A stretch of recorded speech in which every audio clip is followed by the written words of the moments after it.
gaming.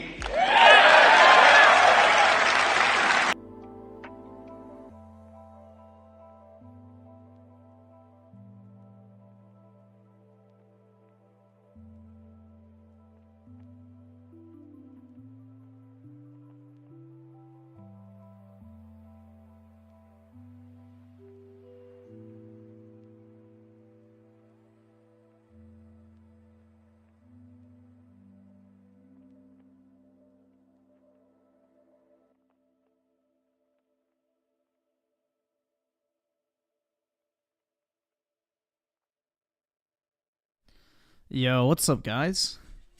How's everybody doing?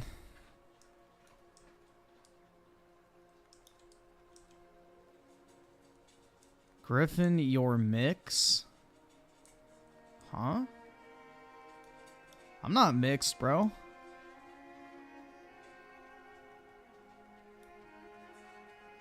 The fuck? No, I didn't stream the direct. Unlike a lot of jobless individuals, I actually had work, so, you know. Why Microsoft chooses to do events when no one can actually fucking watch them unless they're complete bum-ass losers who sit at home all day, I don't understand. Like, why are we catering... Well, I guess it makes sense, because most people who defend Xbox at this point are a bunch of 40-year-old unemployed dipshits on disability, so, yeah.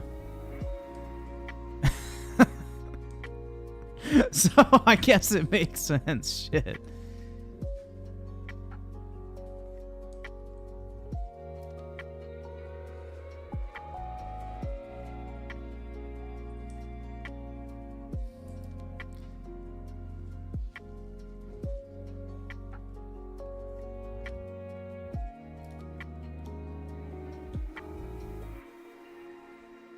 Only thing that looked good at the Xbox Direct was Visions of Mana. They already showed that, though.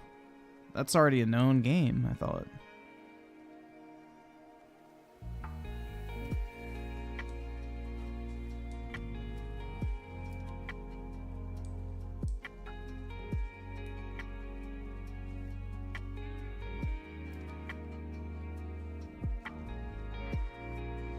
Either subscribe, donate, or get the fuck out. Oh, let me see. There we go. The Grizz with the 2 make a video and bury Microsoft. That shit was ass.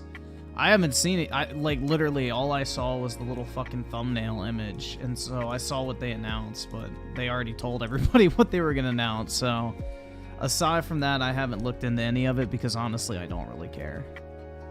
But yeah, if it's bad, then I'll shit on it, sure. Yeah, I'm just gonna wait until people get in here and then we're gonna watch it. Benji with the 13 months, you hear about the verbal ace dude. Laugh my ass off, 50k wasted. So like he's the one who paid for the porn animation, right? I mean, isn't he like a fucking 5 million sub YouTuber though? So, I mean, I hate to be the guy that says it, but 50k ain't shit to him. So, I don't know, bro. That's probably not even a month's paycheck for him, so he probably doesn't even fucking care. That dude probably makes money. So, let's put it this way, like, I know a 1 million sub YouTuber who I've talked to, and, like, an average month for him getting, like, I think it's about 100k views per video. Like 2 to 3 times a week, he makes like 40,000 a month. So, if that verbal ace dude has like 5 million, let's just say he makes 5 times that amount. He makes like 150 a month, and he can write off that animation as a business expense too. So, like that's probably like not even a fucking month's pay. Probably not even a week. So I doubt he's sweating it.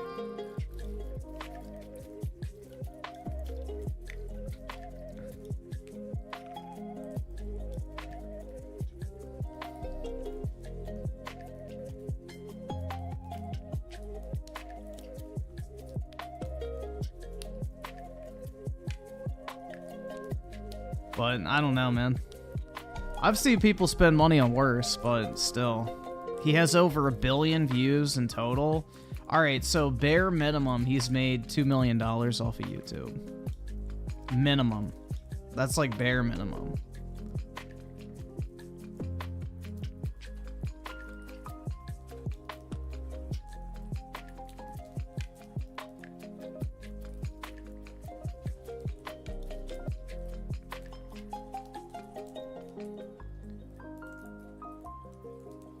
FBI with the 5, they really went with the Great Circle as the name of the Indiana Jones. Yeah. They couldn't have done something a little bit more, like, I don't know, creative? Like the Divine Circle, or... I don't fucking know. Like, something more interesting than the Great Circle. Yeah, it's a great circle and shit. That'd be like calling the Bermuda Triangle the Great Triangle. Like, it's just boring. Give it, like, some spice. I don't know.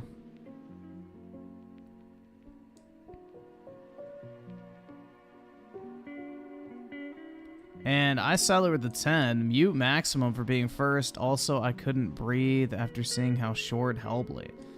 Dude, the shorter the better for that slop, in all honesty. Like, bro, that's things like 3 hours. That's an improvement over the first one. Because the less amount of time you waste playing that slop, the better off you are. Hellblade is everything wrong with video games. Hellblade is everything fucking wrong with video games. I have no idea how long the actual game is. How long did they say? Like 5 or 6 hours? Because the first one was like 5 hours, maybe. It was horrible, though.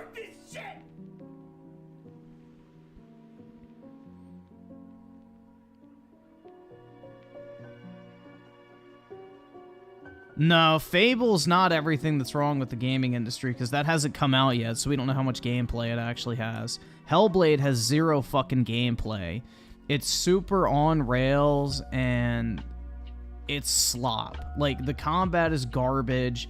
The puzzles are fucking retarded.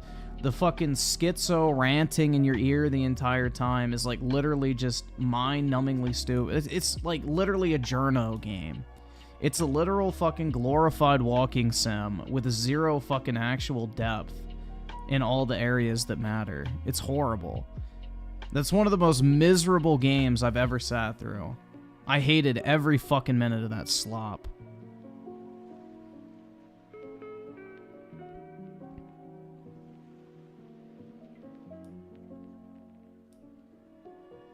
Like, any Xbot that's hyping up Hellblade 2 that shits on Sony's walking sims needs to sit the fuck down, bro, because those motherfuckers cannot keep that same energy.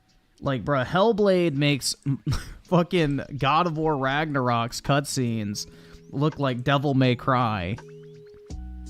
That's how fucking horrible Hellblade 1 was. Like, it's one of the worst games I've ever played. Hands down. I hated that shit. Do not fucking waste your time on that slop.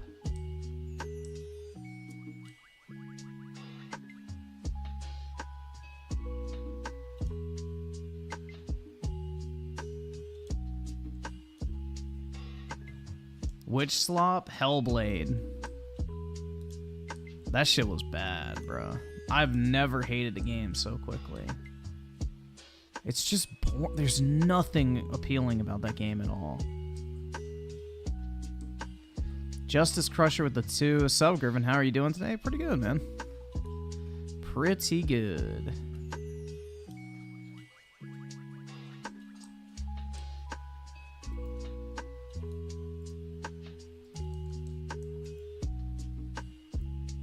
Cannot complain, man.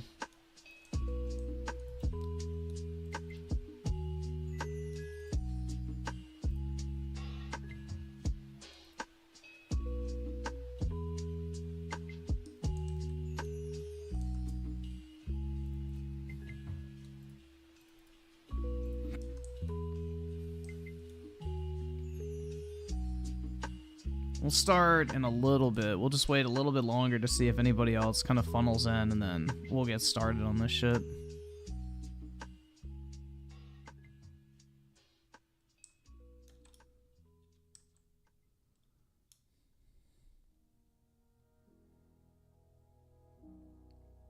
I can't wait for you to see the narrative lead for the Indiana Jones. Oh, God. Is it that fat chick with the blue hair that works at Bethesda?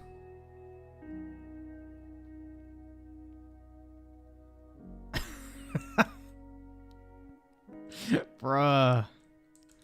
Yeah, video game developers now are erased to the fucking bottom, man. Even worse, let me guess. A former penis owner.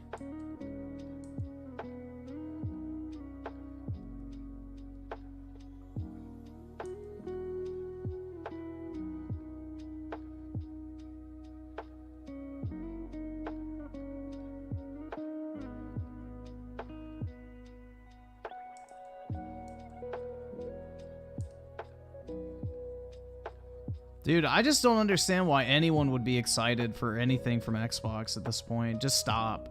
You're setting yourself up for failure. Like, not only is Microsoft the most woke company in all of gaming, but also they have the worst track record in terms of quality. So, I literally don't understand why you would be excited for anything they announce. Until you actually can play it in your fucking hands, I would not hype any of that shit up. Because you're just going to look like a fool 9 times out of 10. Although, that's how most of these dipshits make their career, so, you know.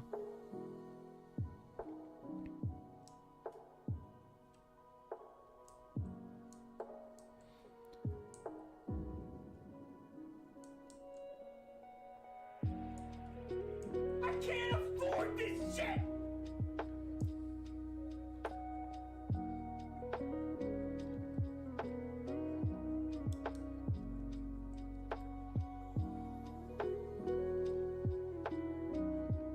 You like my Minecraft town? Thanks, bro.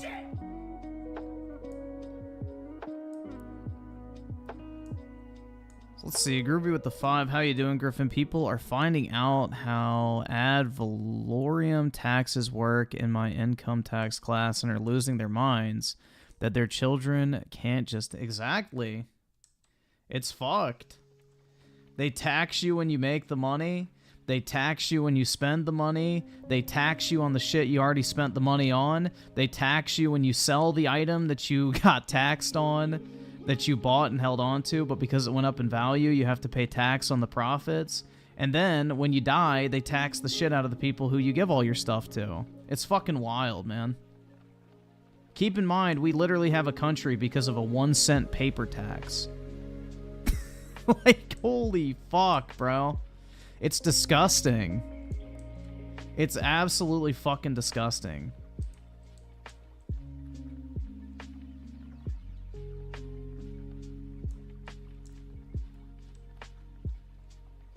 But, yeah.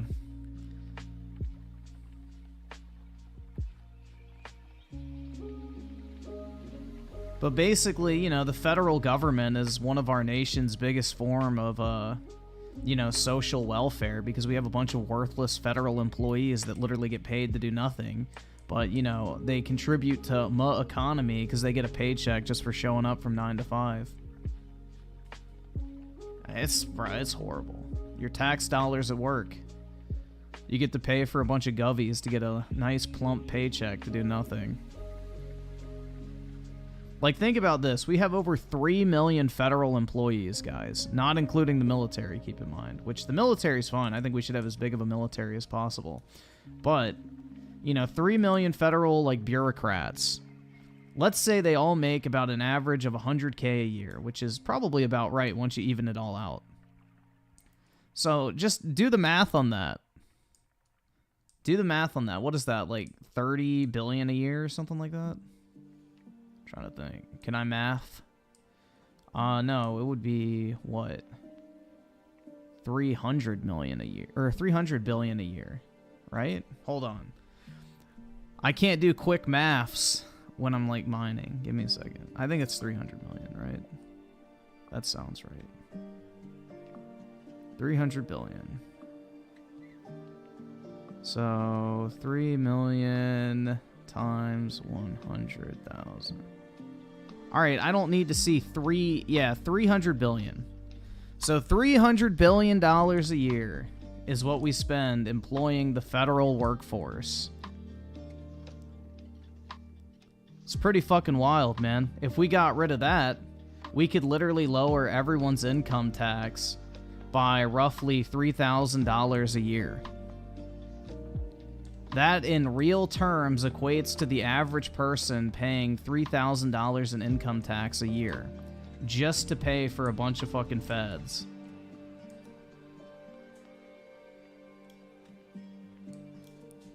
So, pretty wild. So $3 grand out of every single year's earnings that you get that you could otherwise keep go to giving these people jobs who don't need them in the first place. Because they're not actually really doing anything. But yeah, that's why it's like one of the biggest forms of social welfare, because, you know, the type of people that the government employs for the most part are people that can't get a job somewhere else because they're not qualified or not skilled enough, and they also can't get fired for incompetence. They just get moved around or promoted until they find the right spot, but never fired, unless you break the law, which even then is still hard to fire someone for. So it's literally just like social welfare in a sense. It's wild, man. Very wild. There are like some, I guess, departments of the government that are actually worthwhile, but I would say like 80%'s a waste. The amount of money that we spend to criminalize, like, people is just wild. And that's all these agencies do at the end of the day for the most part. Is they exist to become like a police state and, you know, fuck with people.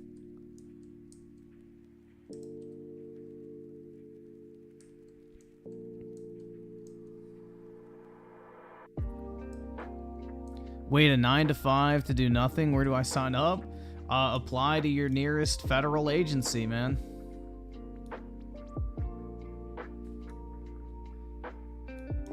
I think it's like jobs.gov or something like I don't fucking know the website, but just look it up. Federal government jobs. You could probably find it. But yeah, basically. USA jobs? Yeah, it's something like that.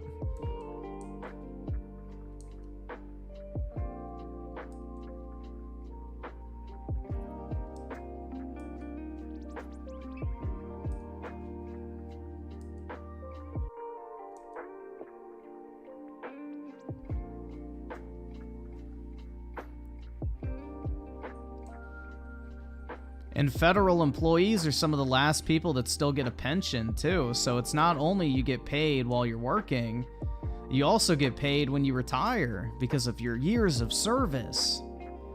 It's fucking wild, man.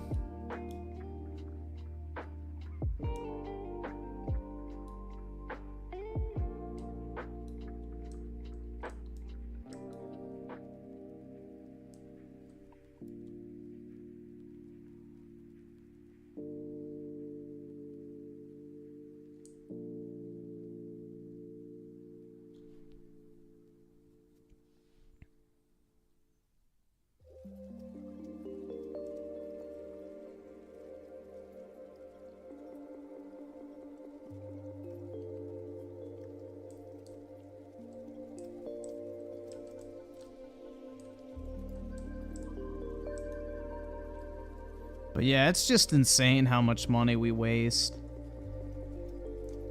It's like incredible.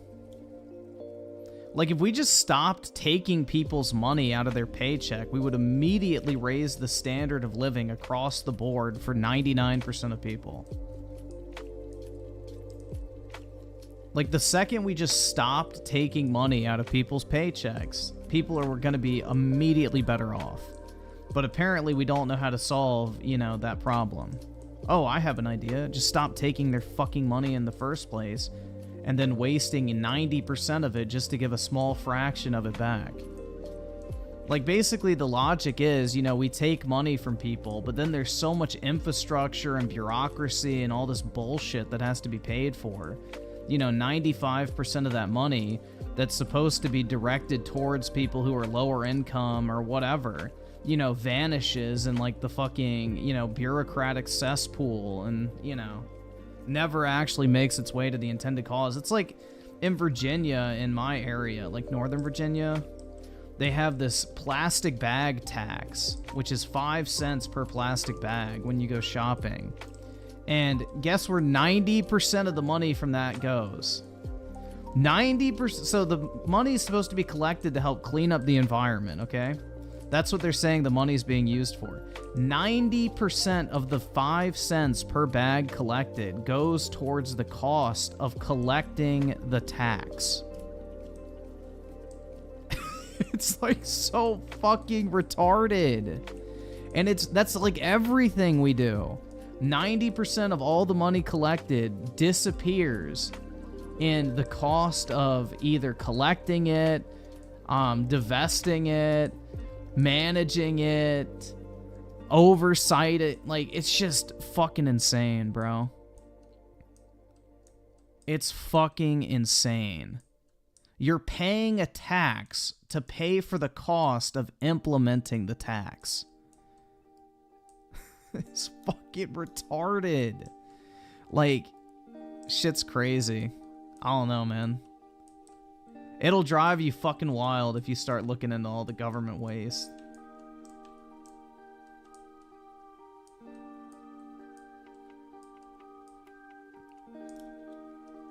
You'll never want to pay a single penny in tax ever again, which I don't know why you'd want to in the first place, but...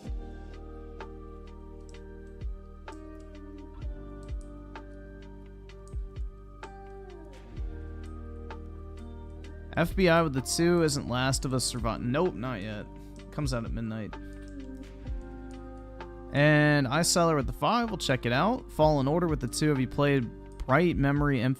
I played that game when it was like first released and it was really bad. I heard they went back and fixed it. So I haven't played it since then, but I own it, yeah.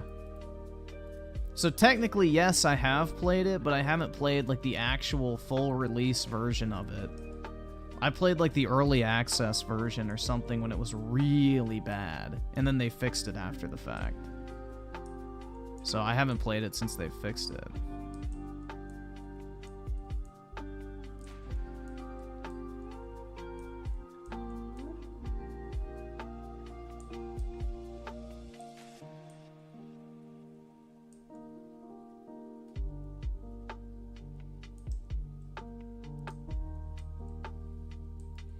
Alright, we'll give it like 5 more minutes and then we'll start the direct thingy.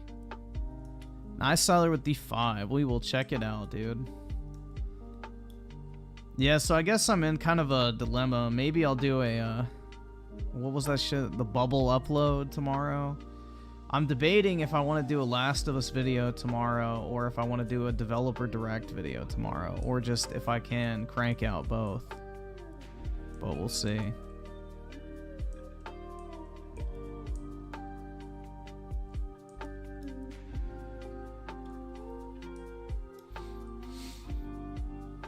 I'll see which one pisses me off more.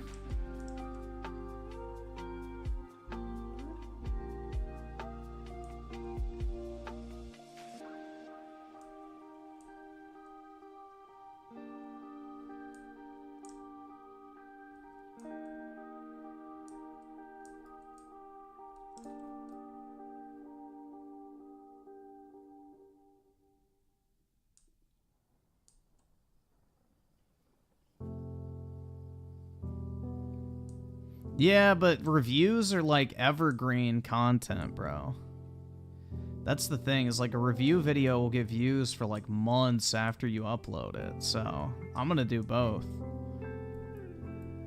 The Last of Us 2 will continue to be milked because once the TV show comes out, people are gonna want to watch that. Like, I could literally just put a title like The Last of Us Part 2 is even worse than you remember in 2024. Review.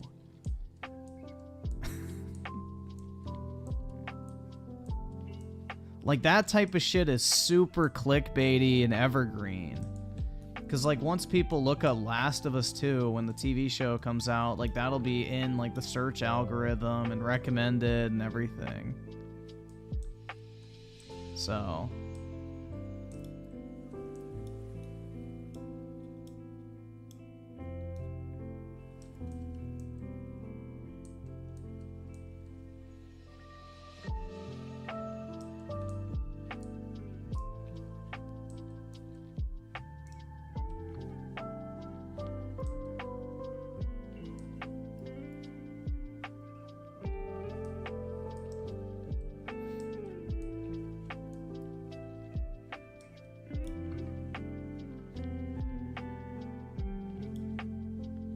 see, Blackula with the 2. I'm Minecrafting Socialists in Wolfenstein Old Blood. Nice, man.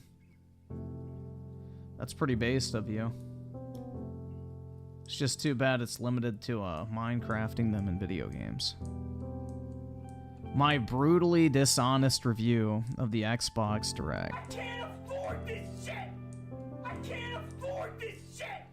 Oski Woski with the 5. Play this when you get to iSoller's tweet and stop it when you're done.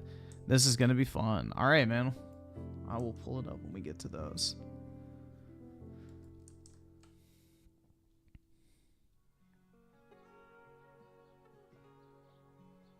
Who would be offended if you were playing MCC with a DualSense controller? Well, the DualSense controller is the most popular controller on Steam, so I would assume a pretty good portion of people playing that game with controller are using that.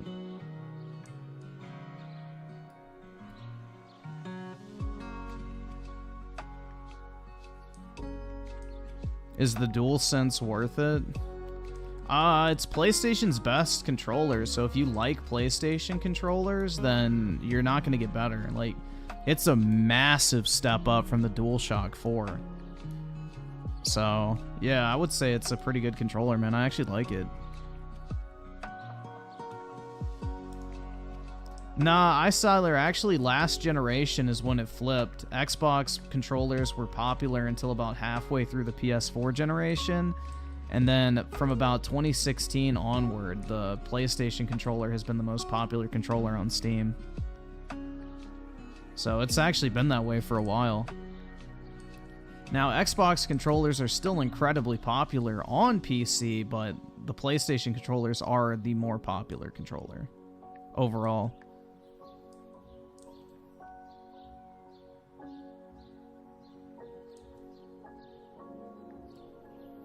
Yeah, well, PlayStation controllers are sold in the Apple Store, which is kind of funny. When I went to the Apple Store to get my dad a case for his MacBook Pro, they had DualSense controllers set up for, like, the Mac gaming display. So they sell DualSense controllers at the Apple Store, which I thought was kind of funny. Because everybody always, you know, draws the comparison between Sony's, like, PlayStation division and Apple, so... kind of interesting that they actually like partnered up on that.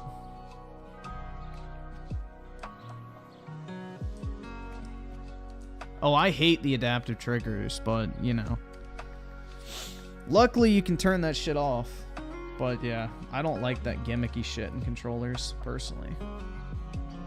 All right, so let me pull up a tab real quick. Give me a second. Xbox Developer Direct. Oh, fuck.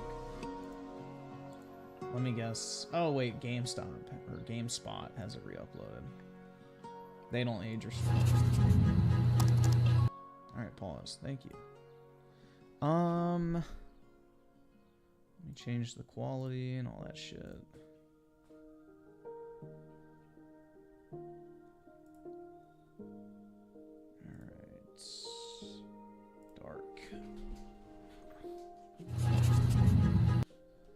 Okay, let me pause this.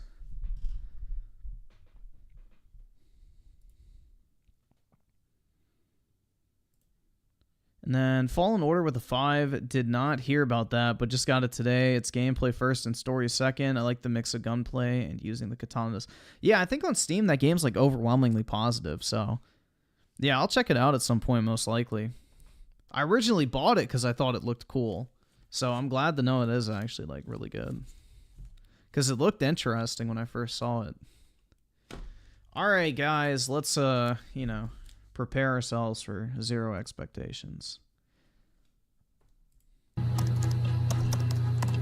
I really don't have any expectations going into this.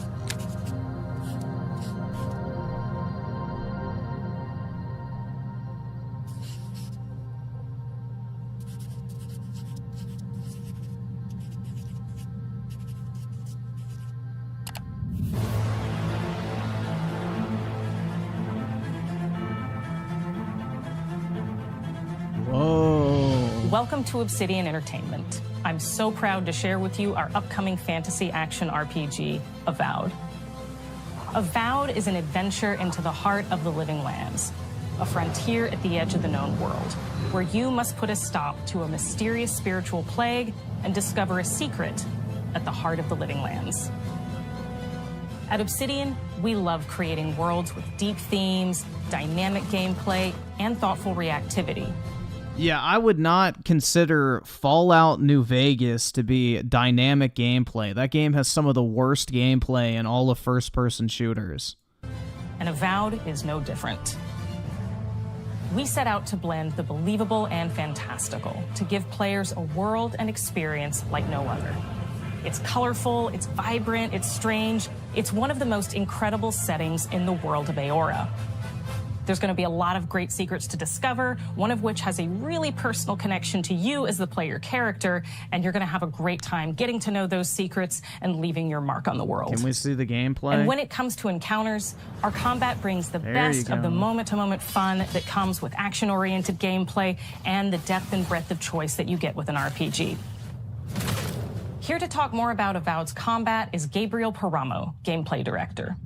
Here at Obsidian, our team's overarching goal is to empower you with choice. So we developed a flexible combat system that allows you to quickly swap from spellcasting and sharpshooting to melee combat. We want to give you the freedom to mix and match your loadout to fit You mean a weapon wheel? the way you want to play from moment to You mean I can scroll with my mouse and change my weapons? Whoa. moment, uninterrupted.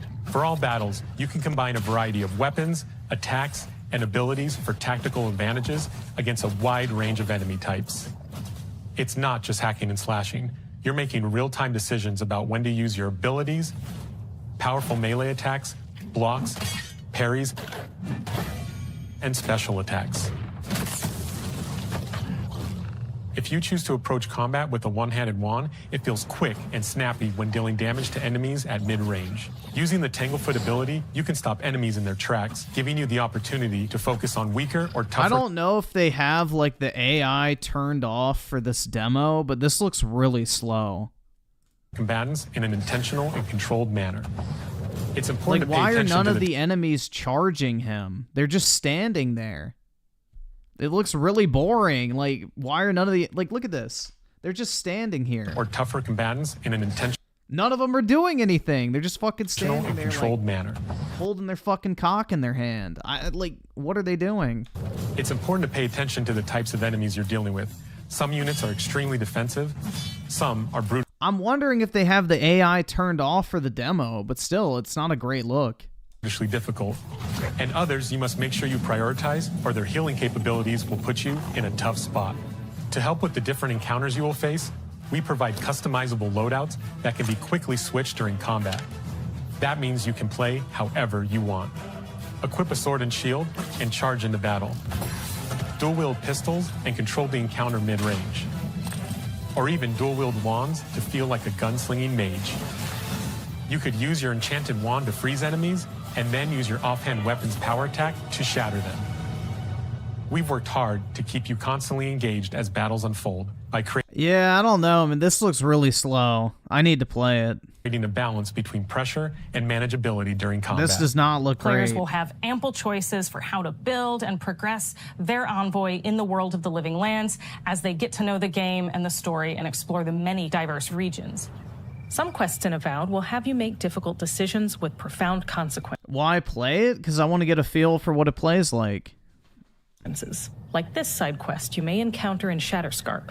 The third region you'll Yeah, definitely need to see some uncut gameplay, but Microsoft doesn't show that anymore. explore on your journey through the Living Lands.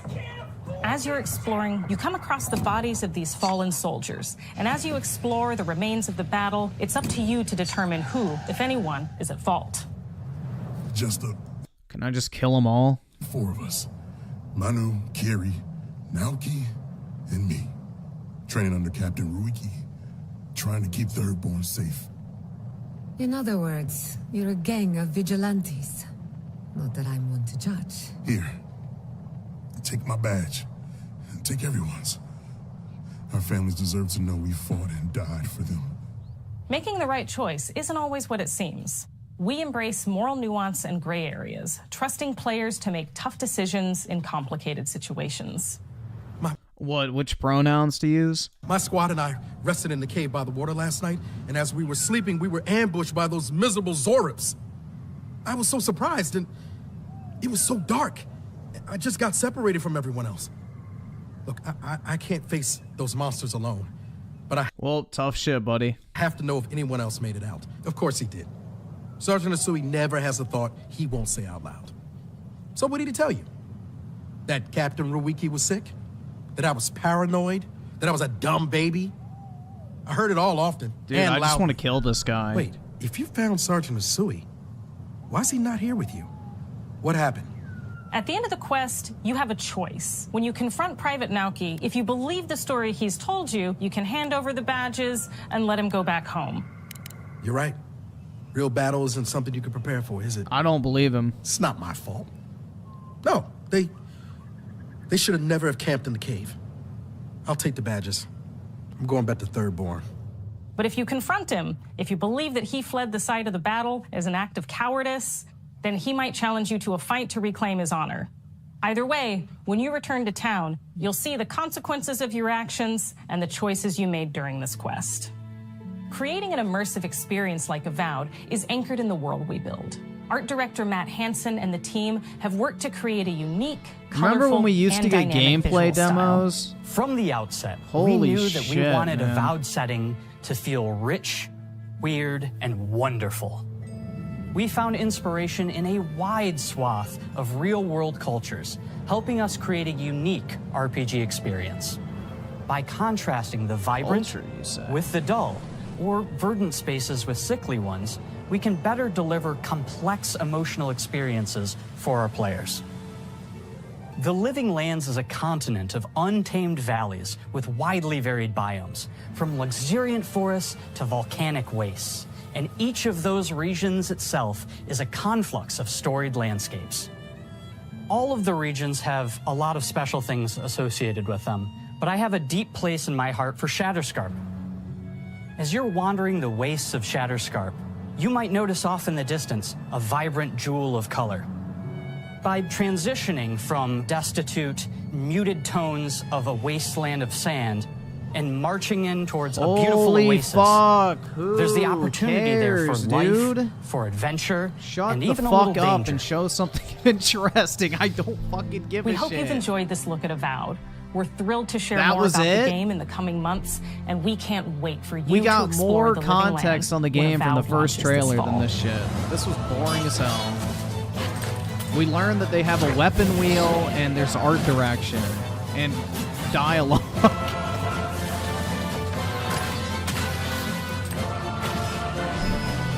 Holy shit, man. If anything, I'm less excited for this game now because of how bad the AI looks and how clunky and slow the combat is.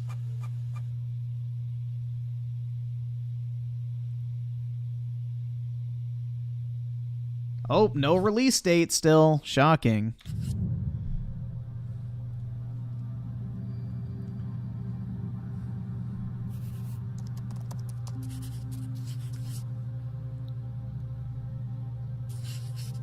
Oh, great.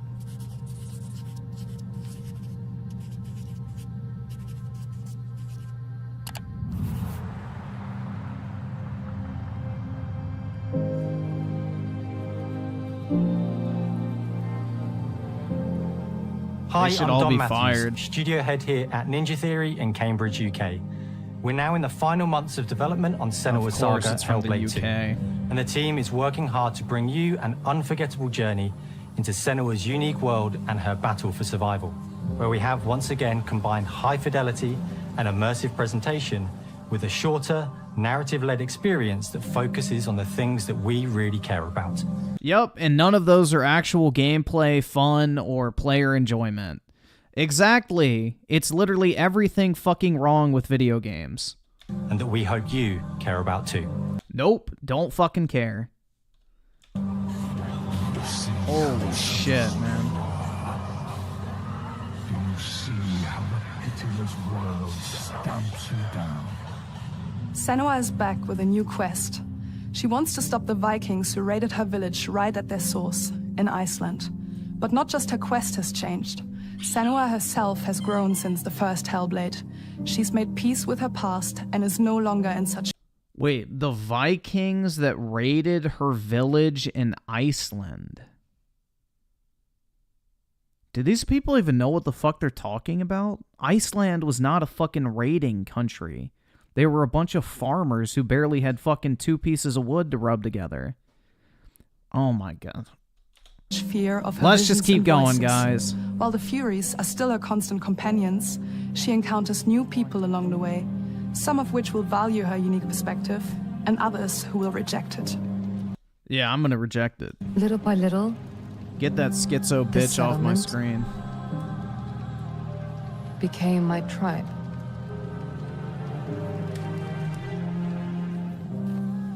In the game, Senua arrives in 10th century Iceland on the trail of the Vikings who have been enslaving her people. Iceland did not have... Oh my god, bro. This is... You obviously don't give a fuck about the narrative that you so claim to care about. Jesus fuck, dude. In the story, Anyway, we're trying to let's be keep as going. faithful to history as we can up to a point. No, you're not being faithful to history at all, you dumb bitch.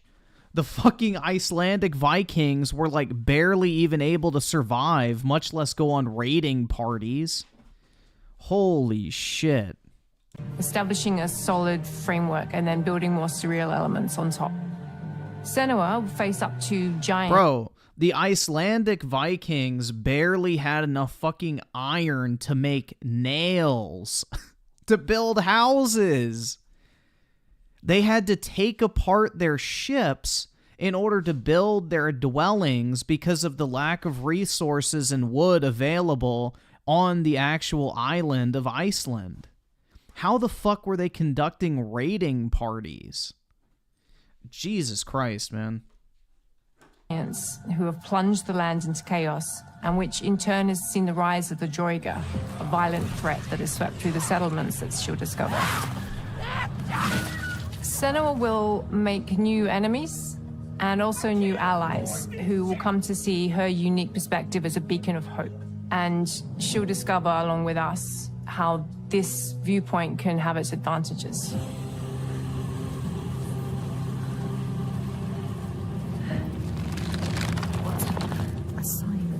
What do you Senua do is in a this Celtic- game? You walk in a straight line, engage in brain-dead combat and puzzles, and hate every single minute of it. Warrior who experiences psychosis, seeing things that other people don't, hearing voices, and having unique beliefs about the world around her. To bring Senua's perspective of the world to life in a truthful way, we have once again worked closely with Professor Paul Fletcher at the University of Cambridge, as well as people with lived experience of psychosis. What does that mean? It means I'm not going to play this shit. Players will find themselves traversing beautiful and hostile environments, seeking answers from patterns and signs that Senua sees in her own unique way, and battling through encounters with enemies that will push Senua to her limits. There's a reason why this game only sold like 200,000 copies when it came out at first. Nobody fucking liked it, nobody bought On it. Saga, we've taken everything to the next level. The only reason this game ever broke 1 million sales is because they started selling it for like $2. With a new motion capture space, a bigger stage team, a stunt crew, and a new cast. We spent a lot of time planning the motion capture shoots, thinking of what events would be good to bring into this fight. Like, how can we make this fight feel different from the previous fight? We have all new combat for the sequel. One of our key goals was the ability to actually tell a story throughout it. It does feel very different from the first game, but it's very brutal and you're very invested in it. I'm not. Senua isn't a superhero. She's fighting for survival, and we want the player to feel her struggle in every step of her journey. We want it's the a player struggle to always not feel turn the like game they off. just scraped through, just survived it. Mel knows Senua better than anyone, better than I do. Her instincts are amazing, and she really doesn't need much help from me. On stage, our main focus is storytelling. So I get to watch the actors and see all the beautiful expressions on their faces. It's all about storytelling. And then I have to wait a little while, and then I get to see that all again in-game, in costume, on location, everything. It's a great experience, a great process. Every discipline in the studio is unified in achieving a deep level of immersion to help suspend your disbelief and pull you into Senua's story. We were lucky enough to do a few reference gathering trips in Iceland. You have to be there. The sense of scale, everything is incredible. And you see a scene or you see a small section of the game and you're like, yeah, that works, that's amazing. Senua experiences reality differently, and a part of this manifests in the voices she hears.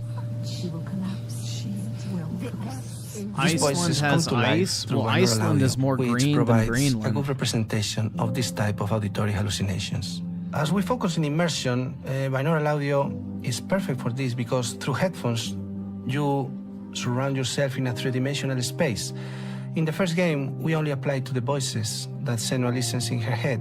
In this game, through a spatial audio technology and some extra little things within the game, there is music that is binaural. Every single sound has the potential to be binaural, so everything is spatialized around you, and it's a very beautiful experience. What will we do to us? Music is a strange language in the sense that it speaks to our emotions fast and deep. It's not only about quality, it's about personality. So when you listen to Hellblade, you know it's Hellblade. On the music, we are working with Heilung, which for me is a personal privilege because I really admire them. We feel their craft, their depth, their meaning in the music. It really connects with our game and elevates it to something really special. We are also Listen, working guys, with I could be in the game. Throat singers. I'm so and our very good. own purists. They sing so beautiful, and we add that binaural touch of music. So this all creates a very immersive and a very special and unique experience.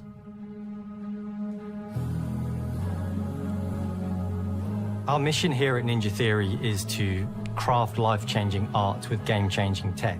And that's our aim in Senua's Saga Hellblade 2, is to not only see where Senua goes next, but to deliver something really meaningful for our players.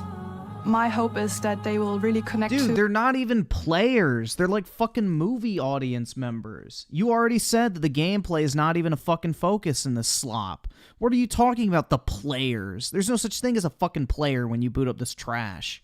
Senua as a character, and even if they can't really relate to what she's going through, maybe they know someone that relates to that character and they can then understand that person better. Yeah, I can relate to the fucking schizo crack addict that fucking tries to steal my bike every day. Woohoo! Well, I don't want to sound Yay! cheesy, but in a way, I can't I'm wait. Senua, right? She exists and doesn't. It exists through all of our work, through every ninja. So we all are Senua, and we are creating this character that grows and grows and grows and grows and keep growing and keep changing. So that makes it real. I'm so proud of the love, care, and passion our team here at Ninja Theory are putting into Senua's Saga Hellblade 2. Our hope is to not only create a game that is great to play, but to craft an experience that leaves you thinking and feeling. From our combat gameplay through to our action set pieces, from our cinematic scenes to our puzzle solving, everything is crafted in service of Senua's journey, a journey that you can embark on May 21st. No fucking thank you. All right, awesome. Thanks, nigga. All right. Sayonara, nigga! Good fucking bye. That is absolute garbage.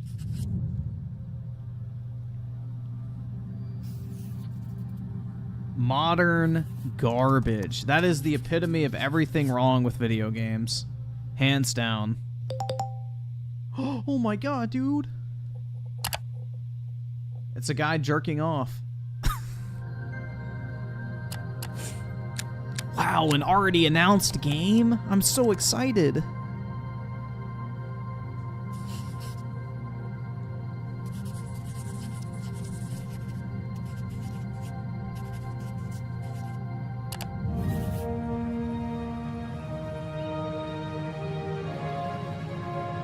Greetings, Xbox players. My name is Masaru Oyamada, producer for the Mana series here at Square Enix. 聖剣伝説ビジョンズ・オブ・マナの情報を Xbox ユーザーの皆さんにいち早くお伝えできる機会をいただけて大変光栄です。コンソールゲームとしては約17年ぶりとなる聖剣伝説シリーズの完全新作。聖剣伝説シリーズは1991年にファイナルファンタジー外伝として誕生して以降、マナと聖剣をめぐって描かれる愛をテーマに、個性豊かなキャラクターたち、心に響く楽曲の数々、武器の特性を生かして戦うアクション RPG としてこれまでに17作発売され、長らく愛されてきました。本作は30年以上の歴史あるシリーズの最新作となるため、これまで培われてきた聖剣伝説としての世界をしっかり感じられるものを目指して鋭意制作中です。フィールドでは自然や精霊とのつながりを感じられる色彩豊かな聖剣伝説の世界を体験してもらえると思います。シリーズおなじみのモンスターたちも本作に登場しています。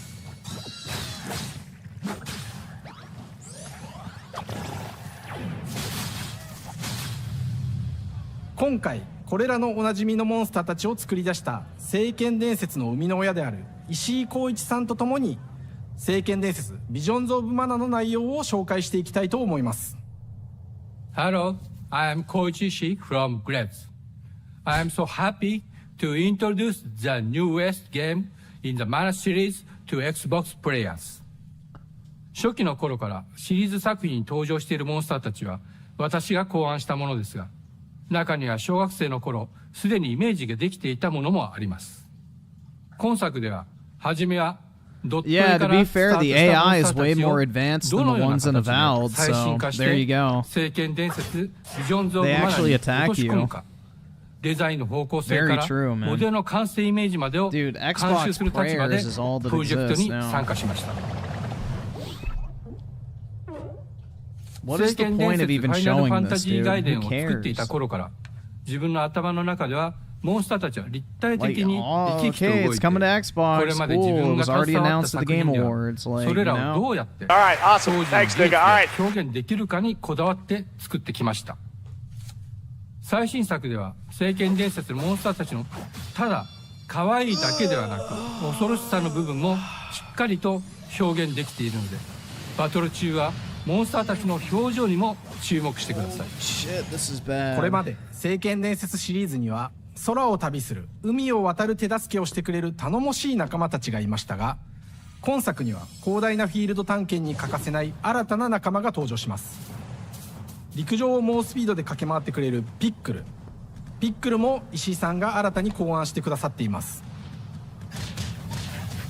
新たな仲間を考えるにあたっては、今作のマスコットキャラクターになるくらい可愛い動物にしたいという漠然とした思いがありました。その上でヨークシャテリアの毛並み、見た目はアルマジルによく似た仙山港や古代エジプト神のアヌビスの子供といった具体的なイメージが浮かんできて、それぞれの特徴を取り入れながら How is that inspired by Anubis? Anubis is a man dog. デザイナーにもアイデアを出してもらいながら、足の長さや丸まった時のイメージなどゲームの中での見え方も考えながら調整を重ねていき、ピックルは誕生しました。もう一つの挑戦は楽曲面です。No, 過去 Anubis 様々な is コンポ the ーザーが man 携わ with ら the れた楽 black 曲の雰囲 dog's 気が感 head. じられつつも、最 He's 新 the 作と god し of the て underworld. 素晴らしい新たな楽曲が生まれました。BGM でもしっかり聖剣伝説シリーズらしさを感じてもらえると思います。過去シリーズの楽曲を手掛けたクリエイターたちが全100曲という大ボリュームの制作に挑んでくれました。新たな試みとしてフィールドの探索からバトルまでをシームレスに体験できるよう、今作ではインタラクティブミュージックを導入しており、冒険の没入感を高めてくれます。探索中の BGM がバトルに入った瞬間、アレンジが切り替わる様を実際に聴いてみましょう。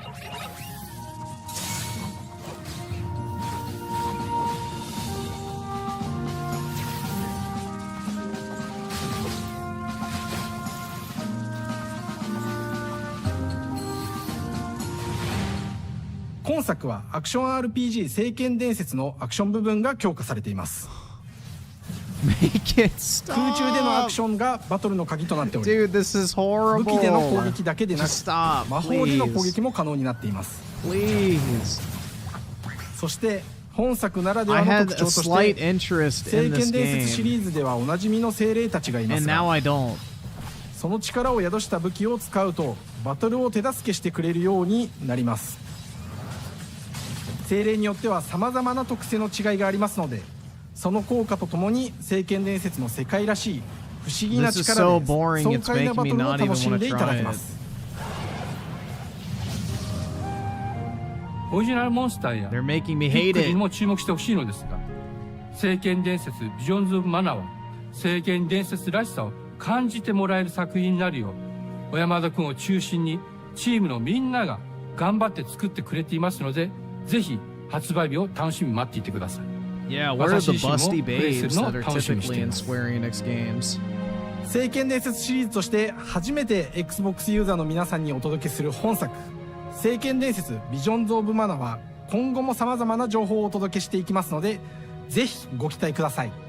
この夏、この忘れられない冒険を Xbox ユーザーの皆さんに楽しんでいただける日が今から待ちきれません。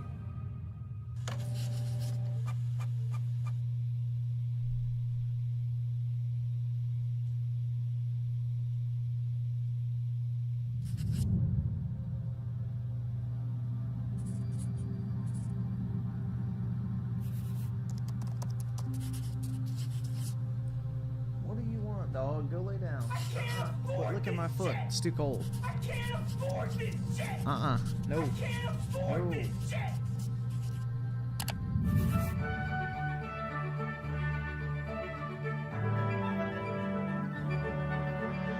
Hello, and welcome to Oxide Games. We founded the studio in 2013 with our decades of personal experience building some of the most beloved strategy games of all time, like Civilization V. We came together to create something new and innovative in a genre we all love. Looks so new and innovative. Ara History Untold is the game we've dreamt of making. Ara is an homage to historical gamers. Hold on.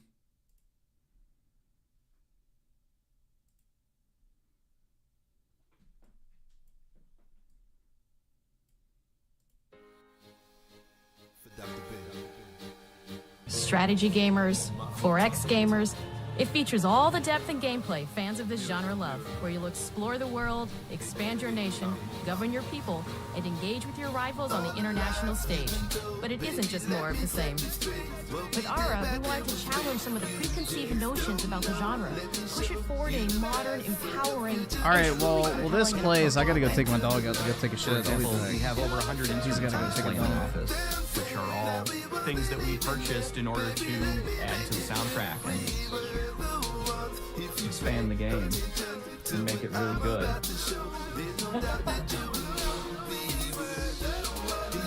Hi, Dan. That's Dan. We started in his basement. It's been an amazing process to see from concept to conclusion. We started small, building a robust game engine, questioning our design assumptions, and prototyping out features, rediscovering what made us fall in love with strategy games in the first place. The end result is Ara, the historical grand strategy game that presents a living world where you can rule how you want to rule and chart your own path to becoming the most prestigious nation on the planet. For Aura, we knew we needed deep systems with outcomes that encourage exploration and give players the power to experiment and make meaningful strategic choices while still having agency over their playstyle. We also wanted to explore more in different parts of history and give players from around the world a chance to see the game reflect their unique perspective and not just ours.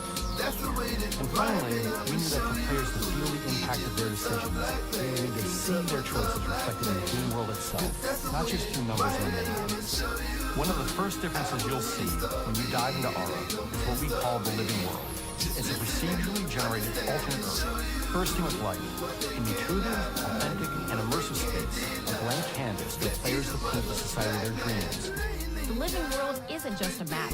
It reflects the choices players make over the course of the game. They can see everything from the settling of the wilderness to cultural influence on the architecture over time to the thousands of citizens living their lives and reacting to the changes.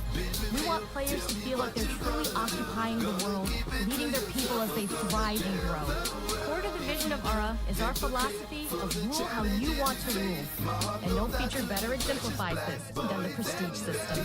To win a game of Aura, players will compete with their rivals to build the most influential, impressive, and important nation the world has ever known. This is measured by prestige, the player's score that proves their worth as a leader. The prestige system gives players the chance to decide what kind of leader they want to be. Alright, I'm back. He did not need to go. Arts and culture, military might, scientific advancement. The choice is theirs.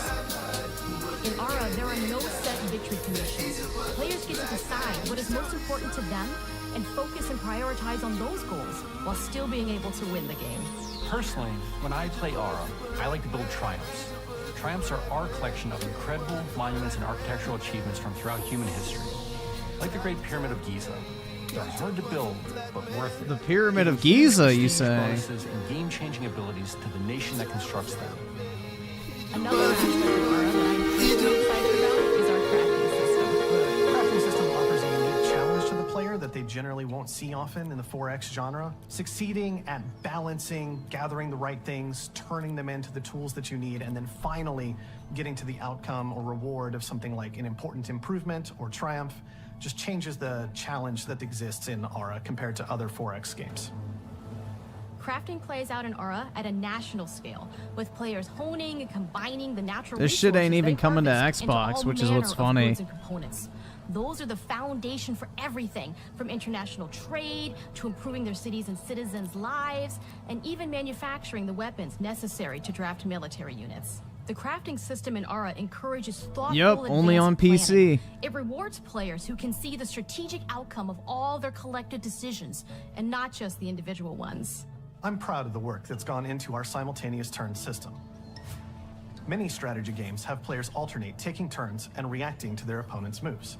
In Aura, all players' actions are resolved at the same time. This rewards players' ability to navigate uncertainty, to predict and strategically plan for a variety of scenarios in the moment. This system makes Aura just feel more real. In a typical strategy game, once your turn is finished, you have to wait for a long time. With simultaneous turns, generally speaking, those times are very low. You get to keep playing the game and stay engaged rather than having those periods of downtime where you're not doing anything. It's not easy sifting through all of history and picking what to It's include. not easy For sitting Aura, we through wanted this. to offer a fresh perspective, so we looked at cultures and societies throughout the millennia with the broadest lens possible.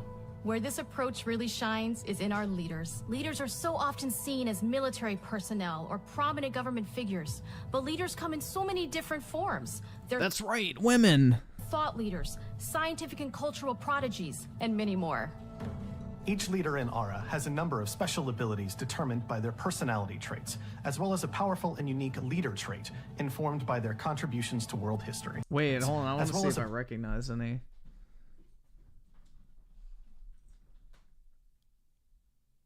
Yeah, just looking at that like brief thing, I barely even recognize any. I see Caesar.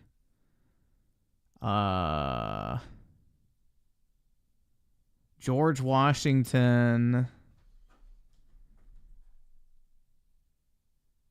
That's about it. A powerful and unique leader trait informed by their contributions to world history. With a diverse global roster, we know players will find leaders that they will want to play. and even a few that may surprise them with how fun it is when those leaders are handed the reins of power. For us at Oxide, I don't think they'll have the feedback is leaders the I want to only play. way to really understand what you're making. It gives us that priceless perspective from the people we're making Aura for, you. Building the game alongside real players has given us that critical player feedback. In the end, we believe this makes for a deeper connection between the players and the game. No, I don't want One to of my play as favorite Hitler. examples He's a is when loser. we first introduced the concept of dangerous wildlife to the game. It turns out, in our first iteration, it was maybe a little bit too aggressive or disruptive. We knew we should probably make a change when one of our insiders made a forum post that was just, Cougars, cougars, cougars, I hate cougars! Someone get these feline demons away from me. Wow, dude, so quirky I'm and happy to funny. report, based on more recent feedback, that I think we ended up in a good place with the overall threat level of mountain lions to a player's citizenry. It's been years of hard work to bring you a strategy experience like no other. And we're so excited that we I can bet that finally Quirk see the finish Chungus line. is a real catch. We can't wait for players to get their hands on the game All right, later dog. this year. But Over the there. launch of Aura Nope, is lay only down. the beginning. Nope, We're I don't going to want you. maintain our Sit insider down. program after the release date and continue to listen to players and support the game into the future. On behalf of everyone at Oxide Games, thank you for joining us today. Quit bugging we can't me, wait bro. for you to play Aura and to create your own history. Yep, see PC and PC Game Pass. Ah, what a great world leader that was. He fought for tens of square miles.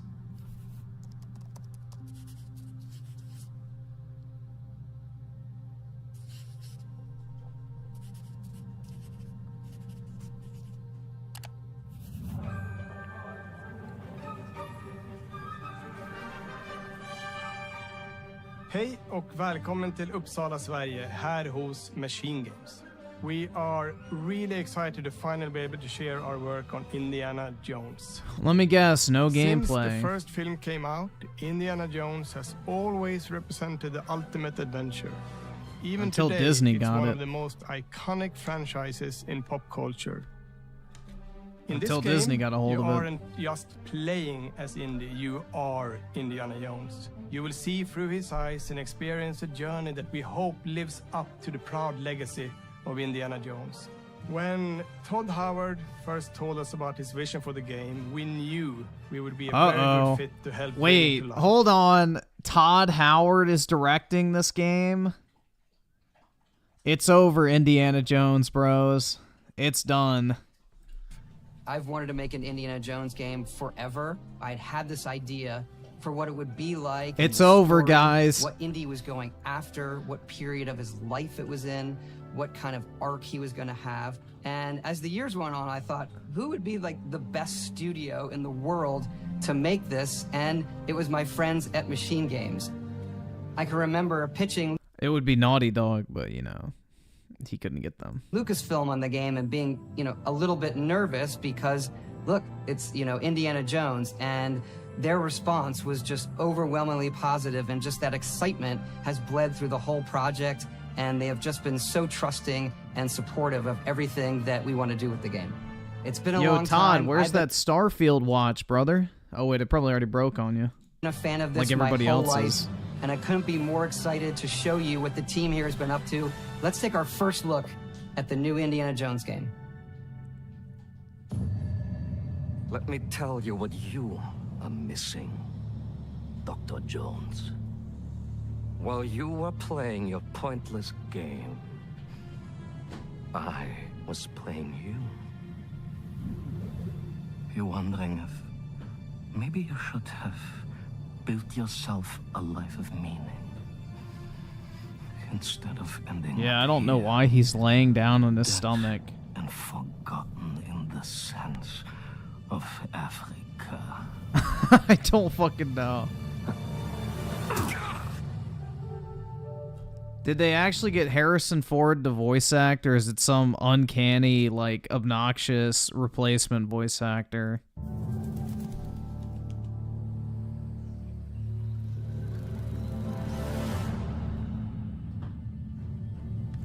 Myths. History. Just different ways to interpret the past. Oh, we're playing as Booker DeWitt again for the 800th time. Thousands of years of humanity's thoughts and beliefs, scattered and buried. Just waiting to be found. You can't just run away from your problems, Indiana. Watch me.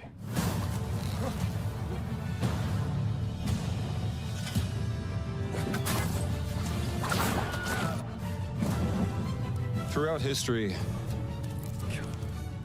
mankind has built sites of great spiritual significance. If you were to draw a line through these ancient sites around the globe, you get a perfectly aligned circle.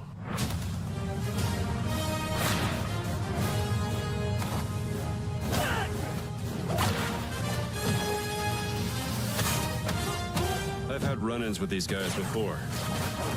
Trust me, it ain't a walk in the park. Okay, then.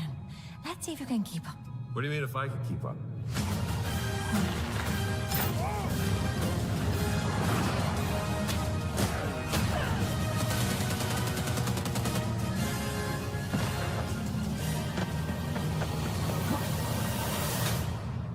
Show me actual gameplay. I don't know, man. I don't get excited for trailers anymore. Protector of the Chukulimani. The Great Circle.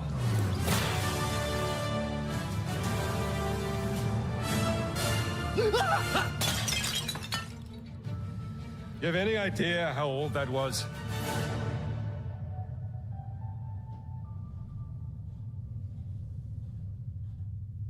Indiana Jones is such an iconic character, and he means so much to so many people.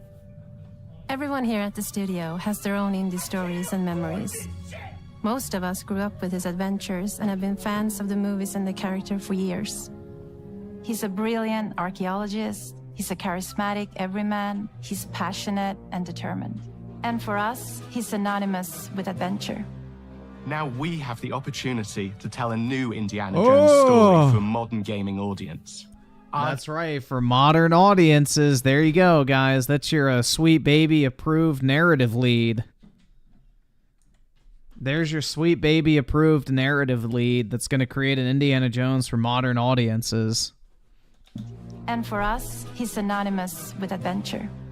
Now we have the opportunity to tell a new Indiana Jones story for a modern gaming audience. Our game is all about putting you in Indy's shoes, letting you see and feel what he sees and feels. For us at Machine Games, we do that best through first person. It's the ideal perspective to bring you into the rich, exciting, and interactive world we've built. We believe that being up close and personal to the adventure is key, making each action feel like your own. Whether it's cracking your whip, solving puzzles in ancient temples, or seeing your knuckles Dude, go they bloody need some in of a that fist whip cracking action at Xbox Studios, bro. fight. All of these moments are much more intense in first person. But we still want you to have those moments. Seeing his iconic silhouette with the hat and the whip.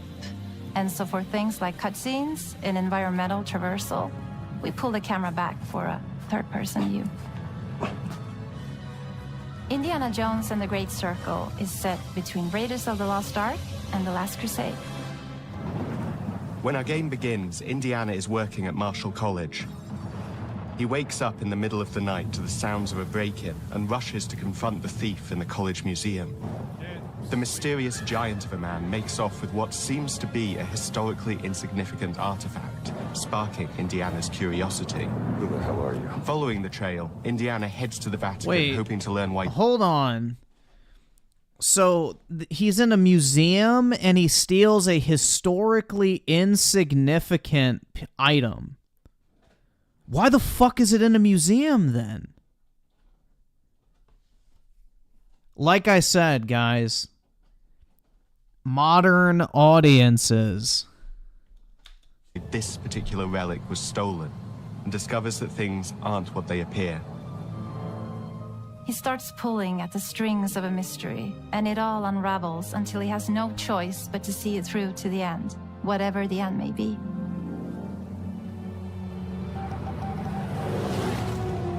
On next plane to Rome. Stop. Need help. Stop. Maybe in Vatican. Stop. Indy. We always talk about how clever Indiana Jones is. That had to be one of our guiding principles when we were thinking about the type of game we were making. It wouldn't be Indy if he wasn't using his wits to get through the situation. The most authentic Indiana Jones experience we can make is the one that makes you think first. Sure, there will be some obstacles that will be more easily overcome with the revolver or a gun taken from a disarmed guard. But I think most of the time you'll have more fun and, to be honest, a more genuine indie experience by finding more clever ways to solve a problem.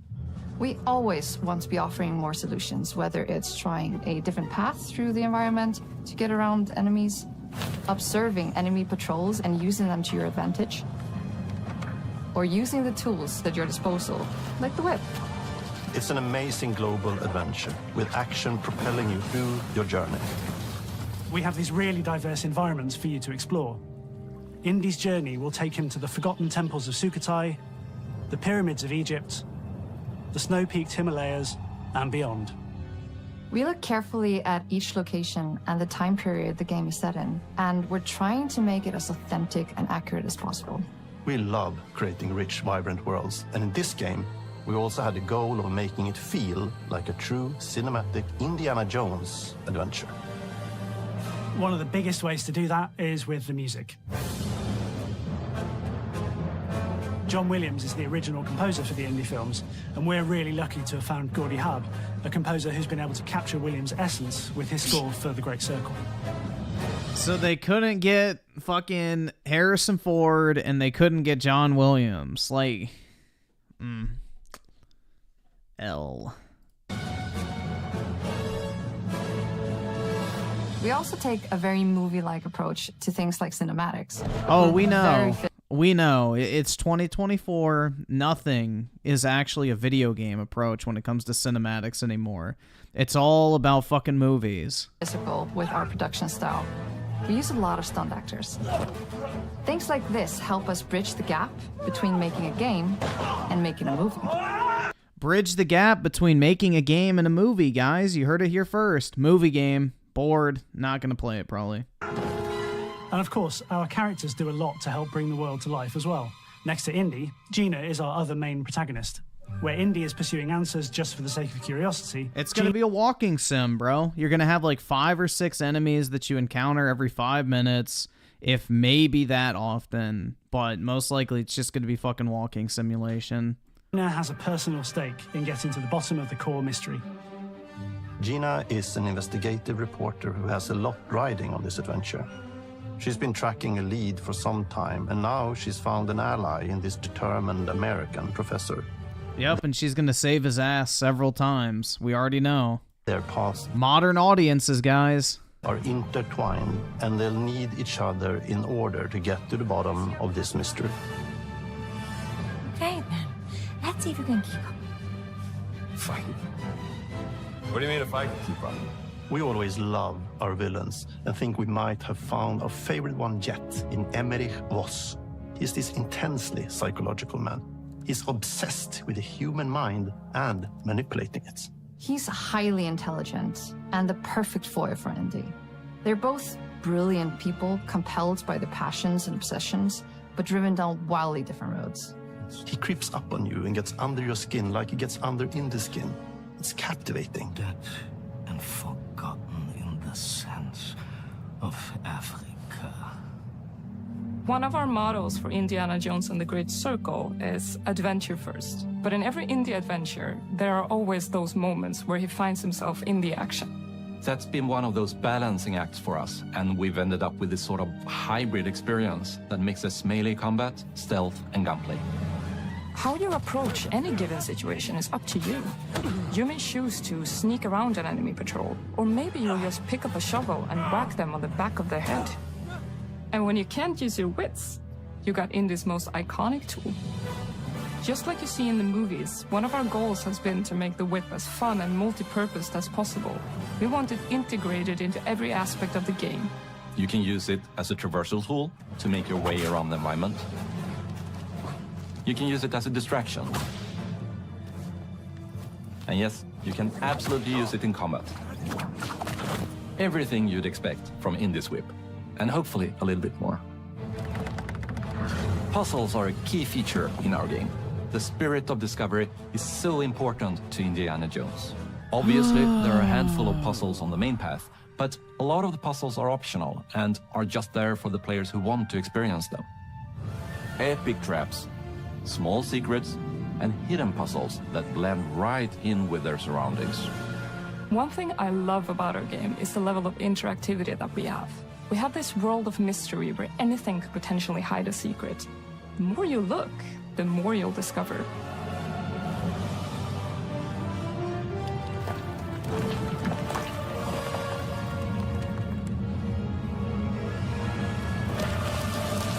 Oh, you gotta be kidding me. I want to thank you all for joining us for our big reveal of Indiana Jones and the Great Circle. Machine Games is known for creating these roller coaster experiences with huge set pieces, surprising twists, and immersive narratives. It's exciting for us that we have been able to stay so true to the Indiana the Jones gameplay is the filler content. It's a movie. They already said it's a movie. So what they're trying to make is a fucking movie. We are making a game for everyone, whether you are very familiar with the franchise or not.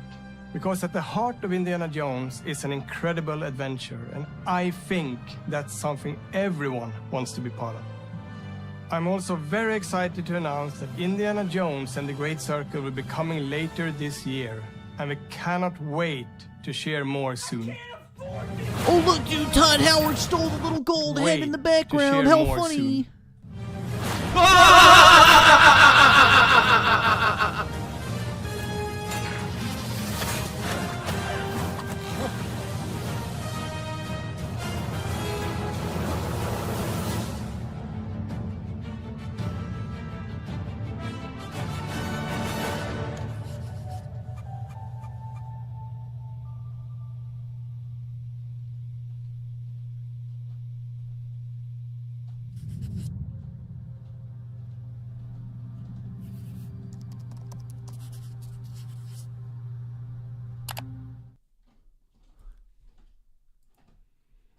Yeah.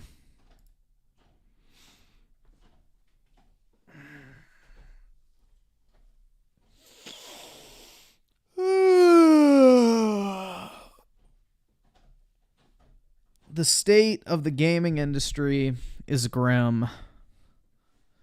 It's very fucking grim. That was horrible. It's like a 3 out of 10. If even that. Dude, that was miserable to fucking sit through. That was absolutely fucking miserable.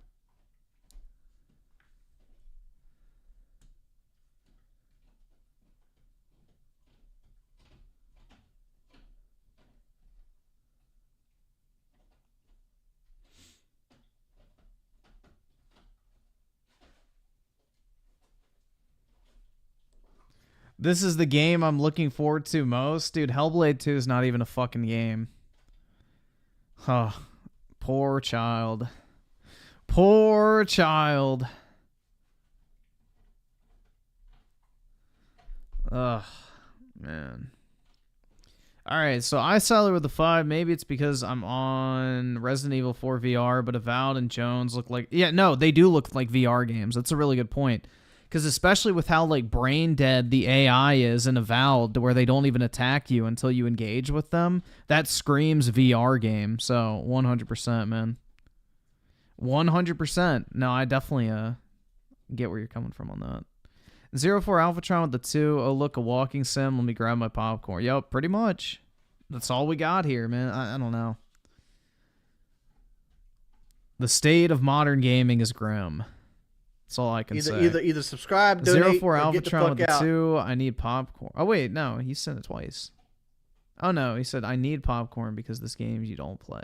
Okay, he didn't send it twice. Just 2 separate things. The Grizz with the 5. Square Enix dunk on this direct because how bad X-Slop was, and they showed a kid's game presented by a real-life Yakuza member. I don't think that guy was a Yakuza member. He was talking about how cute his little doggy was. Bruh. That shit was horrid. Moogle Mew Moo with the 5. Can you show me your OBS and YouTube settings for streamings when my videos are blurry and pixelate? Let me see if I can pull it up real quick. I don't know if I can if I'm streaming. Settings. Output.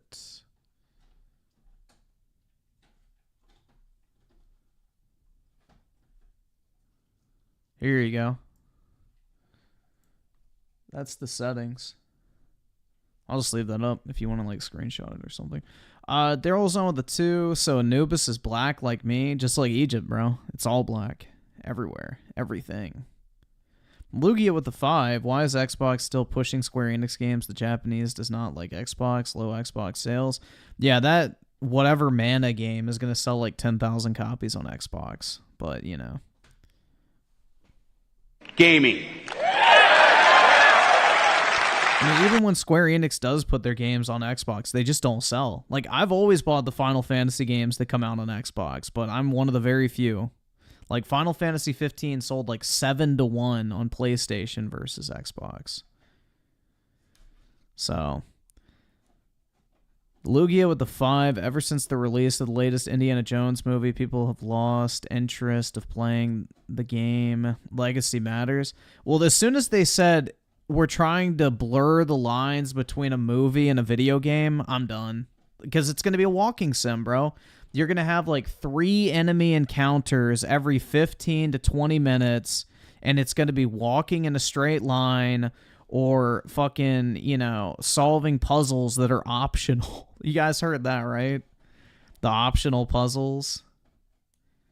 It's just a fucking, it's a movie sim. That's it. That is the state of modern gaming. People don't want to watch movies anymore. They want to watch it in the form of a video game. Rat Kicker Sam with the 2. Lego Indiana Jones better. Oh, 100%. Absolutely. I'd rather play that than this. Easily. 04 Alphatron with the 2. This indie game don't matter. Female is going to be top G. That's right. She's going to save his ass like multiple fucking times. You already know. And Carter with the 2. I'd take Wolfenstein 3 over Indiana Jones. Yeah, same here. Agreed. And Trent Lamar with the 2. Xbox is trying too hard to be Nintendo. No, they want to be Sony. They desperately want to get into the movie game genre so they can get that validation from the fucking games journos and Hollywood types. May 1st Burst with the Tier 1 membership. Appreciate it, man. And FBI with the 2. They really had a direct for 4 games. Yeah. And what? 3 of which have been announced for how many years now? Well, the fucking Civilization game, I don't even count. That's fucking garbage, bro. That's some fucking mobile tier junk. Hellblade was announced 4 years ago, and we already know what the fuck it is. Slop. Indiana Jones was announced way back in the day by Todd Howard, so already knew about that. And Avowed was announced 4 years ago as well. So, yeah. Exciting shit, man. Thrilled. I don't fucking know. That was horrible, bro. 3 out of 10 slop. They didn't even fucking show gameplay for like other than 20-second snippets. People were like, the Indiana Jones trailer was gameplay. Yeah, it's a fucking cinematic gameplay trailer. Congratulations. They showed you 10-second snippets, no actual fucking gameplay like segments. You get to see a quick little fucking whip crack, and then it cuts to a fucking action scene, then it cuts to a puzzle, then it cuts to another whip, then it cuts to shooting, and then it's like, I don't know, man. Show me actual fucking gameplay. The whole point of watching these events and not just watching the trailer on YouTube is to see gameplay. I don't need to fucking see a trailer. I can watch on YouTube in my own free time. Carter with the 2 should have saved this stuff for Xbox Game Show. Agreed, but you know, Xbox. This is what's interesting. Is like Xbox is desperate right now, guys. They really are desperate. They got outsold 4-1 by the PlayStation 5 over Black Friday, even after they cut the price of their console to $350, and Sony was selling the PlayStation 5 for $500. Their console was $150 cheaper than the PlayStation 5, and the PlayStation 5 was still outselling them 4-1. Like, they need anything, bro. They need anything to, like, revitalize any sort of interest in their platform. Like, it's rough out there. And I guarantee you Game Pass subscriptions are starting to fade. Like, that number can't keep going up if there's nothing of interest being added. So I guarantee you what's happening is they're starting to see a decline in Game Pass subscribers. So, you know, they have to do something to, like, try and drum up interest because Microsoft judges that entire division based off of Game Pass's growth. So, that's my guess. But, hey, what do I know? Justice Crusher with the 2. Troy Baker is voicing Indy in the game. Yeah, that's why I said he sounds like Booker DeWitt. Because, you know, Troy Baker sounds very similar in every single game, which, yeah, he's the same guy. But, you know, it's like playing as Booker DeWitt in 100 fucking games over and over again. Bill Herb with the 5. Honestly, I would take Microsoft going third party and Xbox getting bought out by Amazon. I feel they would do a better job of this. I don't know, man. Amazon is not really great. Especially when it comes to content, but maybe. I mean, Microsoft and Amazon are like the same levels. I mean, Amazon's less woke than Microsoft, so maybe that would be better, but it's not really a great upgrade. May 1st burst with a 5. The people that like movie games already play on PlayStation. People came to Xbox for games like Gears and Halo. Xbox's own chat were roasting. Good. I'm fucking glad, dude.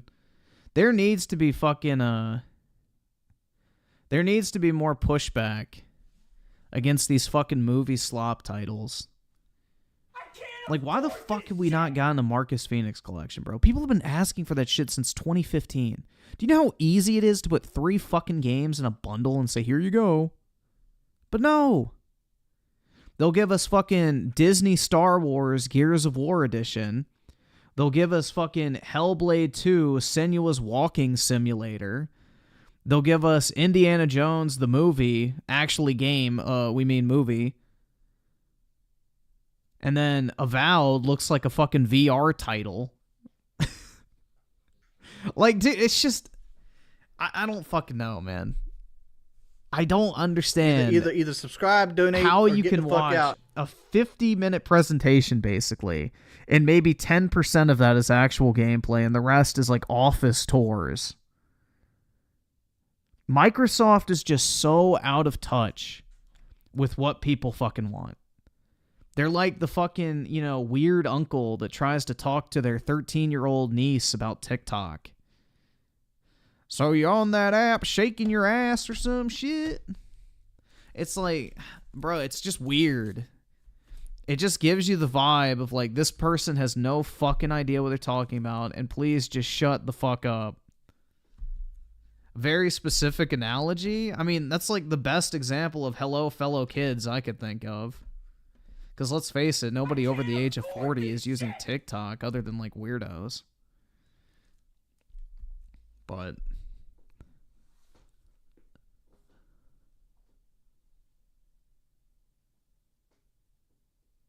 yeah, I don't know, man. This was boring as fuck. This was one of the worst fucking Xbox events I've ever watched. Typically, Xbox has decent pacing, but this was fucking horrid. This was horrid, dude. Like, Xbox recently has had decent pacing, but this shit, holy fuck, like 10 minutes on a fucking Civilization clone? Are you shitting me? Nobody fucking cares about it. It's not even coming to Xbox. That's some shit you put out on fucking YouTube.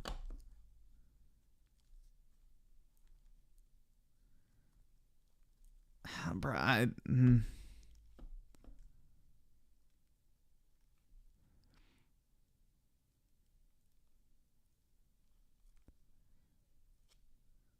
Avowed looks like a gay it just looks bland. Like, the AI doesn't even engage you. They're just standing there waiting to get hit.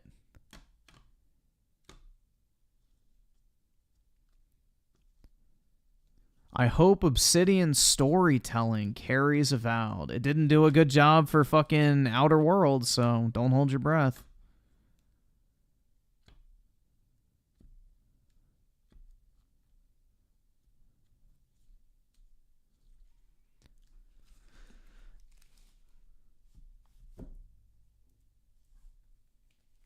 Let's see.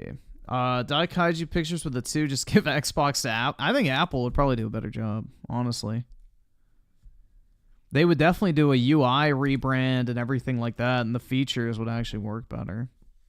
But I don't know. I don't think there's like a solution unless you completely get rid of management and bring in the right people. That's their biggest problem. You know, Xbox can buy as many studios and franchises and games as they want, but unless they have actual talented people making the games, then it's never going to fucking change. Griffin XC with the 35 months. Damn, I've been a member for almost 3 years now, lol. Time really does fly. I wish I could say the same, but I appreciate it, man. Big ups. Dude, this past year has been like a fucking drag. Like, the past 12 months have literally probably been the slowest period of time in my entire life. Like, it felt like I played for Woken 3 years ago when I was looking back at, like, the 2023 games. Like, it felt like I played for Spoken 2 or 3 years ago. I don't know, man. This year has been, like, fucking slow. And FBI with the 5, the dude with the Pride shirt on the Indiana Jones game. Yikes. Yeah, he's making a movie game for modern audiences, guys. Get excited. Where, you know, the woman will save Indy and she'll say, no, I don't want to sleep with you. You're a white man. Or some shit like that, I'm sure. They'll play into that. I'm like, you know, they'll make it so that, you know, it's the first woman in the Indiana Jones franchises that can resist, you know. They're just gonna butcher it, bro. I don't really even need to, like, fucking explain it. They're just gonna butcher it. It has to be Disney approved as well, so keep that in mind. Any story elements with this game has to be approved by Disney, so already right there, it spells trouble. 0 for Alphatron with a 2. Well, Griff, like the bots say, maybe next year. Shit, man. Maybe. Justice Crusher with a 5. I've heard some people say Xbox Series X is an objectively better console than the PS5, but why is the PS5 outselling it 4-1? I don't. It's not an objectively better console. The PS5 gets better performance on most games. Like, if that's the objective metric you want to use is performance, because that's the only objective metric you can fucking point to. That's such a stupid thing to say. Like, you can't be like, oh, this console's objectively better because I like the UI. Like, that's not objectively better. That's subjective. But, yeah, no, like, the PS5 has better performance on most games. So if you're going to use the one measurable fucking, I guess, characteristic to declare one or the other is better, then the PS5 is technically better. The console that gets the better performance is the objectively better console, because everything else you can throw at it is subjective. So, I don't know.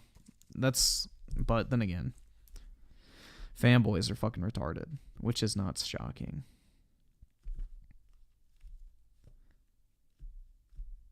Yeah, if PlayStation had a better achievement system, I'd probably just buy all my third-party stuff on there, to be honest. But Xbox has me by the balls with the gamer score system.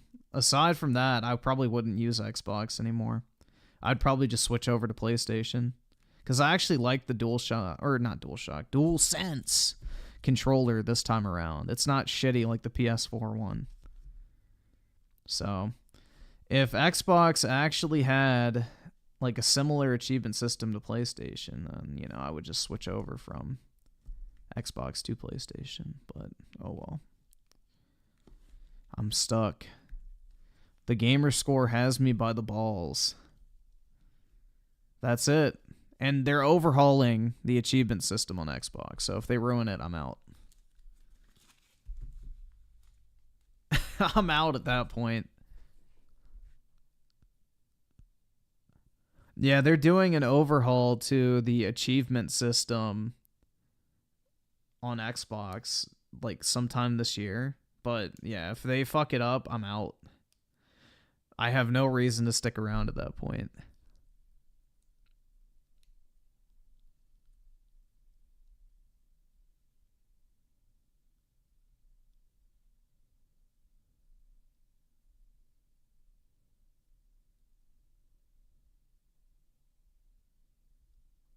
Well, not gonna lie, the only reason I play my PS5 more than my PC is because I love the trophies. Fair enough, man.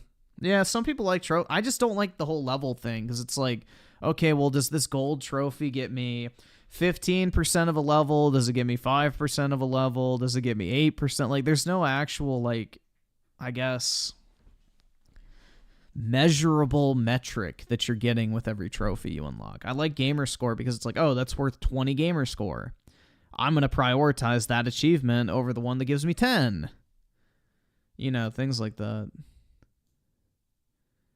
Get a girlfriend so you don't suffer through painful game announcements. If only.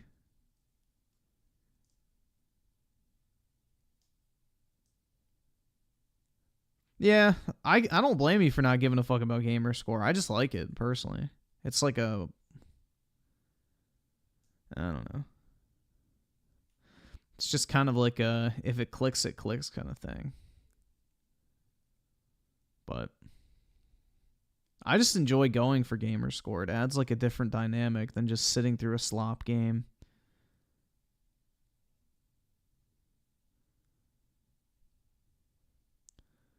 Seems like an autism thing to me. Alright, that's it, bro. I'm never playing another game again.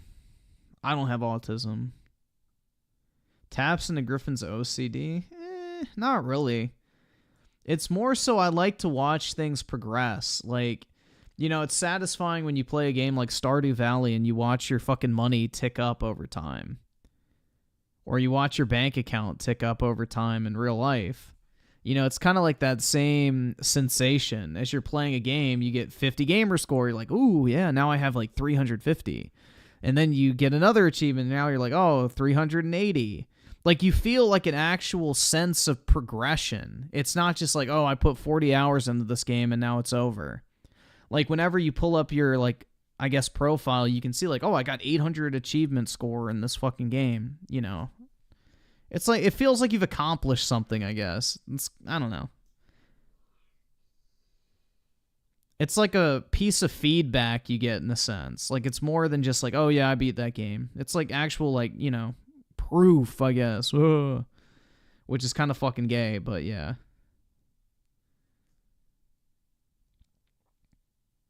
Yeah, Avowed does not look good. The more they show it, the less I'm interested. It doesn't look like a Skyrim clone, which is disappointing. It's like a dopamine rush for... not really. It's more of just like, it's a sense of progression. I don't know, dude, because like the thing is with video games is I have zero motivation to finish 90% of them. So like the only motivation I have is like, oh, well, at least if I finish it, I'll get like 800 gamer score and then my fucking gamer score will go up overall. So it like adds an incentive to actually beat the fucking game, even though I'd probably drop it after 2 hours. So I think that's probably it. It like kind of holds me to wanting to actually finish it.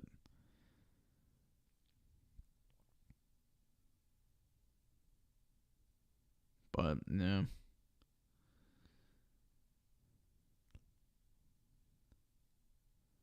It's okay to like PlayStation, but I don't like PlayStation. How often do I play PlayStation, guys? When was the last time I played PlayStation?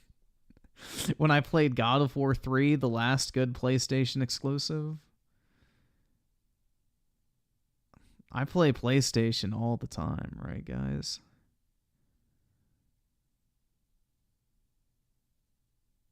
All day, every day.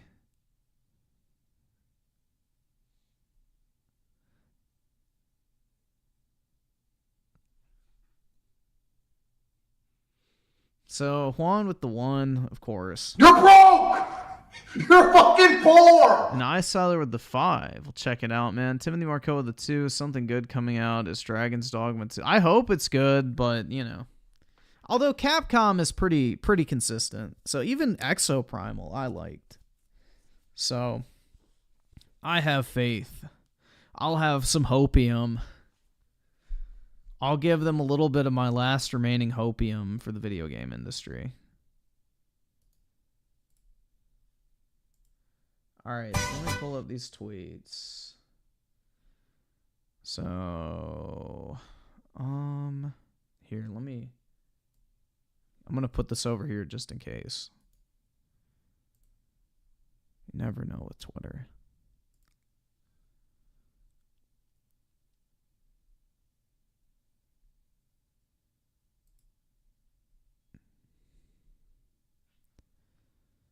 Oh, God, that's so perfect. That is the perfect encapsulation of that slop. For a modern gaming audience. Abso-fucking-lutely.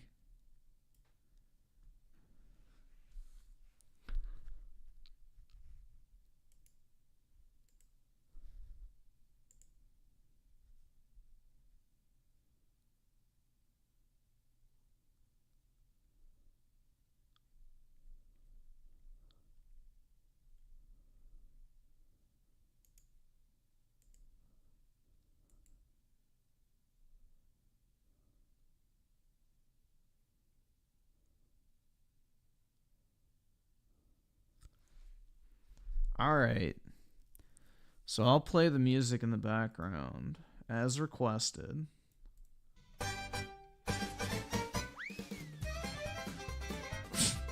Bruh. Alright. So there you go, guys. This is the current state of fucking Xbox. For a modern gaming audience. Hold on, I'm gonna drag that onto my desktop. I want that.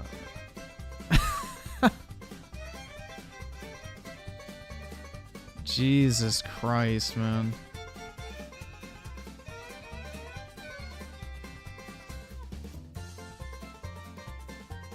Xbots are a modern... What do they mean by this? They mean fucking woke bullshit. You have chosen wisely! Oh, yeah, man. Jesus Christ, bro.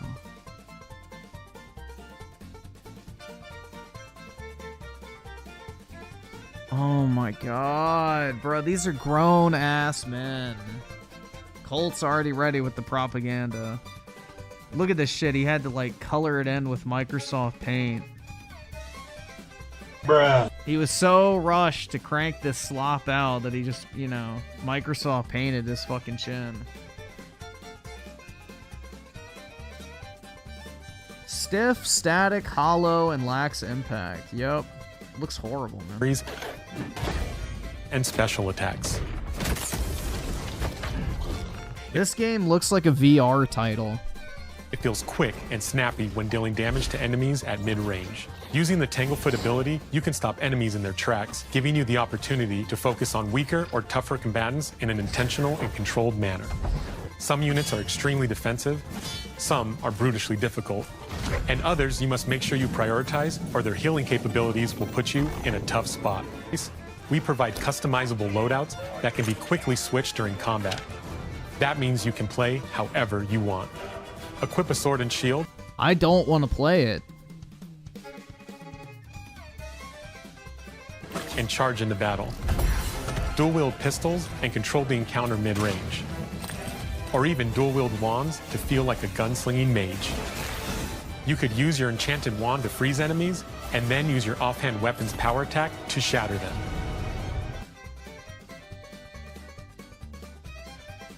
It looks soulless, dude. That is literally soulless gaming. That looks like some shitty VR game that got canceled for VR and they just ported it over to PC to, like, salvage the assets. This is literally a VR game that was canceled, and they just salvaged the assets by releasing a non-VR version of it. Wow. Yeah, Star Slop does have more soul than that, and that's fucking sad.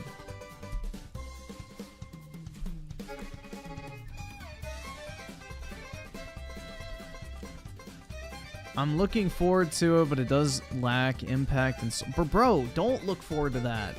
If a game lacks soul, don't look forward to that type of shit. You can't look forward to stuff that's soulless. You gotta put your foot down and start calling this shit out, bro. Don't hype up games that look like shit.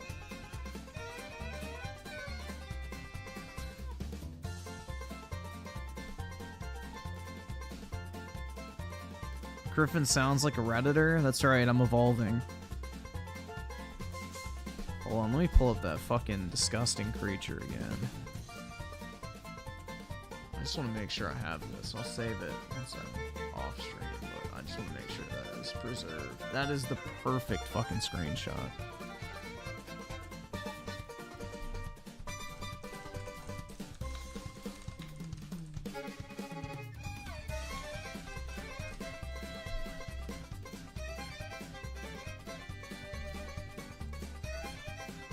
Disgusting black creatures. Oh, it fucking froze. Disgusting black creatures. Get out of my sight. That's how I feel about this fucking showcase, bro. Their soul is black because it doesn't exist. This is all soulless slop, bro. 100%.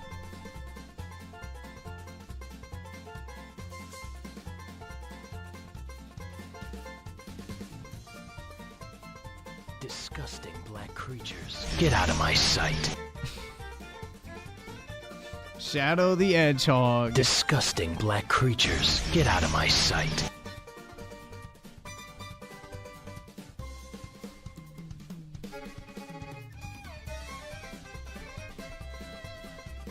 Oh, that was not a good game. It was a good meme game for back in the day, but it was never good. I remember I got that shit from the book fair at my school. They had it there for like $10 or something, and I bought it for the PS2. It had soul? Alright, yes, I agree it had soul. It definitely had soul, but it was not great.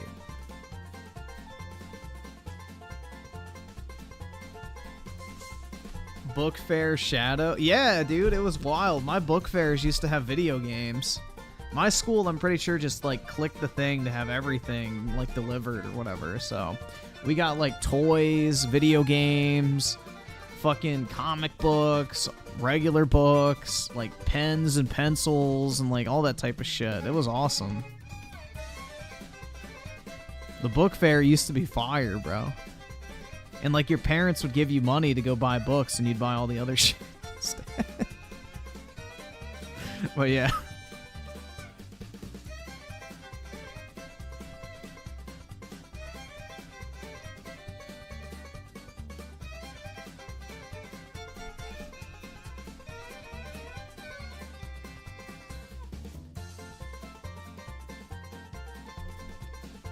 Let's see. Zone with the 2. I like Xbox because the comfortable controller.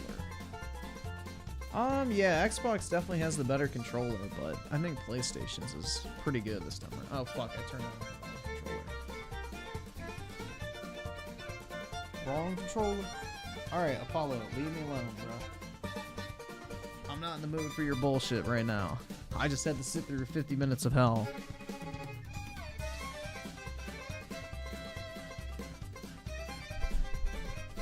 Alright, let me see if this fucking slop-ass Last of Us game is downloaded yet.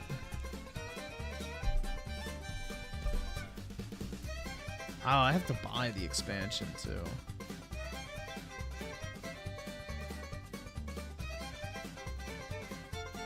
Copy paused.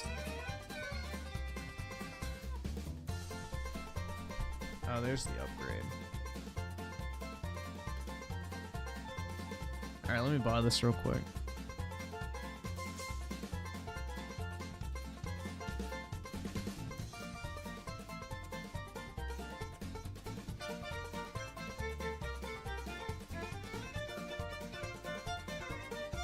No poll for the Xbox Direct? I can do it.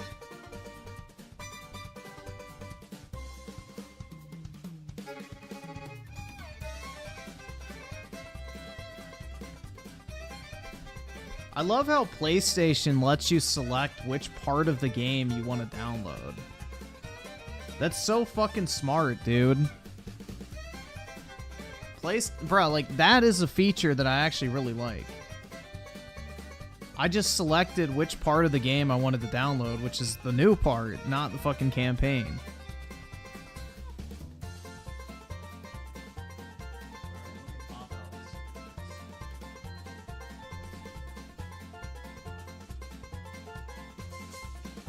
I'm glad I didn't destroy this fucking disc like I wanted to, because I would hate to have to buy this shit again.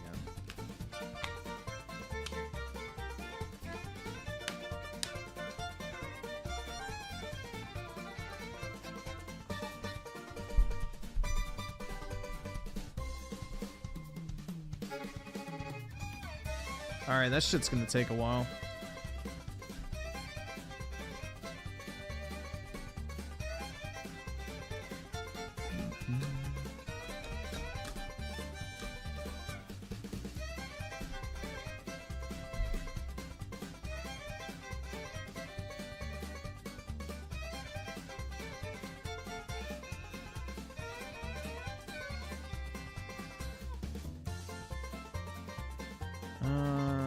It's going pretty quick.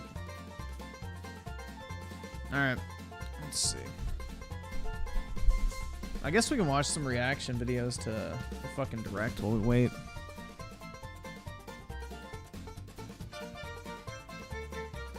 I'm sure Creamcast uploaded.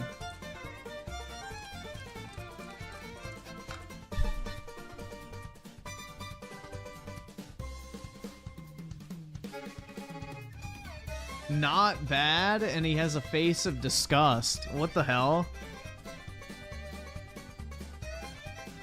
It's like Dreamcast guy was like this, bro. Disgusting black creatures, get out of my sight. I mean, Dreamcast guy is a Sonic fan, so... That was great! Oh my god. Dude, I fucking hate...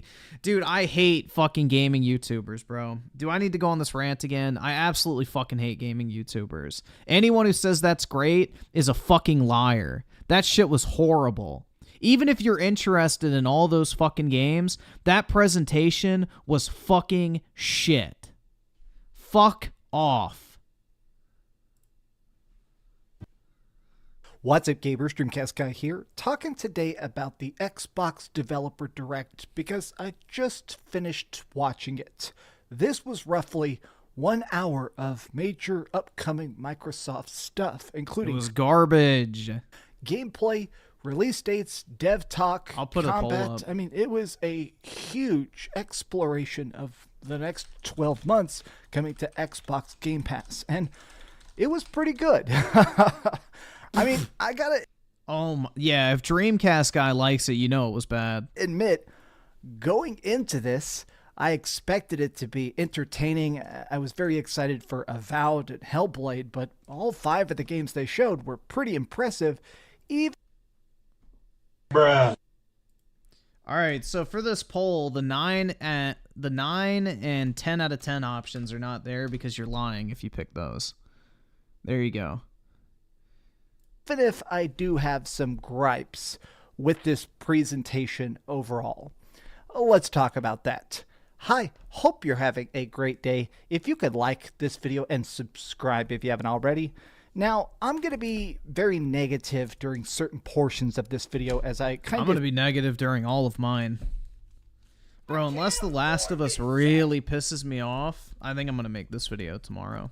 Or tonight after I'm done streaming. Give my live reaction. I took a bunch of very detailed notes about the 5 games we saw, which happened to be Avowed, Hellblade 2, Senua's Saga, a surprise reveal by Square Enix showing off a bunch of gameplay for Visions. How was that a surprise reveal, dude? They showed it off at the Game Awards. They literally already announced it. of Mana, which I'm incredibly excited about. Oxide revealed their new strategy game, which is called Ara, History Untold. And finally, Machine Games gave us a actual detailed glance at the Indiana Jones game, which I'm still surprised exists. Now, let me just start with my harshest criticism of these Xbox Developer Directs, which is going to sound a bit silly, but let me explain. These talks, I feel like, are not focused enough on the game itself. These are good. They're a great chance to see not just the game itself, but a lot of times the methodology of it. Not just why we're jumping, but how we're jumping. A lot of times these things show tons of like people sitting at desks, being interviewed, coding, doing motion capture. And while that is cool in a conceptual sense to see, how the sausage is being made, it doesn't make for an You never want to see how sausage is being made. Entertaining live stream. During certain portions of this, I was downright bored because they'd be showing crazy, epic, crazy fights and like people getting exploded off roofs or jumping from planes and stuff like that. And then suddenly they cut back to a guy at a desk very stiffly reading off a teleprompter. Microsoft, you guys are about to have an incredible year. Like, all these games look like they're going to have a huge audience, a lot of popularity. I don't need you to have a guy with a huge beard sitting there and monotonely explaining to me why Indiana Jones' hat looks good. I just don't think that's a good idea from an entertainment standpoint. As a viewer, I just want to see the damn games. But speaking of, let's go through this in numerical order and actually talk about each of the games they showed off and why they really did impress me, starting with Avowed. That game was This is an horrible. action fantasy RPG that's being done by Obsidian Entertainment.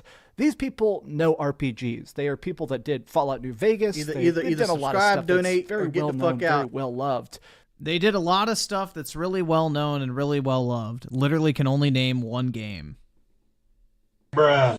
So this project, it definitely seems more action-y than their typical RPGs are. It almost kind of looks like Skyrim combat, but... No, it does not.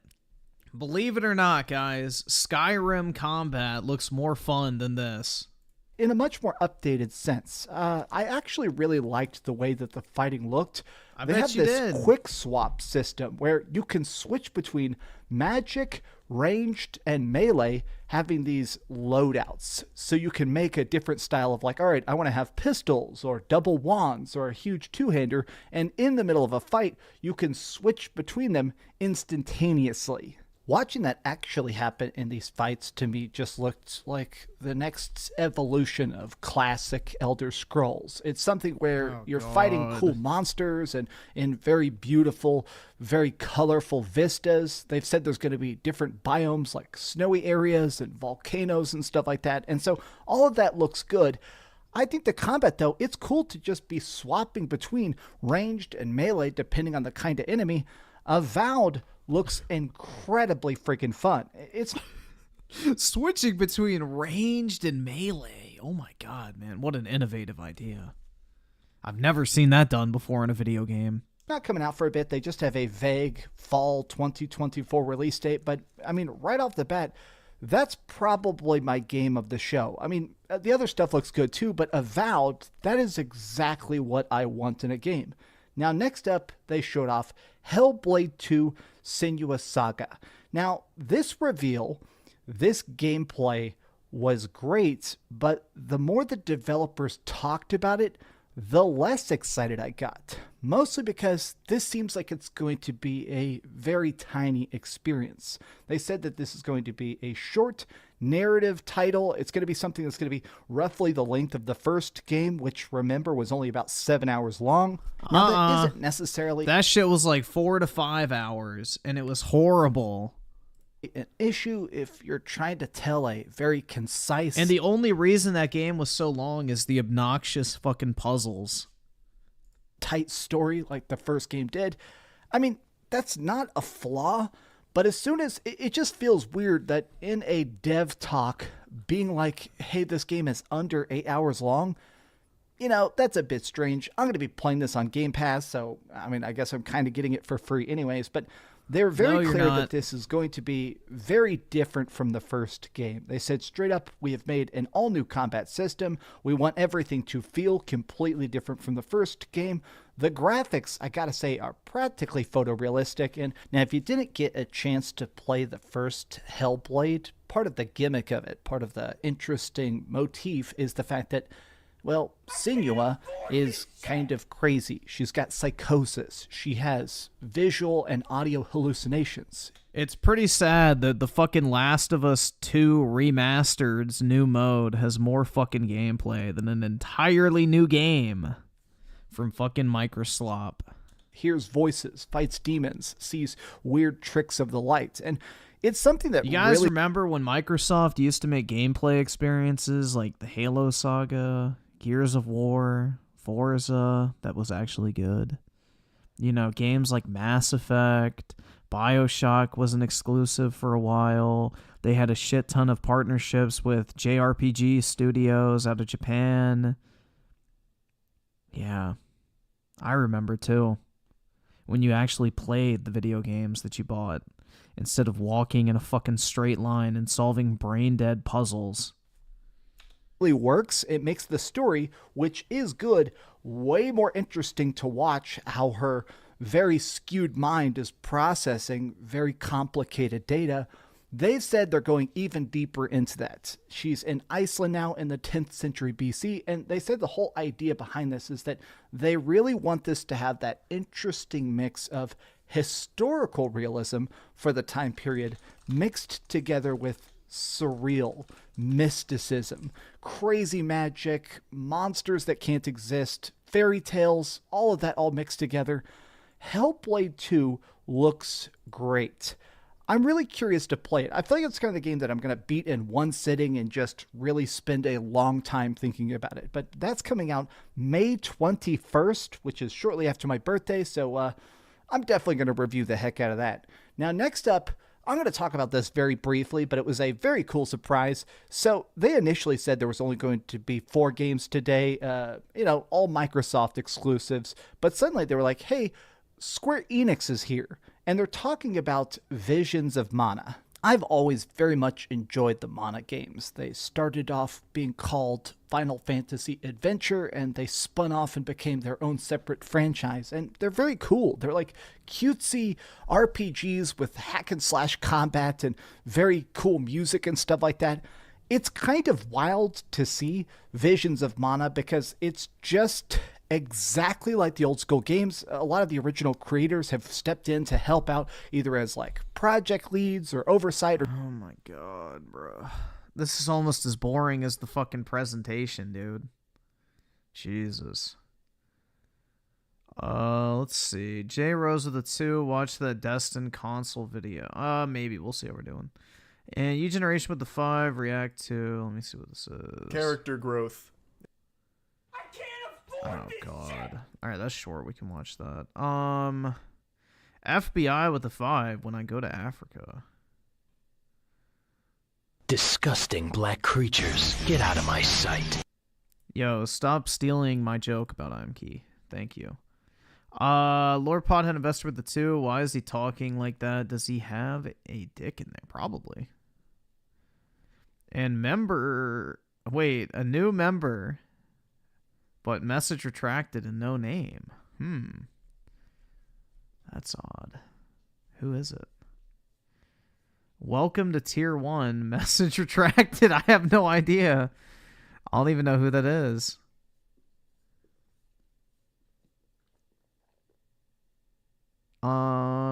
Oski Woski with the 5. The music with that dude in the LGBT shirt was so good. I'm going to do that more often, so get used to it. So many clowns in the end. That's right, man. But hey, Indiana Jones is made for a modern gaming audience, guys. Get excited. This is what we're hyped for nowadays, right? This is the face of modern gaming. Or just approval to help the new team and younger talent stick to the vibe of the original game. That's so cool. I love Mana. This is coming summer 2024. I am so ready for it. Xbox people, I know typically you guys don't buy RPGs. Pick that one up. Support Yeah, they're not going to Square buy Enix this one either. Making something that good. I'll wait until it comes to Game Pass, dude. And then they still won't even download it. For all consoles, right? I mean, that's kind of the thing. Vote with your wallet. Now, next up. Yeah, they only vote with Game Pass, so good luck. Here's the one game I personally did not like at all. I'm not going to say it's a bad game. I'm not going to make some declaration that it's not worth your time, but it's not worth your time. Oxide are the people that make Civilization 5. They're working on this new game called Ara. I don't think Oxide is the people that make Civilization 5. Unless I'm incorrect on that. Do I have Civilization? I don't. That's weird. I should. I literally know I have Civilization 6. Maybe that's one of my G2A keys that got fucking revoked. But I'm pretty sure they're not the developers of those games. But maybe they are. I don't fucking know. I thought they said they were a spin-off company. Fire Axis. Yeah, they're different. That's what I thought. Alright, yeah. I thought they weren't the same studio that made Civilization. It's like from the creators of, which... Roll your eyes now. History Untold. It is a 4X strategy game. This is a game that is incredibly in-depth with multiple systems, upgrades, crazy stuff, and it goes through different eras. You're literally going from like battling around the pyramids all the way up to mech suits. Like 4X fans, which means like strategy, world building, resource. I'm sure those people are going to be incredibly happy with this, but me, as the kind of guy that isn't into strategy games, I just didn't find this to be entertaining. Like sometimes I'll see like a game that's outside my typical comfort zone and it looks so good, I'll give it a shot.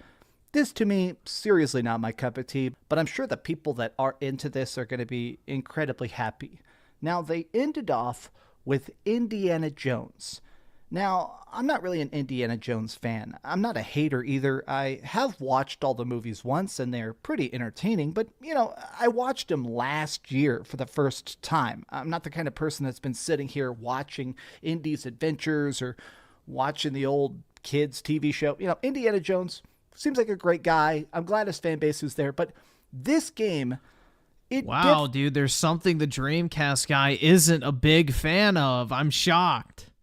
There's a first time for everything, I guess. Definitely intrigues me.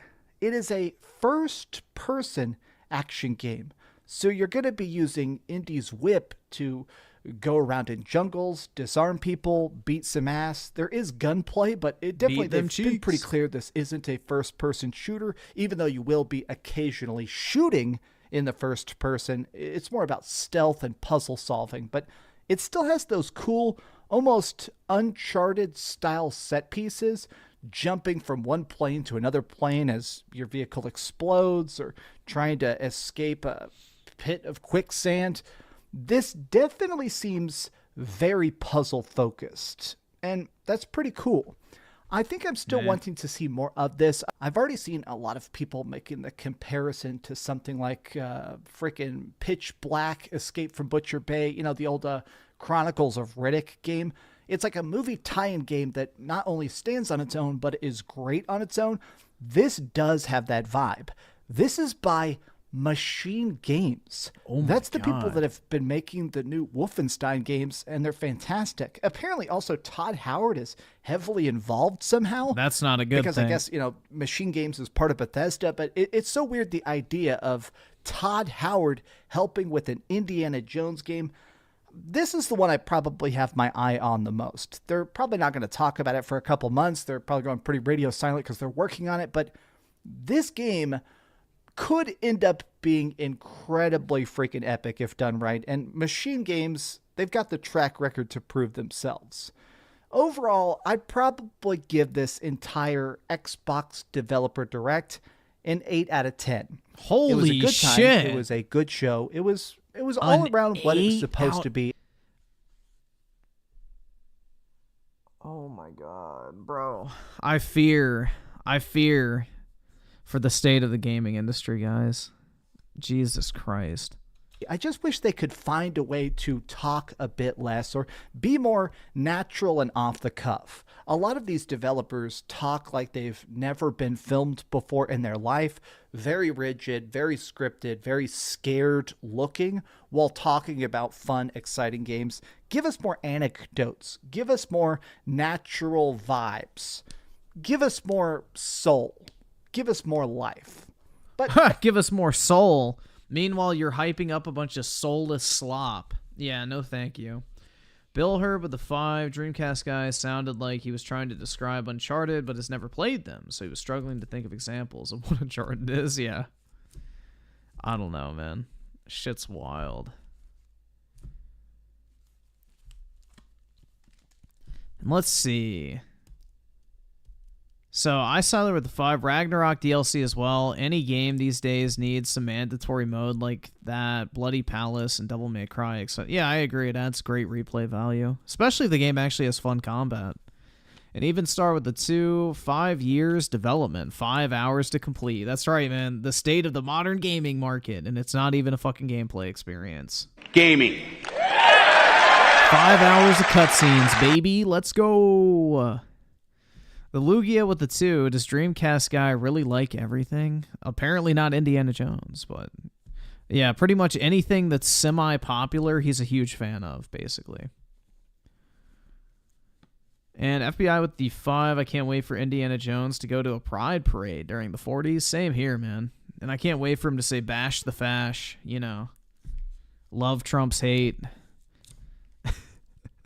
Basically. Respect trans kids. Affirm trans rights, stand with Ukraine, Black Lives Matter, trans visibility is valid. For a modern gaming audience.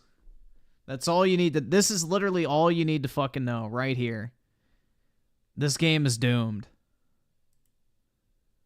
It's doomed. Let's see, Brandon Langston with the 2, love how you roast Creamcast guy with facts. Appreciate it, man.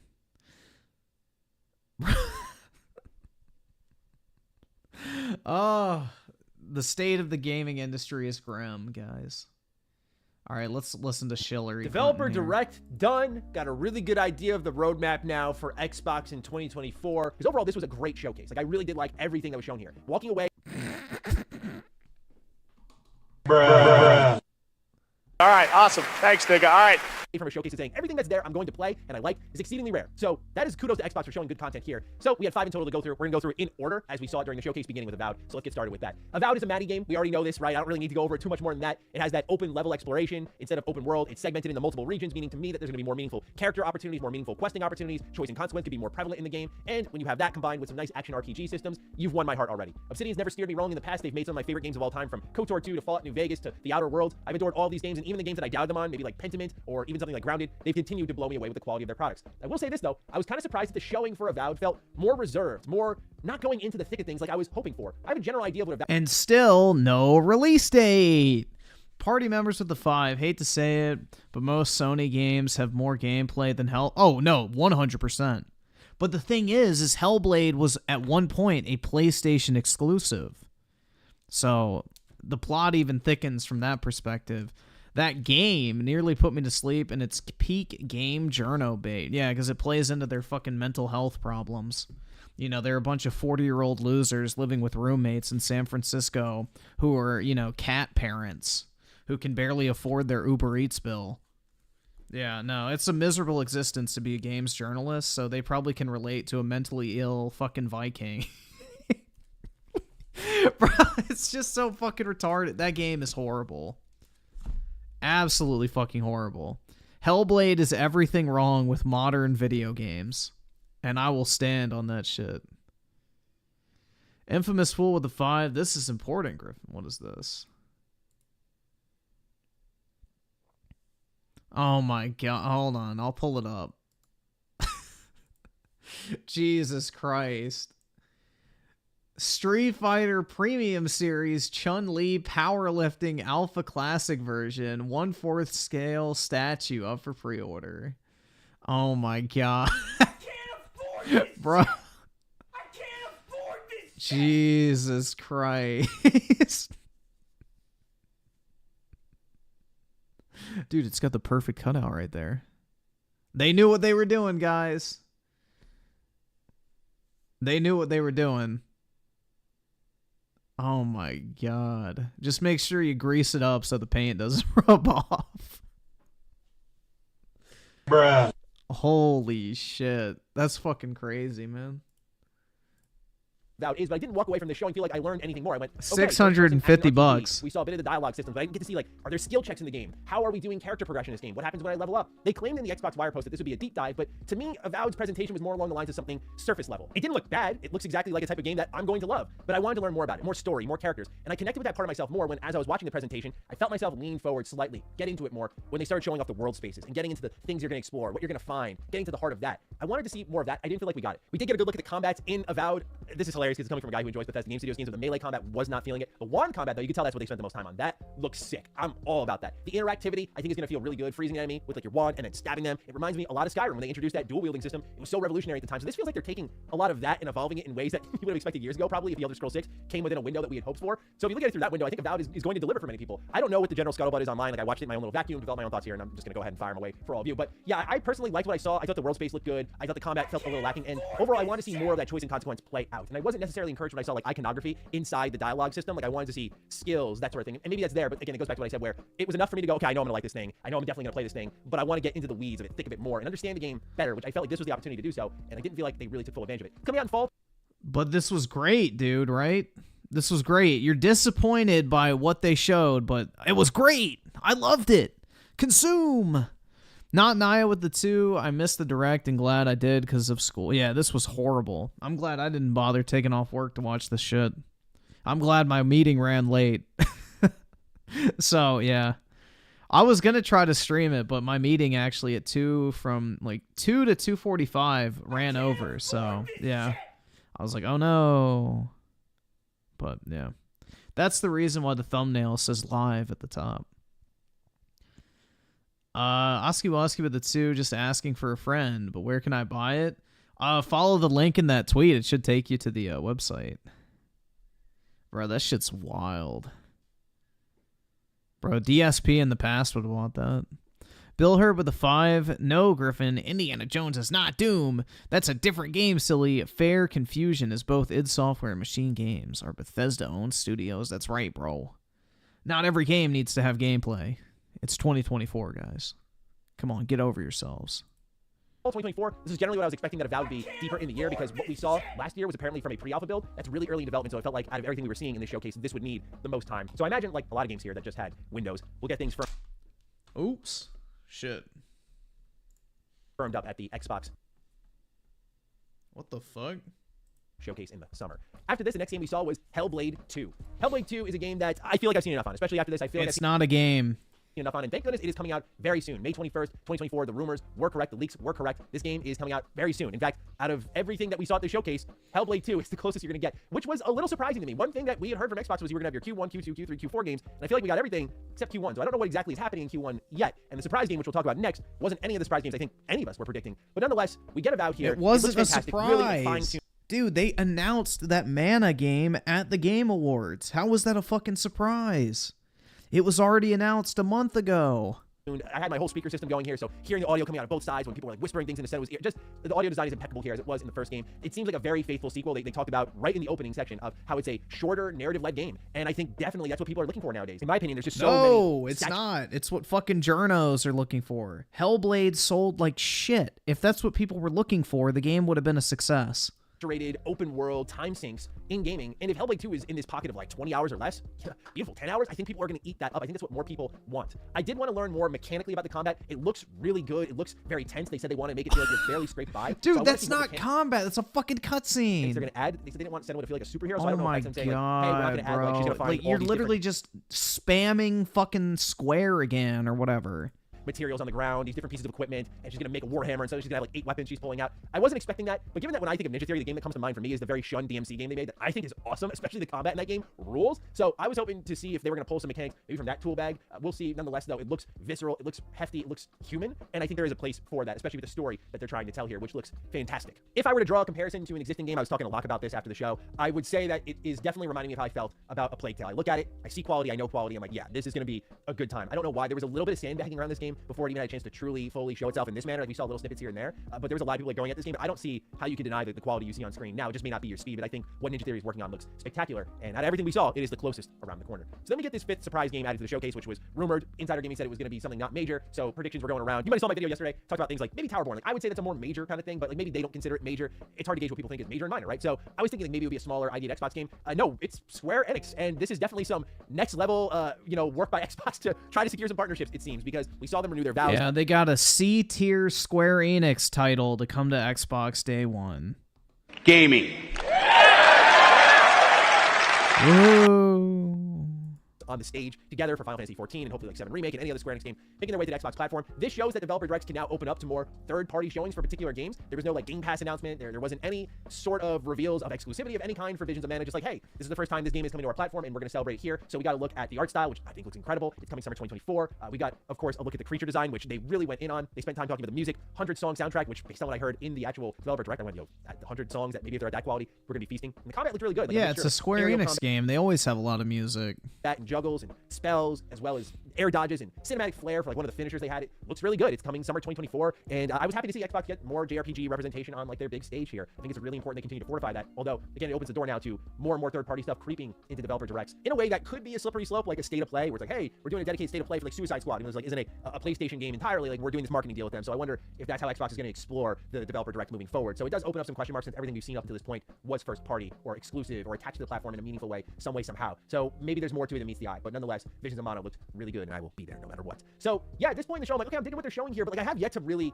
love on something presentation-wise. Like everything I know here, I'm going to play, and I'm very excited for. But like presentation-wise, I really wasn't losing my mind because like I saw a lot of Hellblade. Avowed, it's like a known quantity for me. Like okay, yeah, this looks good. But really, it wasn't until the unknown started to come in Aura, Griffin's negative amounts of enthusiasm is killing. Dude, I have zero enthusiasm for anything gaming related these days. History Untold. This game, everything is just shit. I thought this could be a Q1 game. They're like, hey, we'll see you fall 2024, which hurts my soul because this is one of those time sync games. And around that time period, you know, I'm reviewing typically a lot of games, especially since a lot of games from Xbox are coming out around that time period. I know that this is one that I might not end up being able to give it my full attention. I was really crossing my fingers. This would come out much sooner. Not just for my own schedule, but it was because the game looked amazing. There's nothing to be excited for anymore, man. It but sucks. also Crusader Kings, and they showed this living world and how it's going to evolve. They showed mechanics I was really familiar with Civilization, which out of all the series I mentioned was the one I played the most. So they showed like, hey, you get prestige, and this is how you like win battles. Do you want to be a leader who's focused on military or art or scientific achievements or triumphs, like these achievements of human history that you build? Like, how do you want to progress? And so it felt like a genre. Dude, Pal World looks like fucking asset flip garbage. Like, come on now.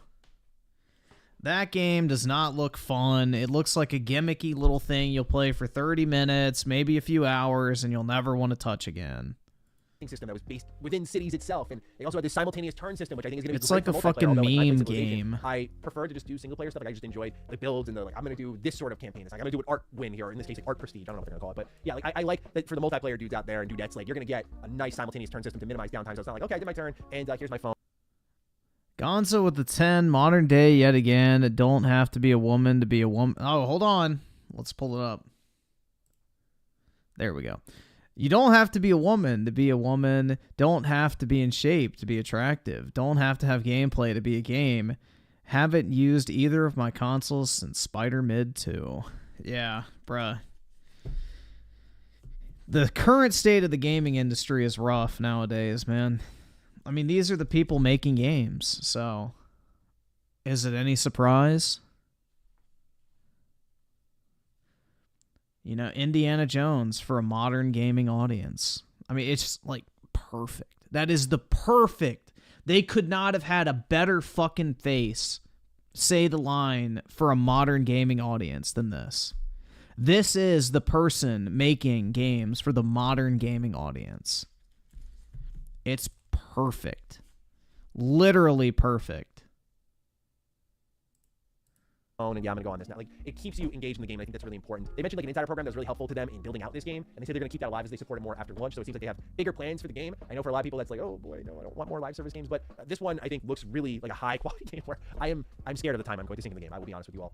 But yeah, there's a lot of familiar civilization mechanics. Like, oh, here's our leaders, and they have unique traits and skills, and just I wish truly out of everything I saw, like I was like, okay, I can be patient, but that was one I saw and went, man, I can't wait to play that. I don't know why these games are calling my name. Like I saw the Frostpunk 2 Game Pass trailer, and I thought to myself, like, that looks amazing. So maybe I'm just mixing it up a little bit more as I get close to my 30s. I don't know what's going on here, but I'm figuring it out day by day, clearly. But Our History Untold was that moment I went like, oh wow, like these devs are passionate. Not that the others weren't, but like these devs have true passion, true authentic excitement, and like I cannot wait to play this one. It looks really good. And then the last game of the show, in my opinion, easily, like it cleared everything for me. Not only because it was new, but it really surpassed the expectations that I had set for it, was Indiana Jones and the Great Circle. Now, if you've watched my channel for years, you know that even in the thick of a lot of criticism being slung at machine games between, for some reason, people complaining about Wolfenstein 2, which I don't know when we decided as a community, like Wolfenstein 2 is apparently a bad game, but Wolfenstein 2, from what I heard, had way too many cutscenes, which is why I never played it. I heard that game had a shit ton of cutscenes that you couldn't skip, so I never bothered playing it. I don't know how true that is, but yeah. The first game I liked, it was okay. I thought it was pretty good. I like Doom 2016 a lot better, but it was okay. But I heard Wolfenstein 2, whatever, the fucking Colossus or whatever the fuck it was called, that game had a shit ton of cutscenes, a bunch of cringe woke shit, and just was not as good as the first. So, I don't know. But that blows my mind. I love that game. And then Youngblood, which I do not fully It had a lot. That's what I heard, so I didn't bother playing it. Era for Bethesda and ZeniMax, which never needed to happen, but they made happen anyway, and we saw the products that came out of that era. So I don't really blame them for like. Because that was like the fucking worst part of the first Wolfenstein game was the story. Like the story was so boring. Like I just wanted to shoot more stuff. One singular, I think, bad video game. And otherwise, they have made gold. And here with Indiana Jones and the Great Circle, as someone who, I gotta say it again, has not seen any indie movies, that will change this year. Fret not, we're working on things here. This game looks amazing. So good in every way. So my primary interaction with Indiana Jones, enough to make me actually dress up as Indy, as a kid for Halloween, was Indiana Jones and the Emperor's Tomb, which is a game I played on my original Xbox, and I love that game so much. And this game, it felt like it captured all that and more. Like, what I loved about Indiana Jones and the Emperor's Tomb was like the fist fighting. I don't know what it is, man, but just throwing bombs in that game felt so good. And I think it was like the sound design, the grunts, the punch sound effects. Like, as a kid, I loved it so much. But also, like, how many pieces of equipment and tools you got, and how you navigated the environment. Like, your whip was good for combat, it was also good for traversal. And yeah, like as a PS2, Xbox era game, like it was a little janky for sure, but it definitely like came into its own over time, and you would get a feel for things. Like, it was all third person, so you wanted to be indie. This game, to some people it's a problem, to me it's not, is a mostly first person game with third person when it came to exploration and traversal, and the cutscenes are in third person. So I feel like this is a good happy medium where you get to play to this. Bill Herb with a 5 in 2024. PlayStation has no games. Xbox has games that no one wants to. Exactly, man. It's like a rock in a fucking hard place. And then you got Nintendo, who will most likely still put out some straight fire. So, you know, hopefully Nintendo comes in clutch once again to save gaming. Strength of Machine Games, who look at their track record. They saved last year, that's for sure. While the cutscene direction, look, I saw that opening cutscene where Indy was buried in the sands of Africa, and the villain was in his face just talking that smack to him, and I went, this is going to be amazing. This is going to be amazing, because immediately I got that same immersive, high-quality acting, the sickening villains that Machine Games is known for, and I didn't think of it this whole time with knowing Indiana Jones. I'm like, wow, like they're going to go there and get this weird, twisted villain. It just immediately brought me there, and I thought, oh, with that cutscene quality, yeah, like I already know this is going to be awesome. Todd Howard was a big focal point of this, unsurprisingly, because he's kind of like a superstar in gaming, but also, it was like his whole entire pitch. Like he pitched it to Lucasfilm, and then he talked to Machine Games, and like they talked about it was his vision from the setting to the story to how old he'd be. Like this was his dream game. And I always joke with people behind the scenes. Wait, I joke with people saying like, I thought Starfield was Todd's dream game. Now it's Indiana Jones? If you felt you got shortchanged with Starfield, it's probably because Todd was working on the real passion project over here. And obviously, Machine Games should take the credit for it, because while it's his vision, it's them making it come to life here. But my God. Did Todd tell another sweet little lie? Crazy. Wild. I would have never expected that one. Awesome. And the first person gameplay really works for me because I love like the puzzles and how they talk about optional content. They really didn't focus on like what you get by completing these. So I don't know if you're gonna get like treasures. It's gonna be kind of like Uncharted, where those are the collectibles in the game. You saw Melee, a little bit of first person gunplay, but not much there to get a feel of what that'd be like. It was really a focus on the whip, and I like that because that's like his defining piece of equipment there. And you saw him using it for traversal, and when he used it in traversal, like it went into third person. He like dropped down and started beating the heck out of people. They showed you could use it for distractions. I was like, that's brilliant. And then obviously use it for combat, where he was grabbing people by the legs, pulling them down on the ground, beating the snot out of them. Like it was awesome. But what surprised me most was actually the performance of Indy. Like seeing him, the character model, as like the Harrison Ford model. I just feel like nowadays with these tie-in games or these IP license games, like you're never truly safe, so to say. Like you're never truly safe after seeing how Avengers went. Like you're never safe in assuming, oh, this is gonna be just like what I know in the theaters or the comics or whatever it ends up being. Like the most iconic representation is never a lock. So to see that here is fantastic. Also, it appears Troy Baker is gonna be performing as Indiana Jones. And look, like I know there was a lot of people who were sick of Troy Baker. Like he was in everything in 2013. He got more picky. I haven't heard him in many games really since then. He kind of has that prestige to make those elections, but You haven't heard Troy Baker in any game since 2013. Oh my god.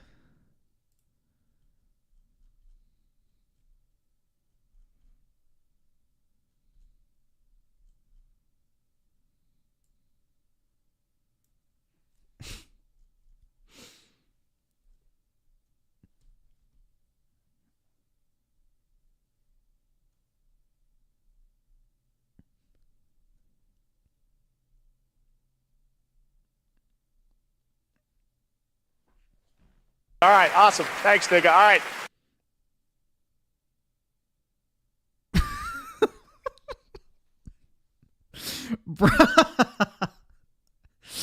Oh my god.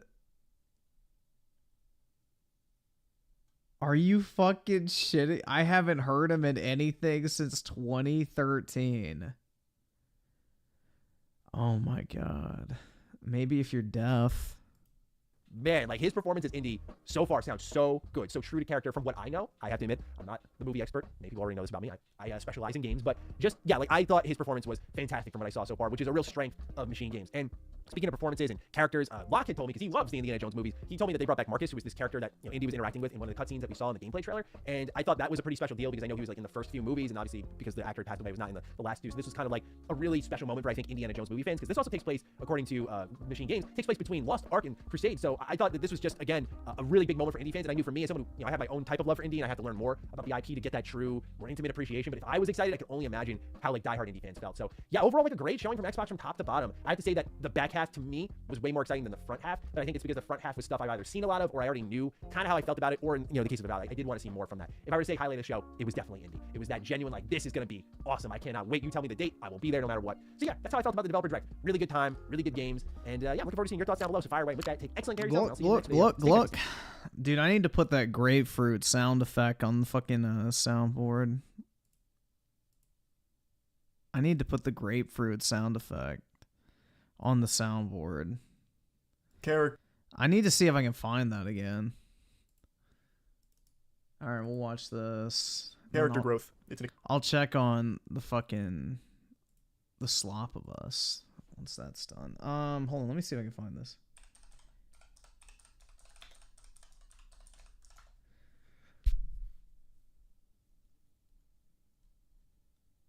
I don't know why no one has the video just like re-uploaded of the grapefruit.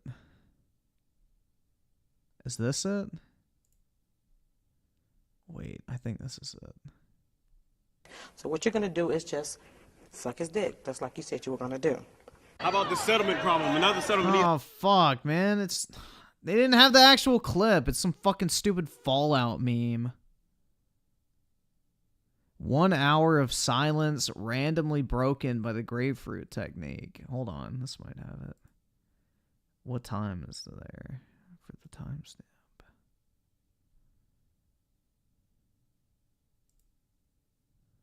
Oh, nobody has it timestamped. Of course. Bro, why is it so hard to find this video? That shit was like such a massive meme for a while.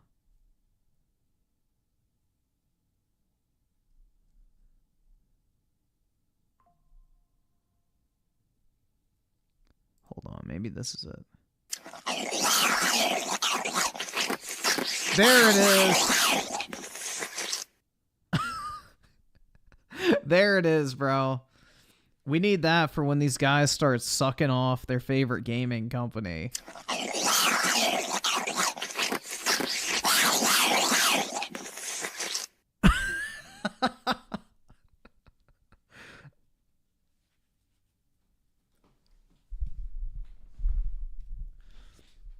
Oh my god, dude.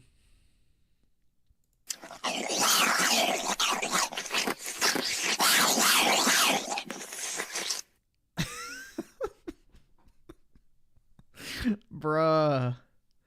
Oh my god. B Dogman with the 2. Wow, this industry is doomed. Everything is woke. Nah, dude, it's just made for a modern gaming audience. It's not woke. It's just modern. The face of modern gaming. Oh my god. Bro, they could have not made a more Just perfect encapsulation of a modern gaming meme. And they did this shit unironically too, which makes it even better.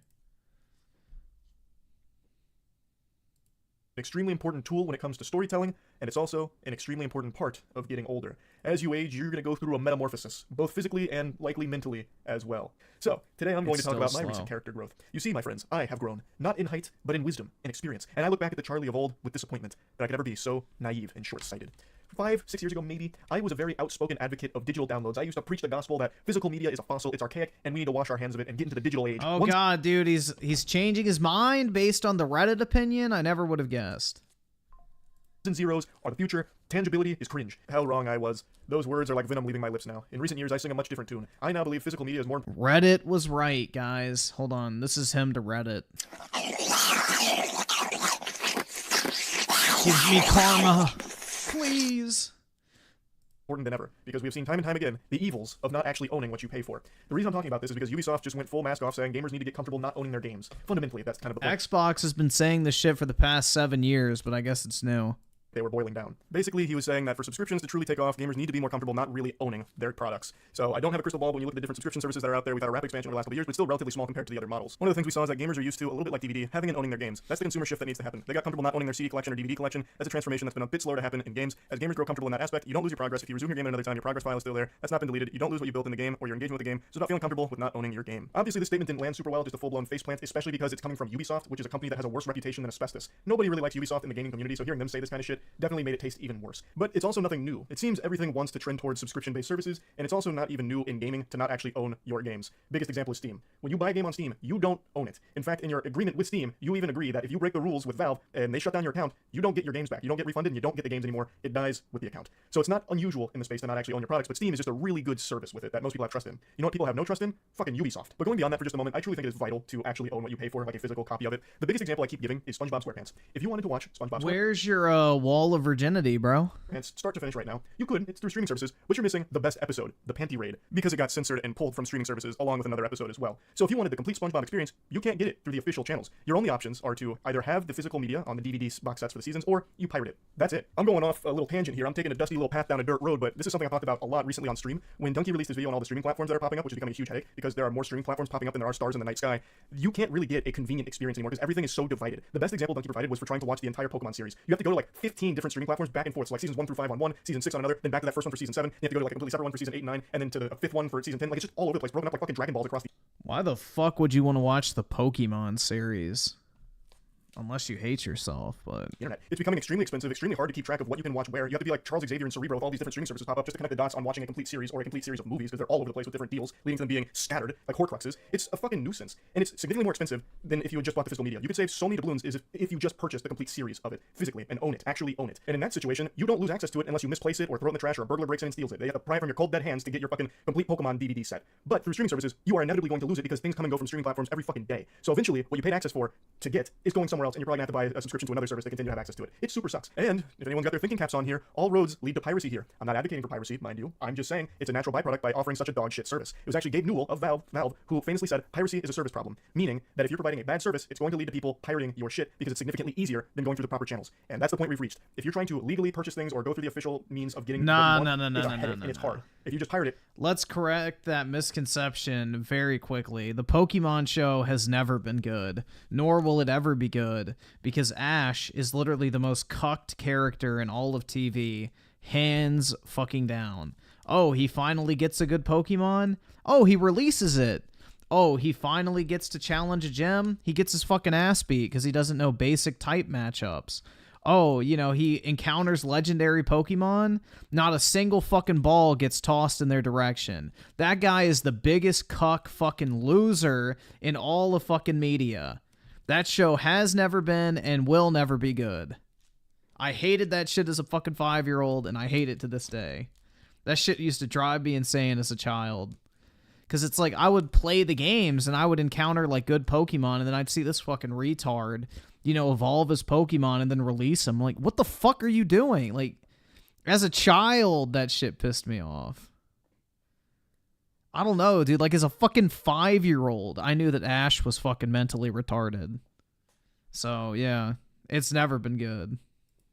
not only is it easier, but you also get the complete package, and it's not going anywhere if they decide to take it to a different streaming platform, or in the case of gaming, if they decide to like take the game down or shut it off or something like that. You own it. That's another huge benefit. And you get the complete experience like with SpongeBob, where you get the episodes that are currently censored. So all of this is just increasing piracy prevalence. So put that in your pipe and smoke it, Ubisoft and all the other suits that for some reason aren't seeing what every other sane person in the world is. It's just baffling, because it doesn't take a genius to see this. Everyone sees how frustrating it is. And for Ubisoft to say like, hey, you know what, it's time to get more comfortable not owning your games, it's really out of touch. Especially, again, from Ubisoft. Keep in mind, they offer Uplay, which is probably the biggest joke the gaming community has ever been subjected to. And the only ones laughing at that comedy is Ubisoft, how they got away with releasing something so trash. It's baffling how bad Uplay is, but that's a whole different can of worms. Point is, right now, I think it is more important than ever to actually own what you pay for. I've just had a complete perspective shift on this topic over the last couple of years because we keep seeing how detrimental it is when you don't actually own the product here, in gaming in particular. So yeah, I think Ubisoft is not wrong about this being kind of the future for gaming, where it's probably going to end up with everything offering some kind of subscription-based service, but it's not exactly a future to start pumping your fist over. I really do think owning the product is extremely important now, because we see how easily it can be snatched away for any multitude of reasons. So yeah, just wanted to talk about this a little bit because it kind of got thrust back into the limelight here with Ubisoft making these statements, and it's something I've been talking about on stream for a little while now. That's about it. So yeah.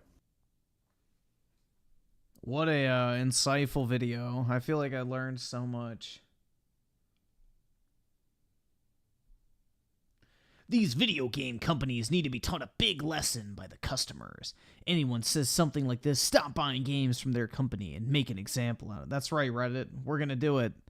We did it, Reddit! Woohoo! Everybody get ready.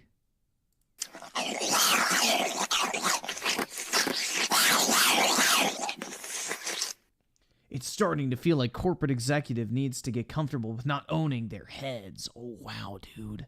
You're so tough. If a company makes it harder for me to enjoy their project, I make it harder for them to enjoy my money. Bruh. Oh. Holy shit, these are not real people.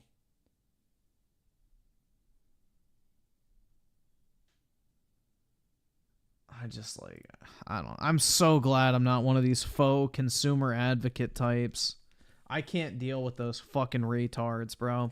I tried that grift for a little while on YouTube, and it gets easy fucking views. It is such easy content to make, but holy shit, every single time I would open my comment section, I wanted to fucking kill myself. So I stopped. Dude, that shit was horrid. Seeing those Redditors sit there and just fucking mauled and seethe and act like they're actually important is just horrible. Oh my god. Alright, let me check on this fucking game download real quick. Let me see if it's done. Oh, it is. Nice. Continue.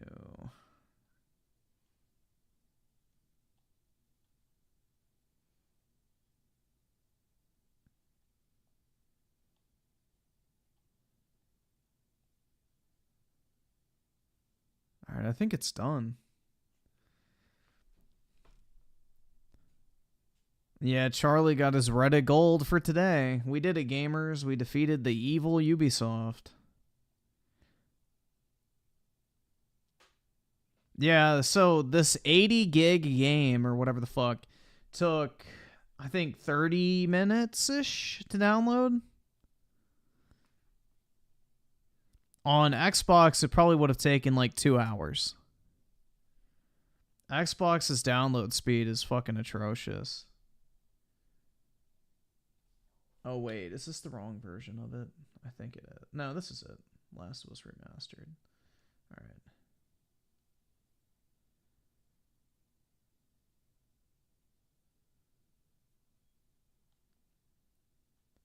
Alright. So I guess we'll switch over to that.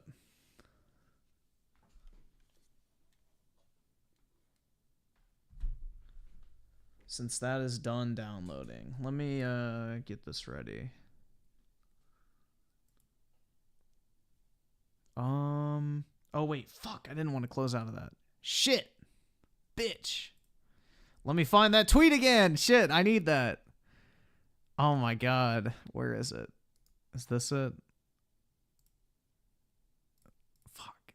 I didn't want to close out of that. Yeah, there it is. All right, whew. It's back. Modern gaming audience. There we go. There's that beauty.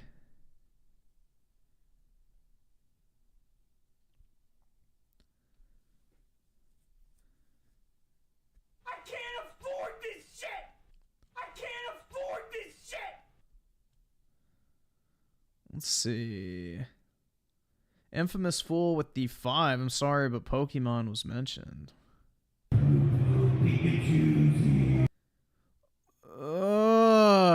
No. Fuck, bro. Ugh. Andy's in a fucking convention. Oh, alright, hold on. We'll watch this real quick. I don't know if we'll watch the full thing. Ooh. Oh my god.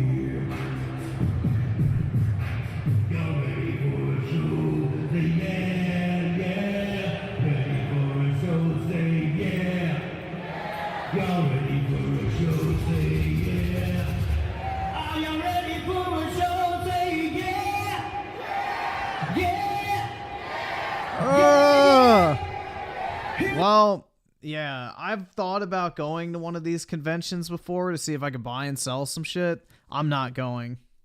It's settled.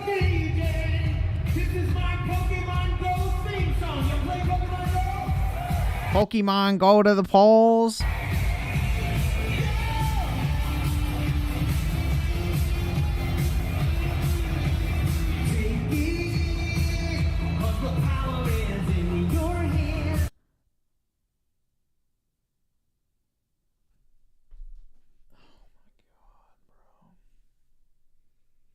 I feel like I have a duty to go because, like, there's a fucking garbage can Pokemon card or whatever the fuck. And I feel like I need to bring that to, like, his signing or whatever. And I'm going to be like, you know why I wanted you to sign this card? And he'll be like, why? Because it reminded me of your career. And I just want to see the fucking light leave his eyes, dude. I want to see the light fucking leave his pathetic, disgusting existence. Oh my god, dude. This guy is such a fucking loser.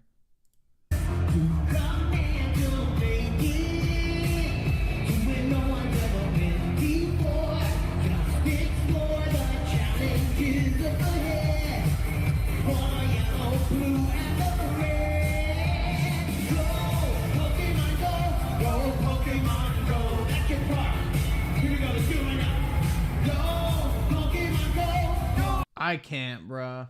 That's too much. That's too much for me. Let's go back to modern gaming.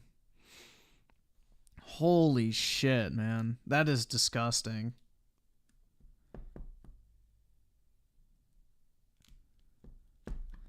Juan with the 2. Did you see my earlier super chat? I think so, yeah. The fucking $1 one? Pretty sure. Black is dead with the 2. Gears 6 with a gay father figure MC. That's right. Going up against the lesbian mother-daughter power or I'm sorry, granddaughter, grandmother power couple. There we go. And Oscar with the 2, my brother and I are thinking of going, but oh god. Yo, you should. See what it's like. You should see it. I should check and see if there is one near me or some shit. I feel like I should go. Because, like, I don't know. It'd be fun at least to just laugh at the freaks. But not if that guy is there, bro. If I have to be subjective to a musical performance, I don't know about that. Juan with the 2. What is this? The interview that... We'll see if we have time for this, but we're going to do the slop of us now. But potentially we can watch that. Oscar with the 2, there's one in Dallas. Oh, boy. Yo, that'd be a great first experience in Texas. Getting serenaded by the Pokemon guy. Oh, my God. Griffin going to meet his wife? That's right. I can't afford this shit! Holy shit, that's gross.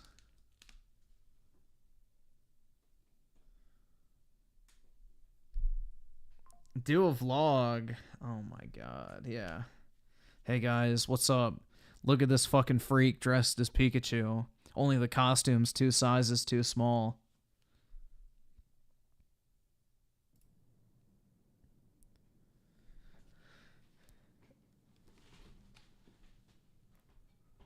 Dude, imagine the like, bro, that's the one thing that's like creepy. Cause like I went to the national sports card convention to go drop off a PSA order for a day.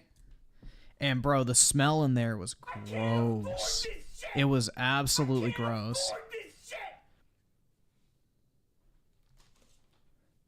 Like the sports card convention was disgusting. I can only imagine the fucking, you know, Pokemon one.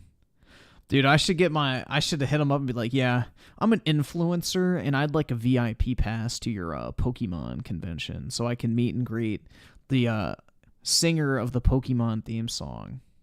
You know, he's a personal hero of mine and I'd really like to get the opportunity to speak to him. Standard run.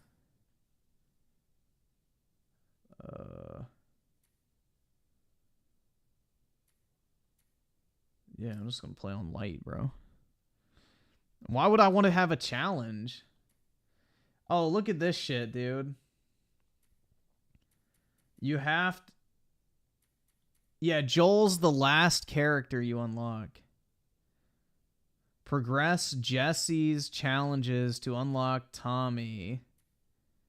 Progress Tommy's challenges to unlock Joel.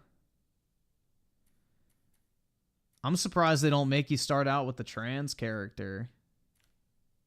That's actually surprising. 50% more supplements. Bro, that should be Abby. Heal on melee kill, melee upgrade recipe, brawler upgrade brand. Bro, Abby's should be 50% more supplements, because that's the only way she's looking like that in the fucking apocalypse. Real talk.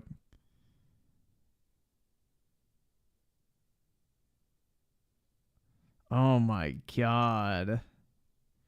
Should I play as Abby Zilla? Alright, why not? The character cannot be changed. Oh no, dude. Wow, it can't be changed. I sure hope I can live with my decision. Why are they hyping this shit up like it's some impactful choice? Like, bro, it's a fucking roguelike. You can die and restart. It's not a big deal.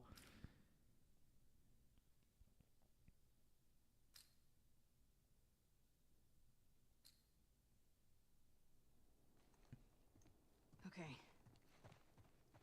Do I even remember how to play this shit? Controls. View control. So, dodge and sprint is L1, aim, fire, weapon swap, interact, crouch, melee. Okay. I can get it from there. Shit. Alright, well, let's start this bitch up. See if this was worth $10.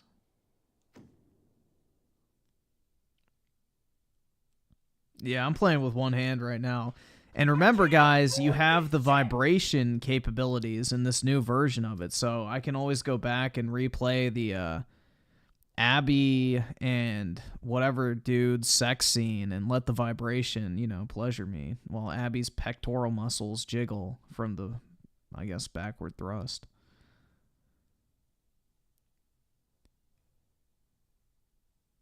Yeah, you either get to play as Ellie, the Scissor Sister, or Abby, the fucking Muscle Mommy. Those are your two characters you get to pick.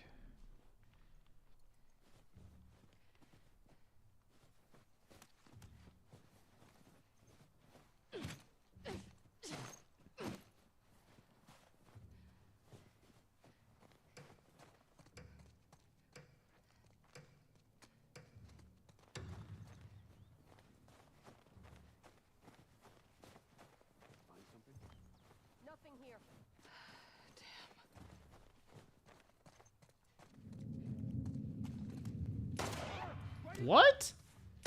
I shot that bitch in the head.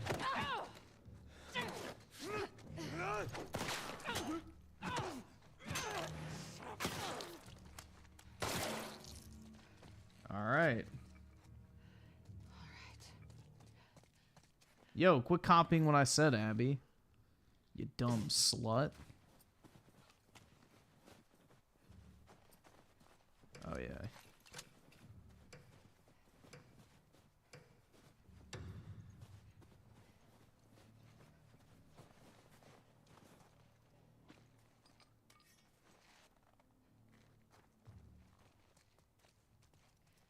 stealthy.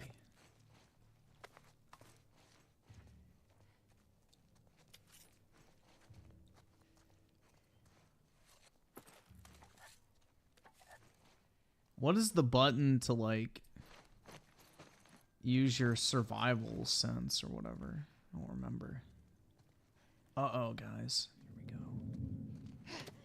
Don't try anything.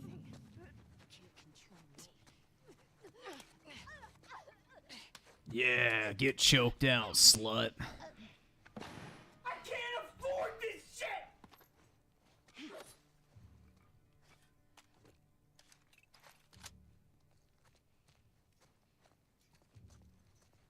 Nah, L2's not... Oh, is it? Nope, it's not.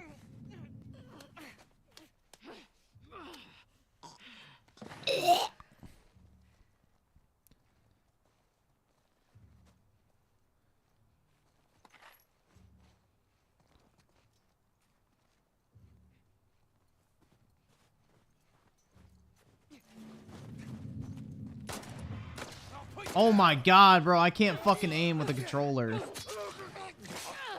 That is so awful. Gross. Dude, my fucking controller aim is non-existent.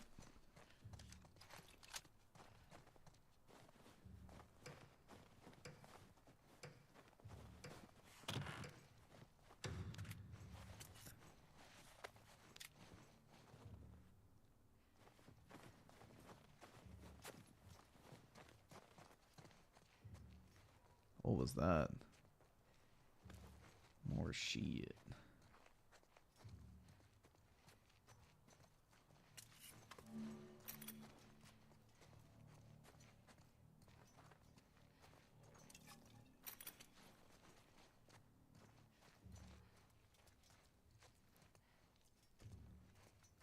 Kind of sucks there's no music or anything playing. It's kind of just bland.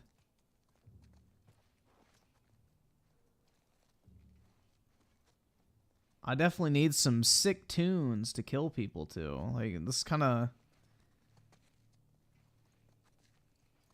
I feel like this is kind of going to get old pretty quick. Oh, R1 is to listen for enemies.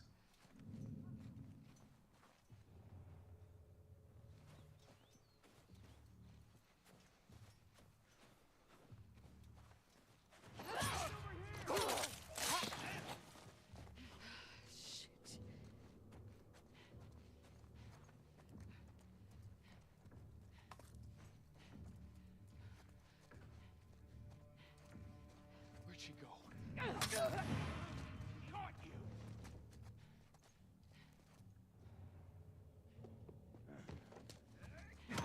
Oh.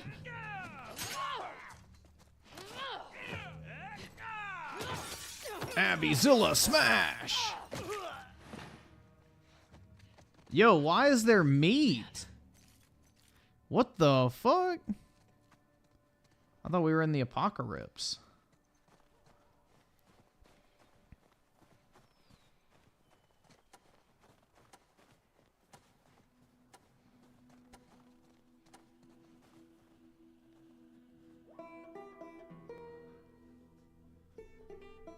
Well, there's some music.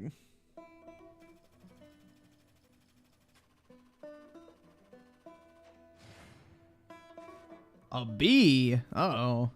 Oh my god, guys, I almost unlocked the trans character. Let's go.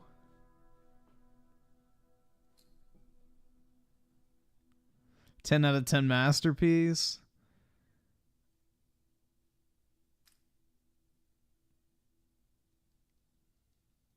B for born. Yeah, it's just kind of bland. I don't know. It needs more going on.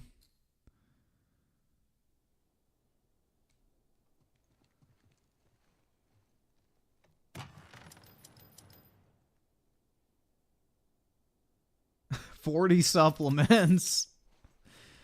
I don't know if that's enough to maintain this natty build.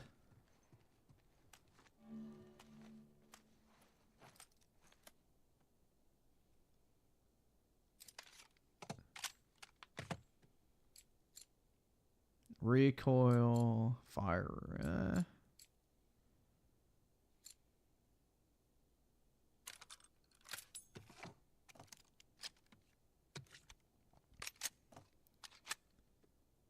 I don't have enough for the capacity. Then let me pop some pills. Heal on melee hit. I already have that. Or do I have to learn it?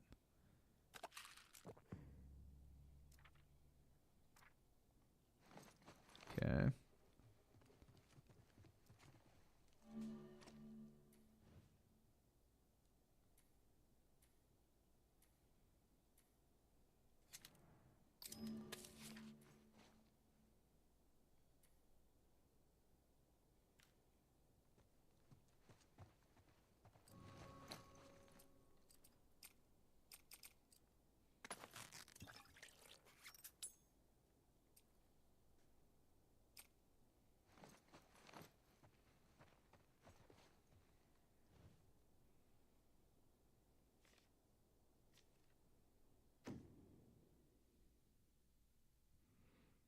This just feels really bare bones. I don't know.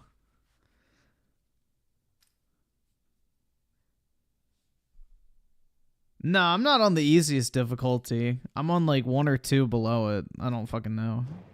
I'm not on the easiest one though. I'm on the 1.2 multiplier. I can't afford this shit! I can't afford this shit!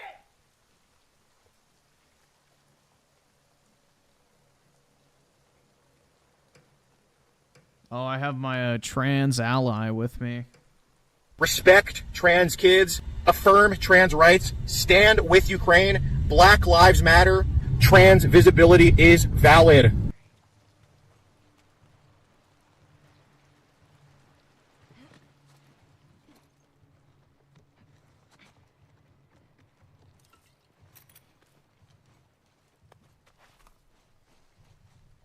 They've got a rifle over there.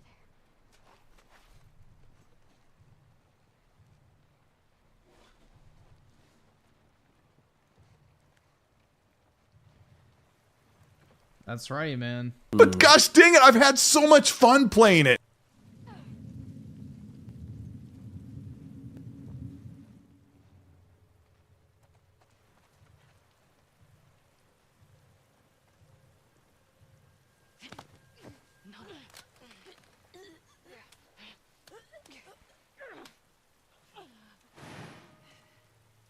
Yeah, but the problem is The Last of Us combat greatly discourages you from going all out. You get punished pretty hard in this game if you go all out.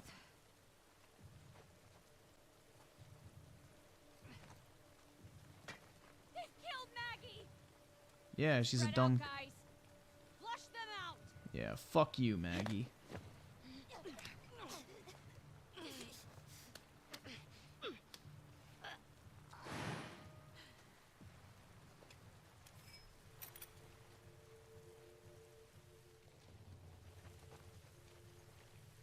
Abbyzilla smash.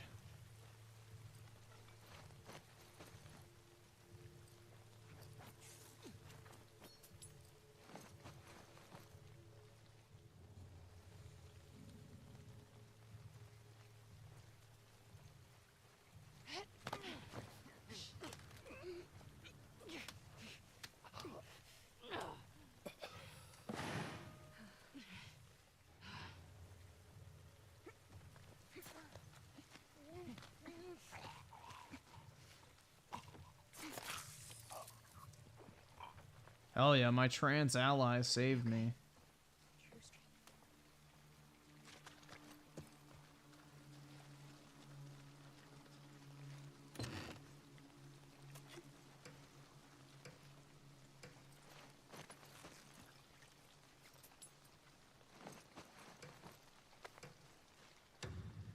Oh, I have 16 shots. That's too many. I can't pick up more bullets.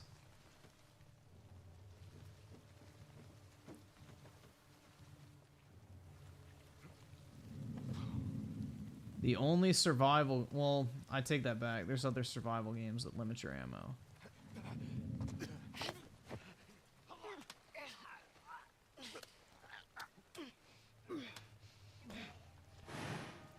Does it look bad? It looks exactly the same as the other version.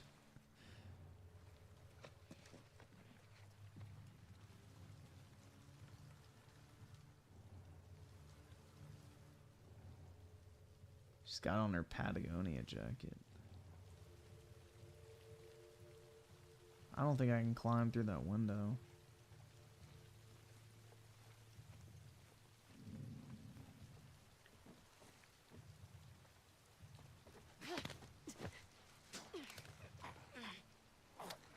She's mean.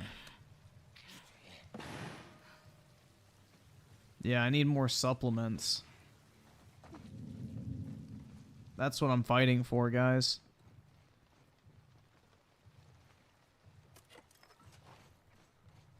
This is a battle for the last remaining of humanity's supplements.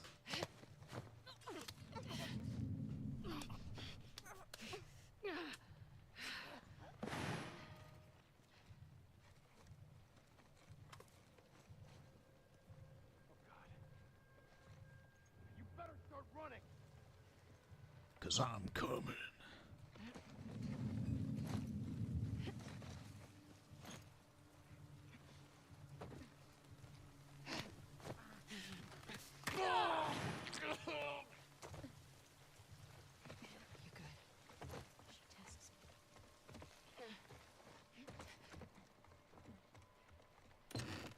That's honestly a more interesting plot than the actual game. Yeah, something like that, right?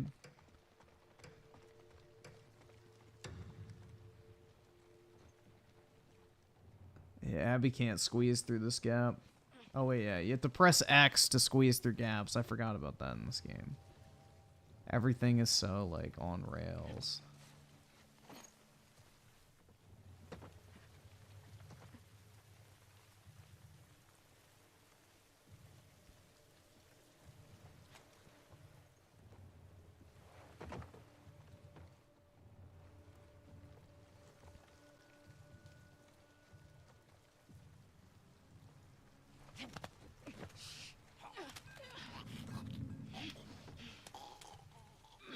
Uh-oh, I committed a hate crime.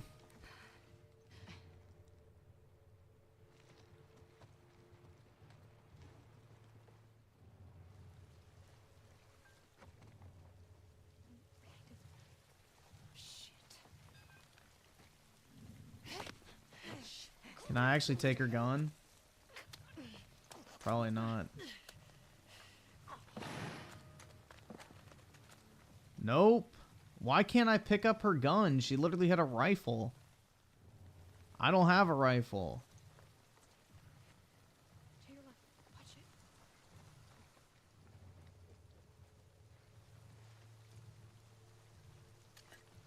Ready?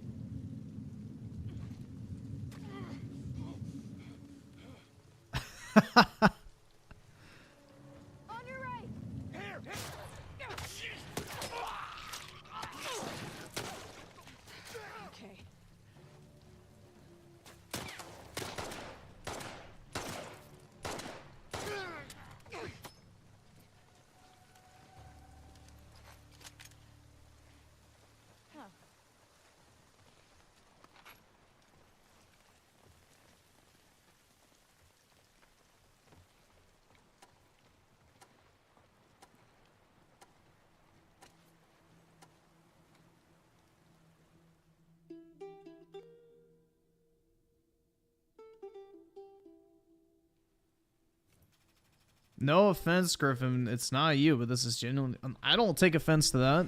I didn't choose to play this.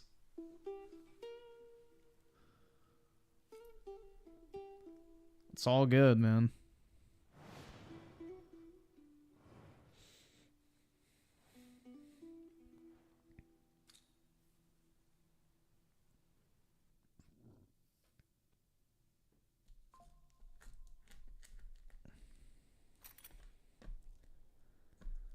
Let's see. So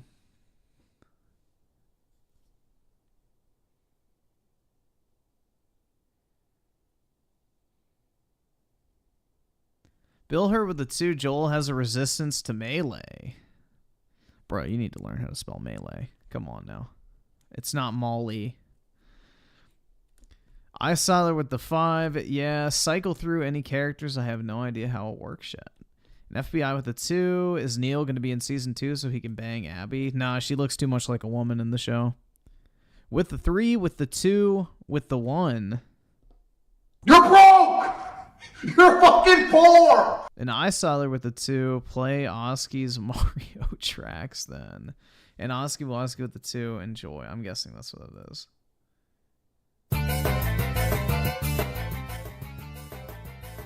Alright. And U Generation with the 5. Just look at the person who owns this channel. Oh my god. What in the fuck? That is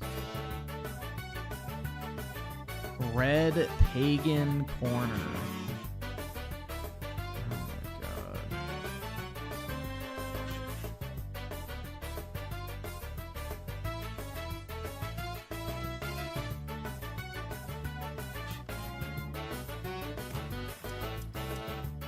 Supplements. Let's go, baby.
That's better.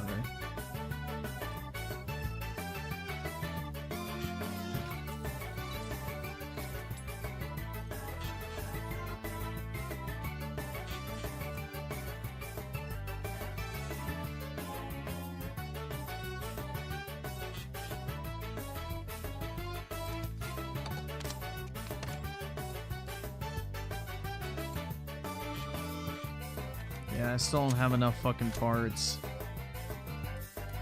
Griffin, did you get arms like that? I'm working on it, man, but, you know, I don't have access to unlimited testosterone supplements like our boy, or I'm sorry, our girl, Abby here. Forgive me. I misspoke.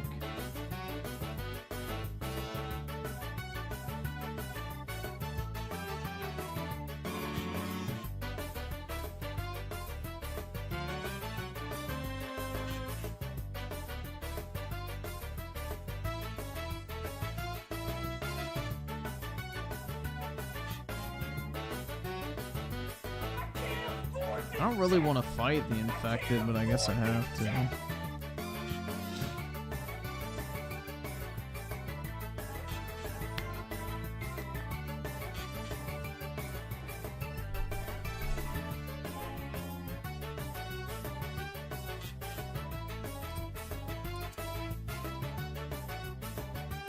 The infected are too scary for me, guys. Although Abby can just punch them, so it doesn't really...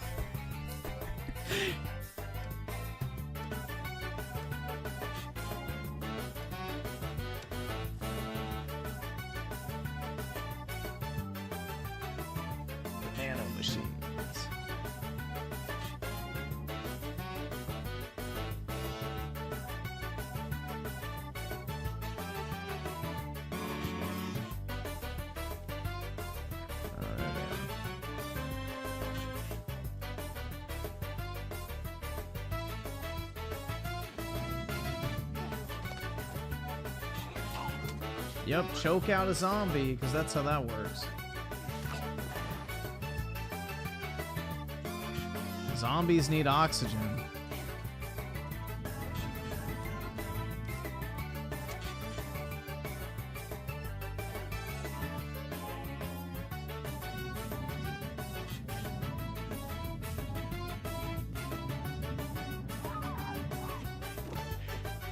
What the fuck?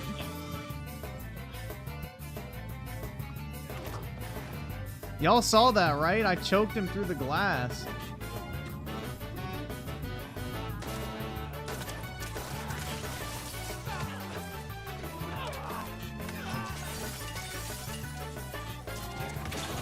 Oh, shit. Oh.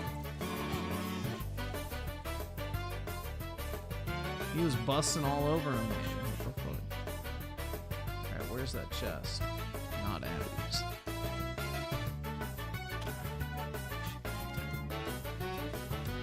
Too much ammo. Uh-oh.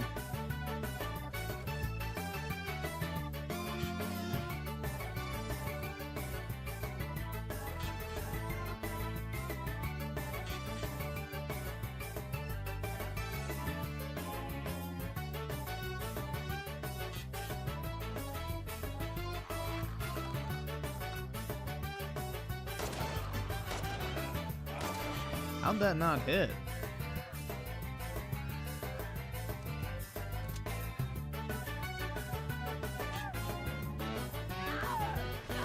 What?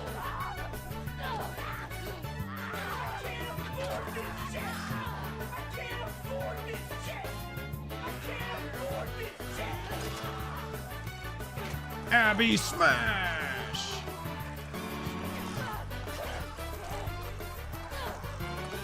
Smash!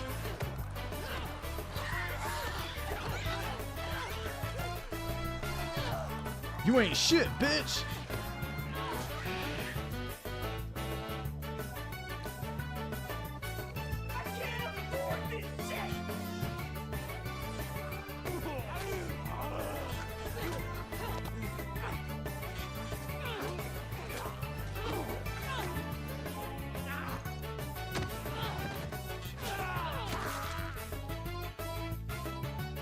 I forgot you can dodge. That's lame, you can't get to the chest in time. Oh, let me get that. Oh, fuck. I saw the prompt.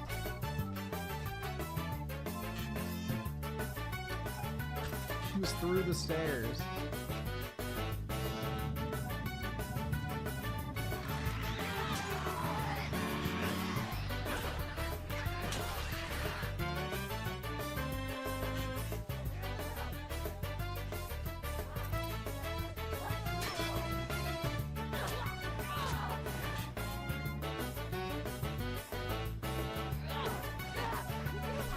Uh-oh.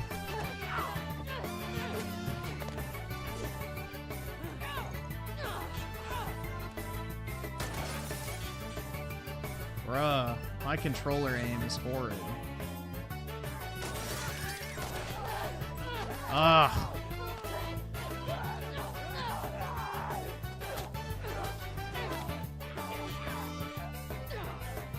What the fuck?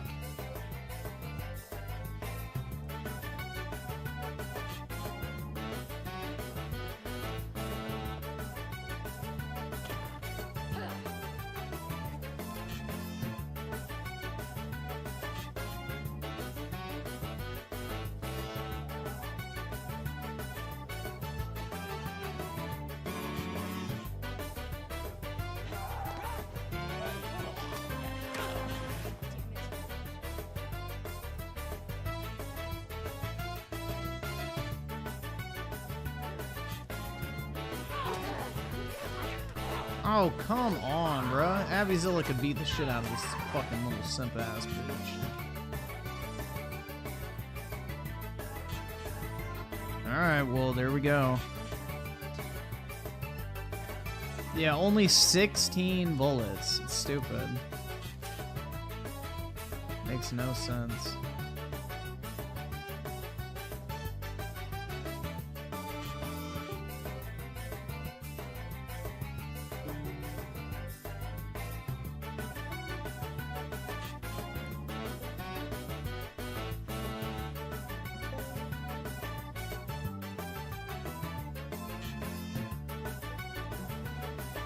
Yeah, I don't know, man. The God of War mode that's like similar to this looks way better, and it's free.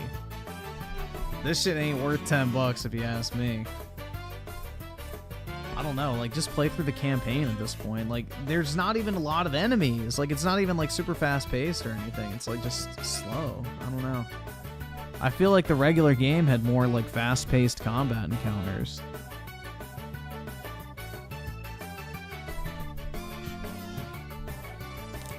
Alright, so let's see. New generation with the 5, listen to, so much better than Nintendo trash. Alright, I can pause that for now. What is it? It's probably some slop. The Statues of Music solo leveling episode. I have no fucking idea what that is. But I can't hear it, so enjoy.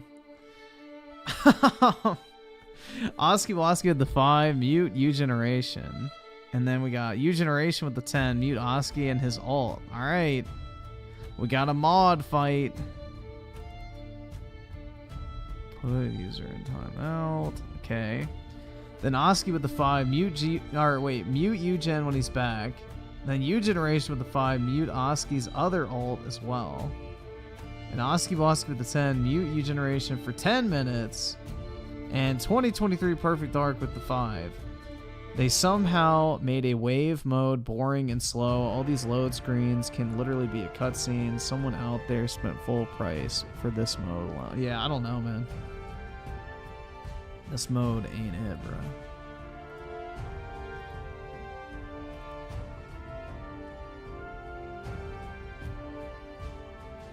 Yeah, this is literally a IRL sumo fight.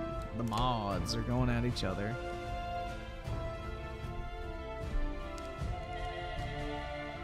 The mods.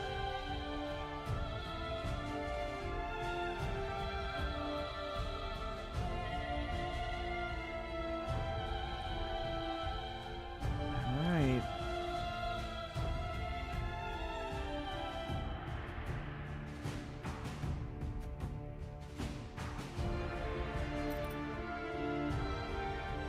Well, the reason why it's not a DLC is because they wanted to sell this game for $50, and the regular version of The Last of Us Part 2 sold for $20. So they made sure to delist the old version and sell the new one so that, you know, when the new audience of people comes in from the TV show, they have to spend $50 instead of like $20. Which is kind of smart. Blackula with the 5, mute FBI for being racist against me. Also, he's a glowy. Alright. Sayonara, nigga! That's to you, FBI.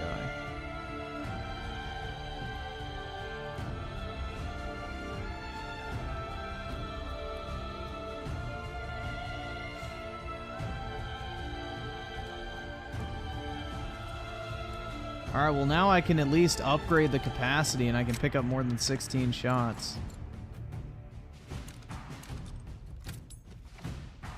What pistol only has a 6 mag, bro? Like, the fuck? What pistol only takes 6 bullets? I've never heard of that before. Kind of wild.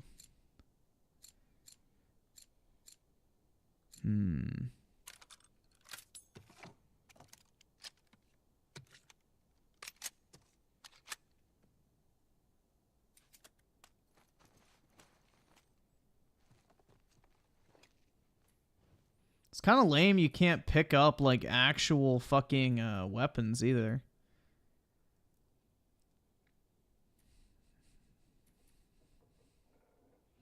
I don't need a silencer. I have my fists. Gotta keep pumping Abby with supplements. So she can become the peak killing machine.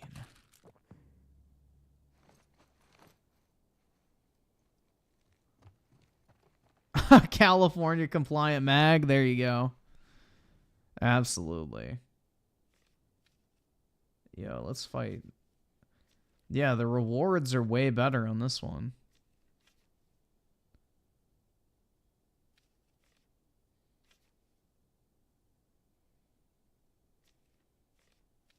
Although that one gives you a lot of supplement.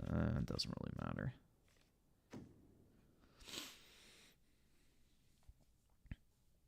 They have a pride skin for Ellie. Oh my god, I picked the wrong character. Shit.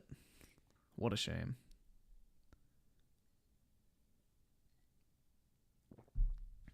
Oh, I see Oskiwaski's ult. There we go. I didn't see it before. I can't afford this shit! I can't afford this shit! Hunted.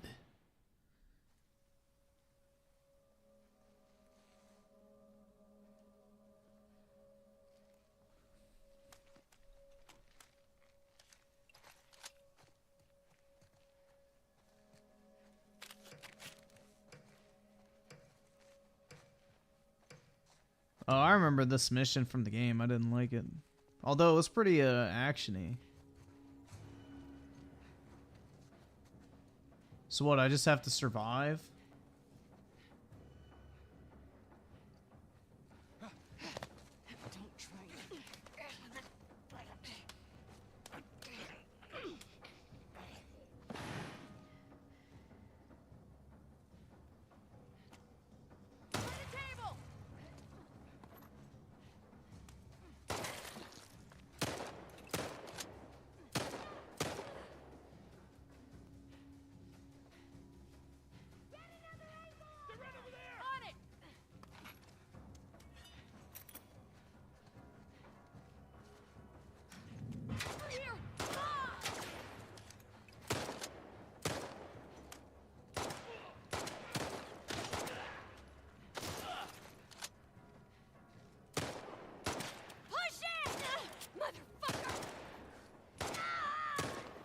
Yeah, I fucked your mama. Shit. She wasn't very tight though.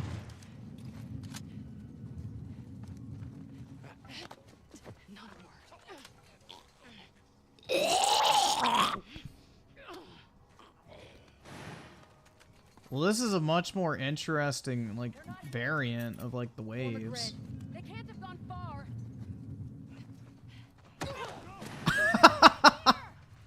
Abby smash!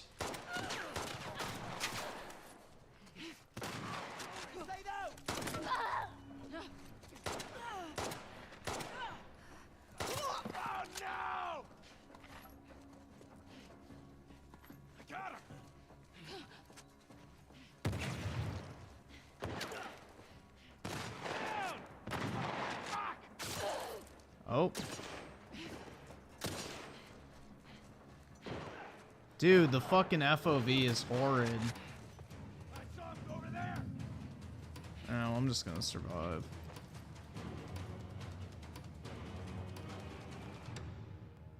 There we go. The FOV needs to be bumped up.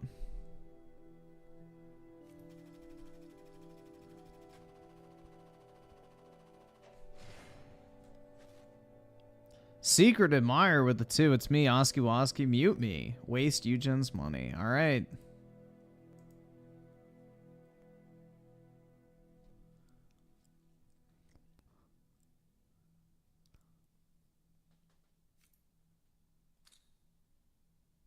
Damn, let's just look at my... no, my report card was always better than that. I pretty much got all A's, guys. I was like pretty much pro at school. Not like I'm bragging or anything, but yeah, I'm pretty smart.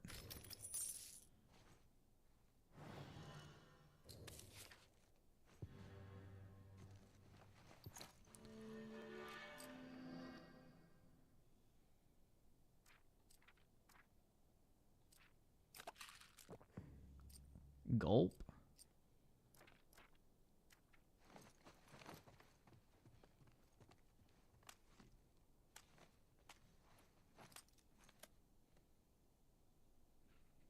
Griffin's so humble. Yeah, get used to it, man.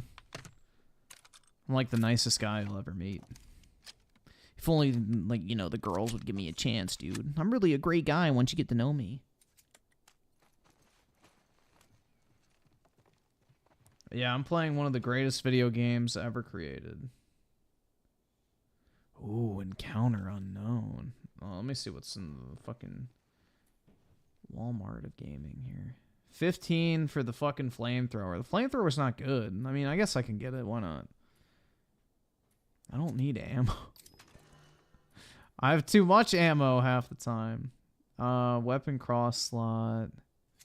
Yeah, that's probably good. Why not? I'll just buy some ammo. It's not like it's gonna hurt. Oh, too much. I got too much ammo, guys. 16 rounds. That's all I can carry.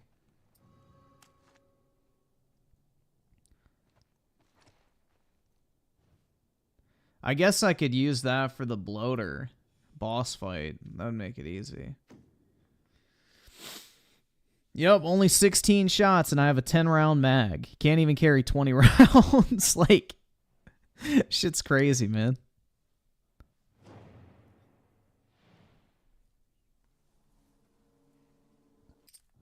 I don't think there's an FOV slider. Can check.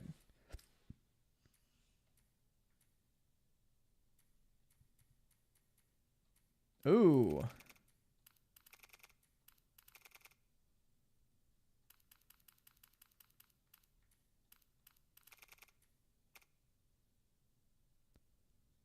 Oh, gore is turned off.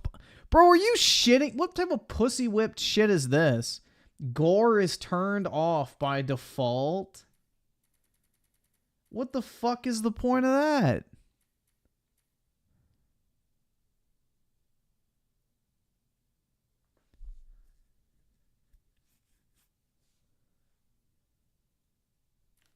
And you can't change it until you're out of the mode. So it's not like you can turn it on while you're playing.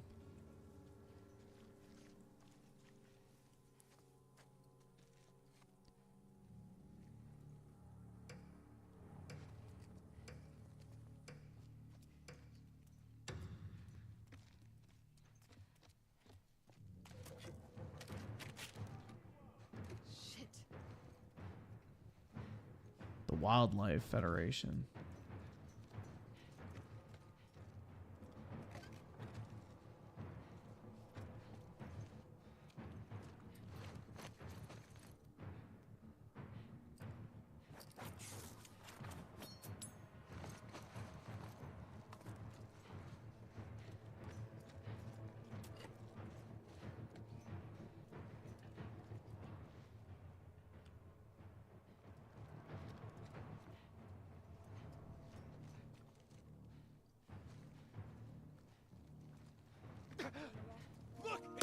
What the fuck?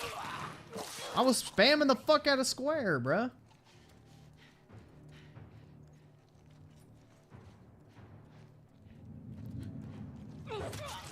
That time it worked. Oh, too many bullets. In a survival game, I have too many bullets.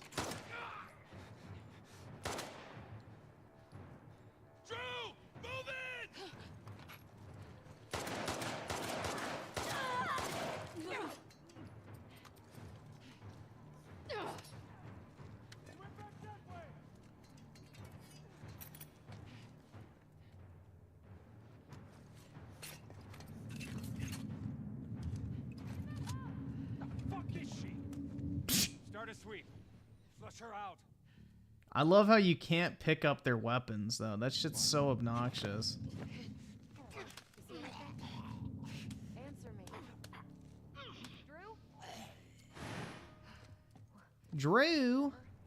I'll go see what's up. Where are you, Drew? I'll find you. Will you, though? Or will I find you? Fetus deletus.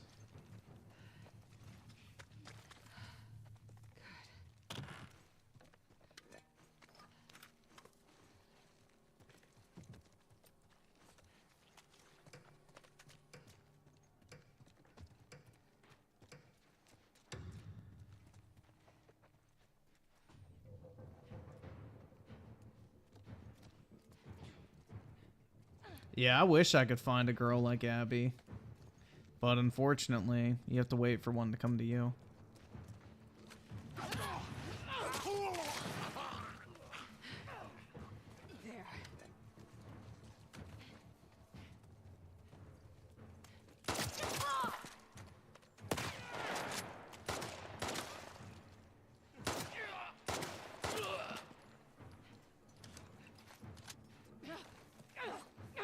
Oops.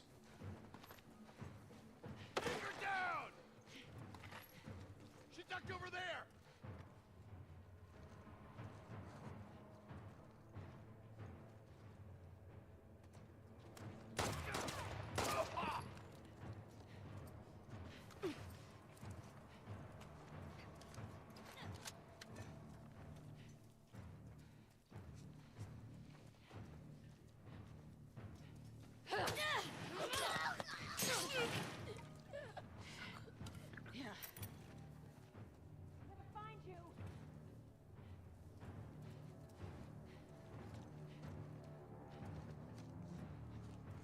Will you though? Got you now. It's just so fucking dumb looking, bruh. I don't know. Abby is one of the most comical fucking video game characters to ever exist.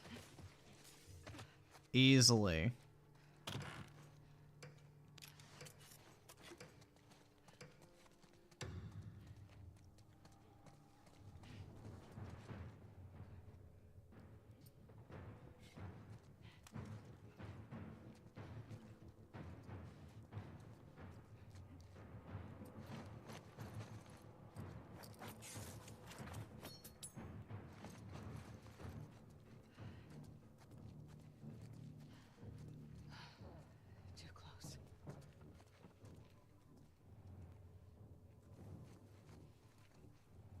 Oh, they got a doggo?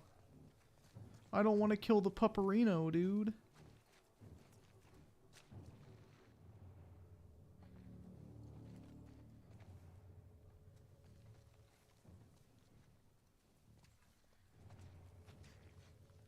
Come on, you dumb fuck.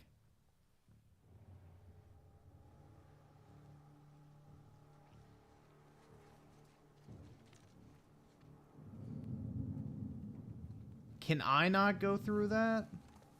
Why?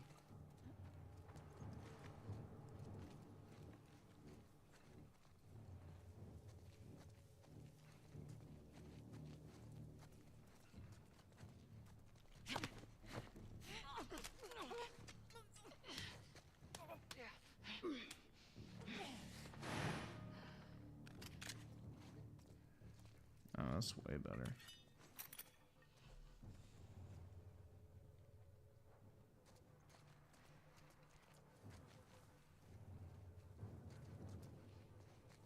Yeah, and gore is turned off by default in this game mode. I had to hold it. Oops.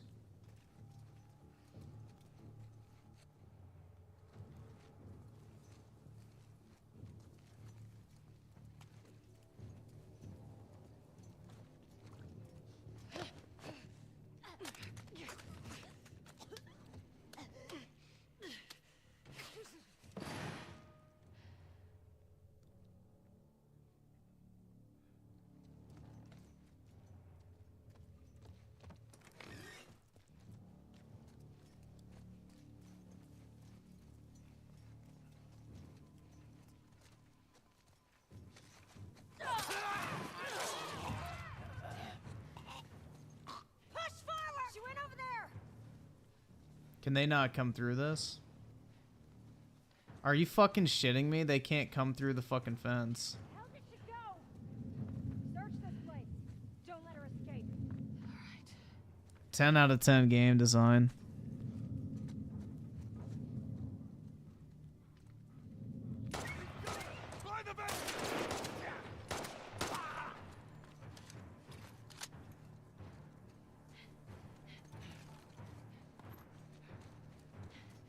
The heckin' pupperino didn't drop anything.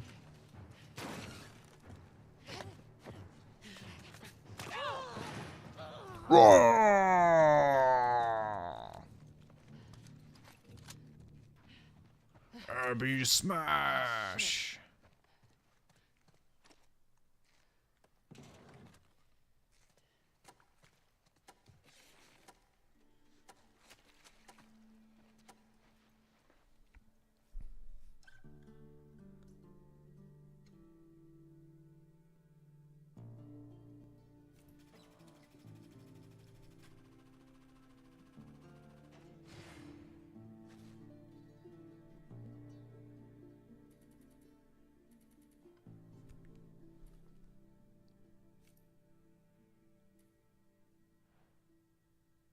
Uh-oh, Unabomber Abby.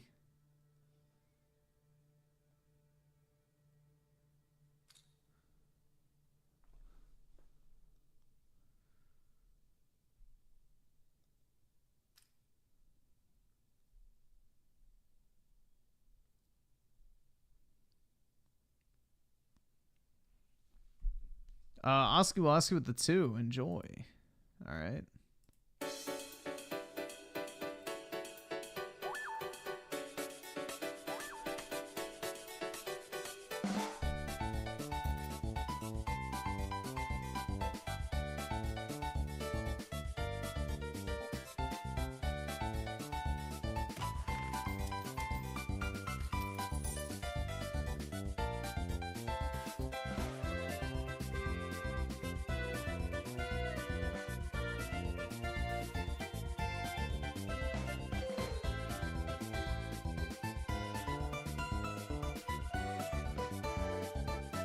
Yeah, sure.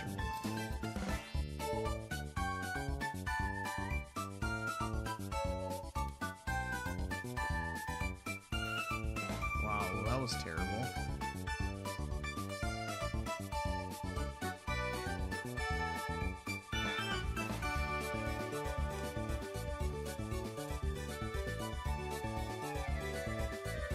Can I not upgrade my flamethrower? Or do I have to, like, equip it? Nope. Bro, you can't even upgrade your gun, barely.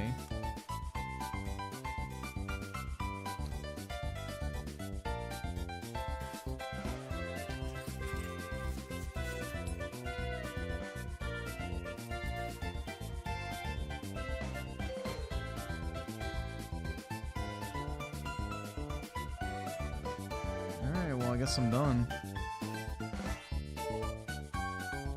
Boss. Loader. Should have got that double barrel. I got a fucking flamethrower, man. I'm good. But I don't have 2 weapon holsters, so I can't carry it.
True strength.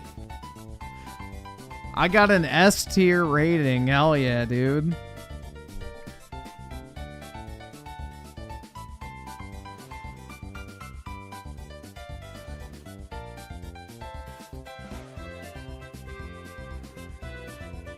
Whoa.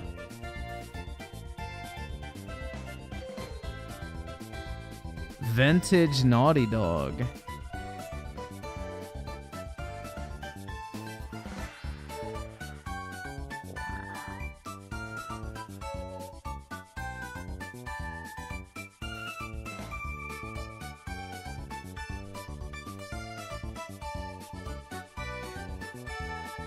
Dude, I wish I could get the Abby bikini skin, though. That's it? You don't even get to go back to the... Wow, that's kind of lame. You can't even go back and, like, redo or continue going through the fucking run. You just stop once you do the boss. I don't know, dude.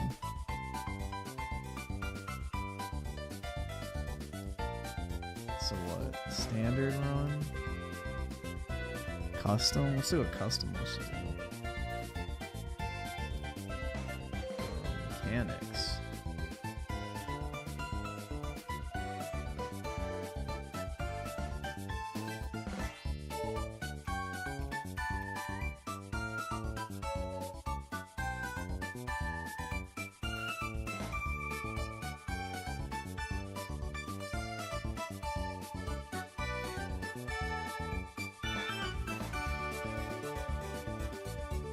Yeah, I don't really want to do the infected ones are boring.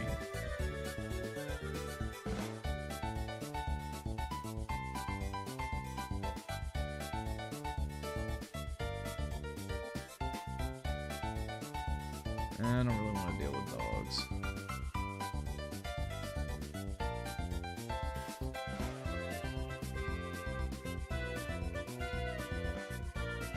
Well, I guess that's nice. You can just turn shit off you don't like.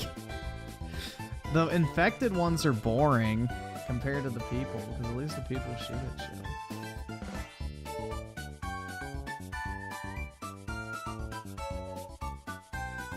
Yo, let's check out the skins. Oh, hell yeah.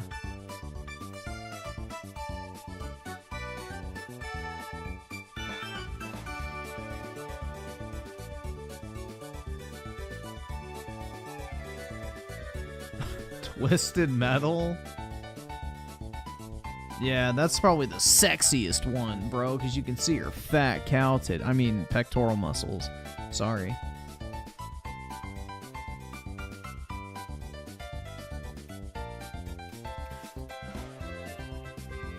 Oh, do you have to buy it? Hold on. Let's go back here real quick. Oh, shit. It said purchase and...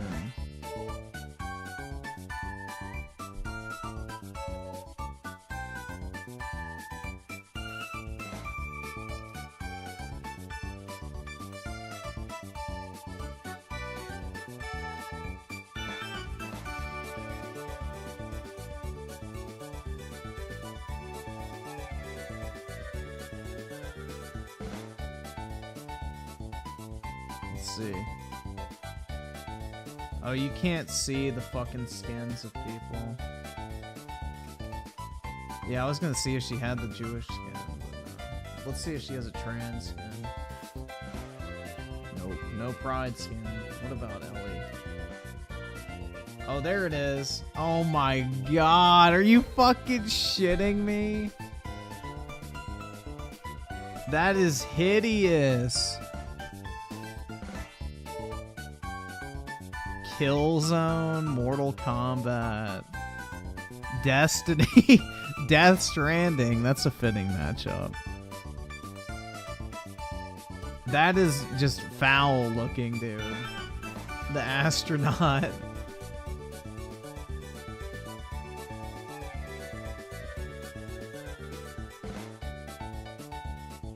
That one doesn't look bad. That one looks decent. The rest are just like bland. It's like, oh, do you want a dirty hoodie or a dirty hoodie?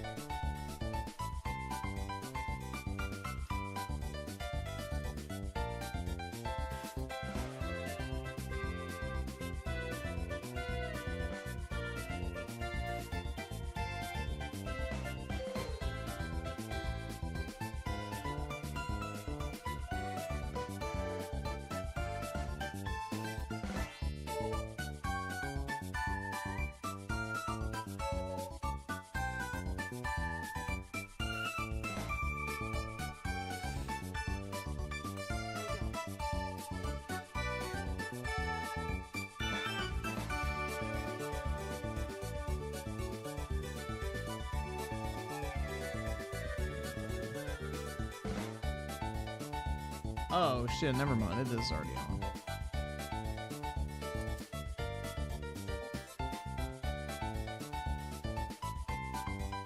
Dude, look at my arms, bro. Holy shit.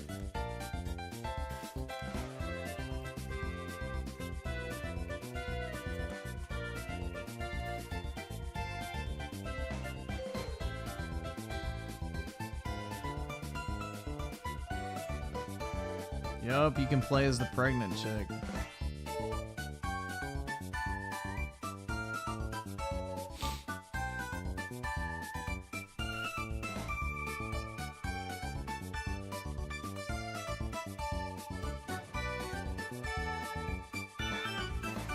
Dude, don't even play Hellblade for free $99. It ain't worth. It ain't worth it.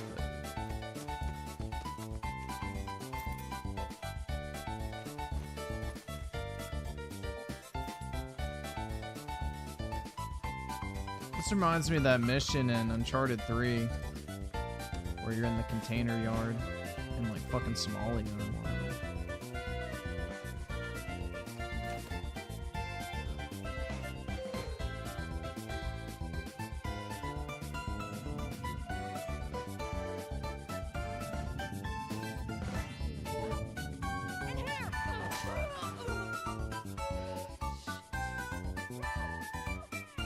Roo. Like a kangaroo? Oh, shit. Yeah! Abby smash! I beat women! Yeah.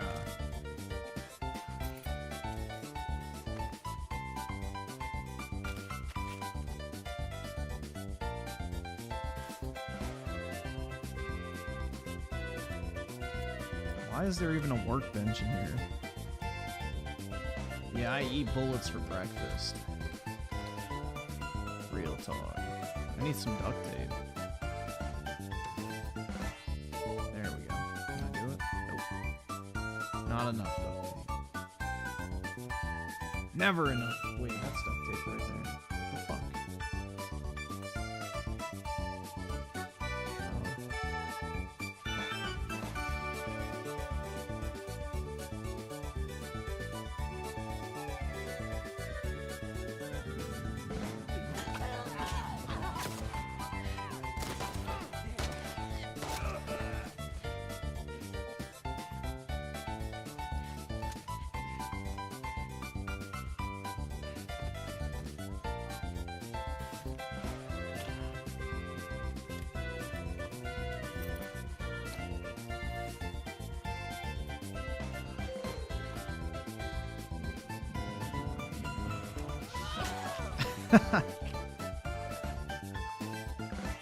Get fucking wrecked, whore.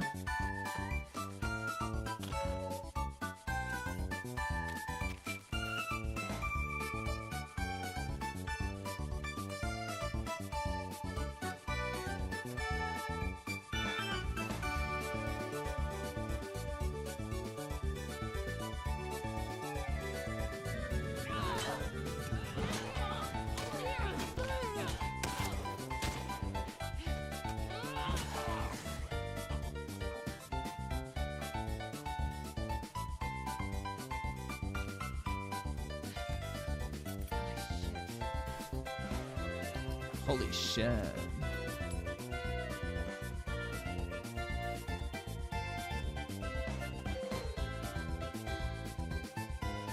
Yeah, if they embraced the meme and gave you a golf club, that would definitely be a plus. But I doubt we'll get anywhere near that level of self-awareness from Neil Cuckman.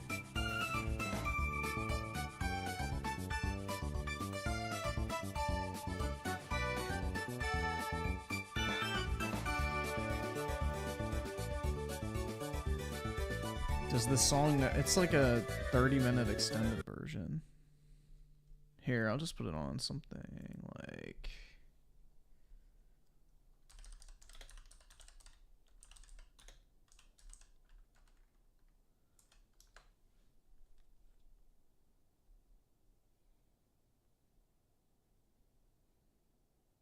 Happy and upbeat Nintendo music. Here we go. Y'all let me know if it's gay or not. Oh, wow, it literally put it on the exact same song that we were just on. That's wild. Alright, let me skip ahead. That's fucking funny.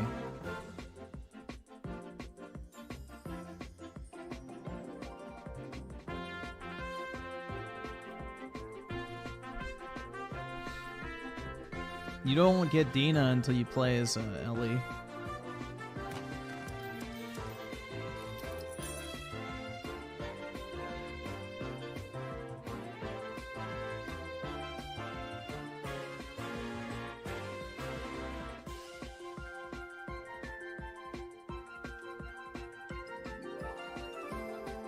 Melee attacks set enemies on fire? That sounds fun.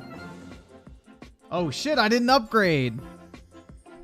Bruh. Oh well.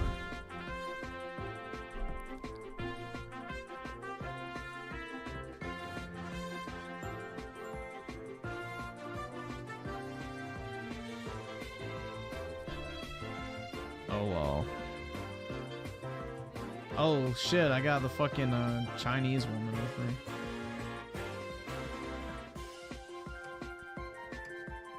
Yeah, Abby's fist will turn people into immolation dolls. I don't fucking know. That's right.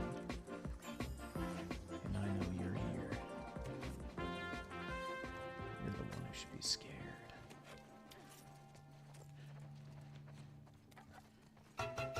My fists.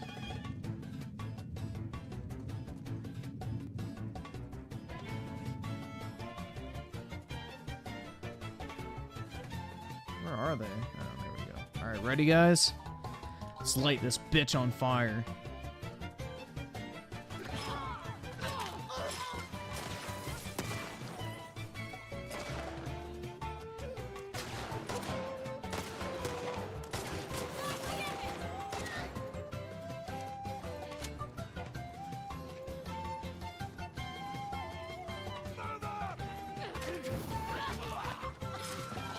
I gotta break my weapon.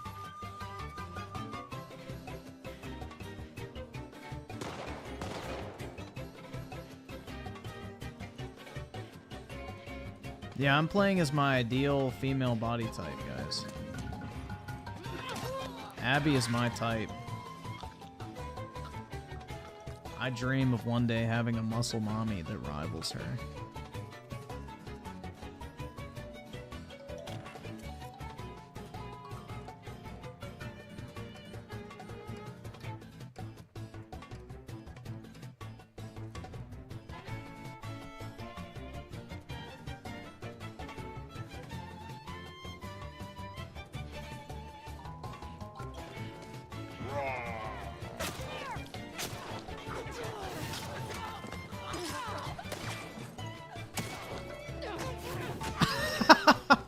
Bro, her fists do light people on fire.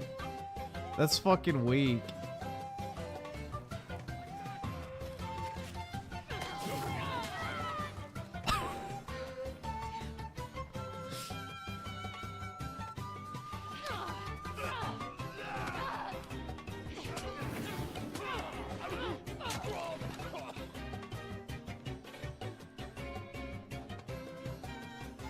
Why are they putting the chests out of my reach?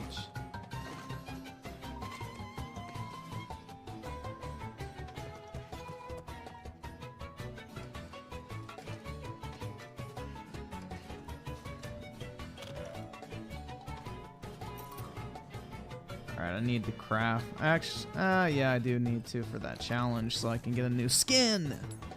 Hell yeah.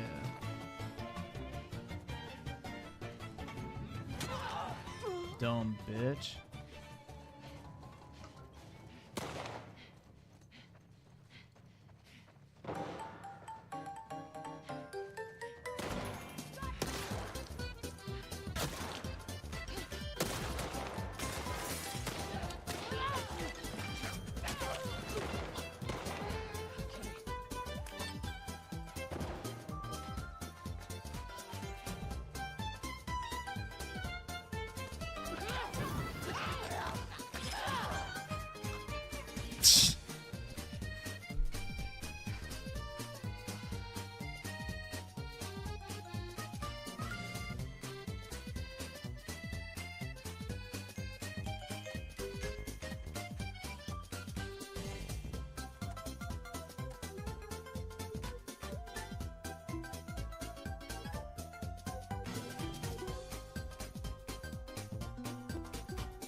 B for a bad bitch. Hell yeah.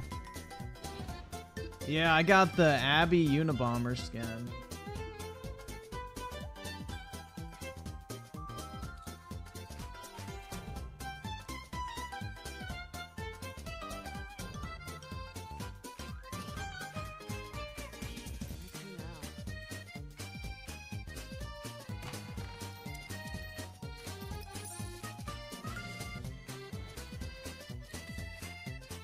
Yeah, I got a lot of schmeckles to spend now.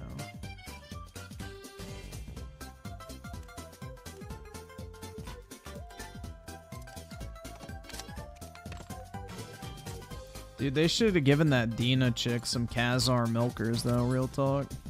Would have made her a lot more likable as a character.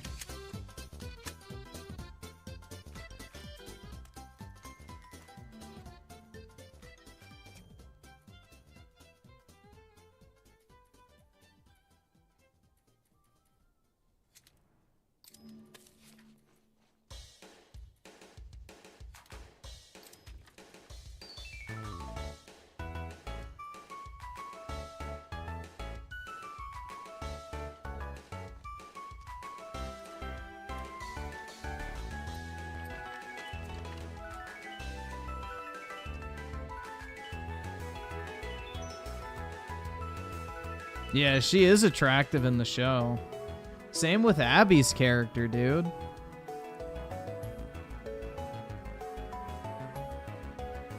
Dude, most of the girls in the Last of Us show, aside from fucking Ellie's deformed fucking failed abortus fetus thingy, is pretty attractive this upcoming season from what I saw.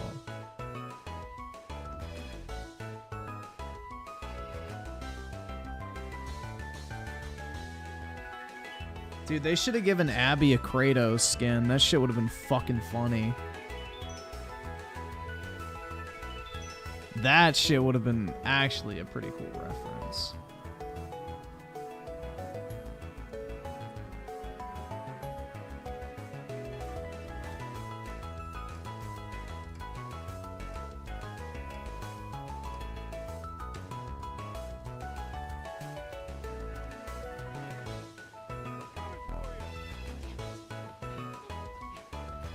Take too long.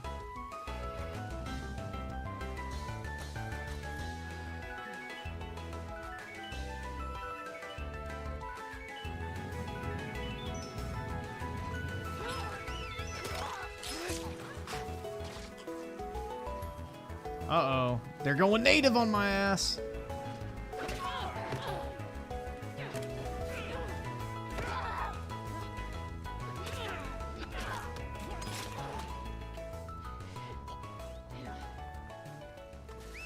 Oh, shit.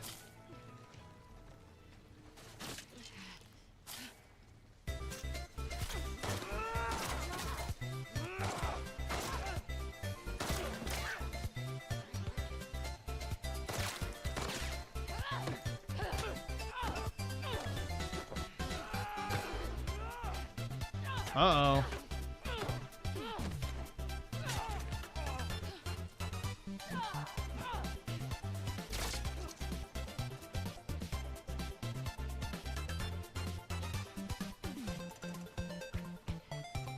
These guys are tanky, bro.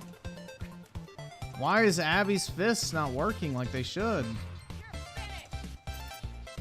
Abby's fists should be no match for these, like, pathetic individuals, but...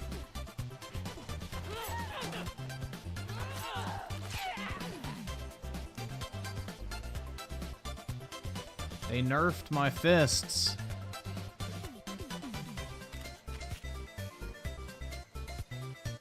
What music is playing?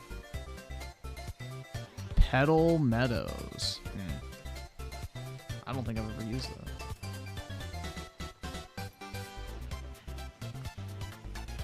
Ooh, I see it.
There's my other chest.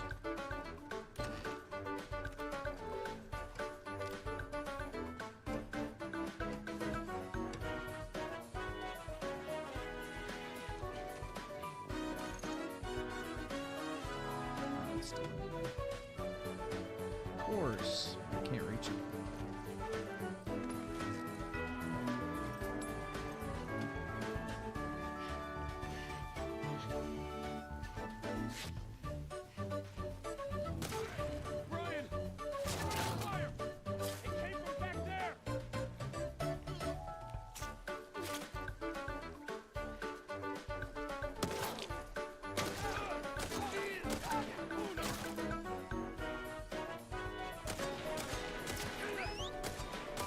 Why does it take 3 shots with that? It's a fucking assault rifle.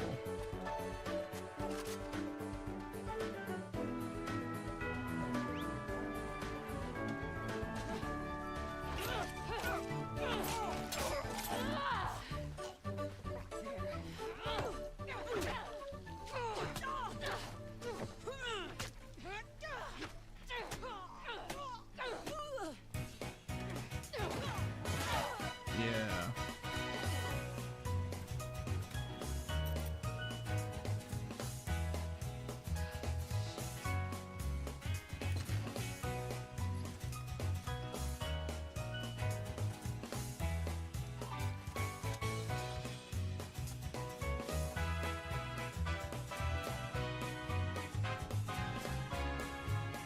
I don't think you can upgrade damage on these weapons. It's just like recoil and shit like that.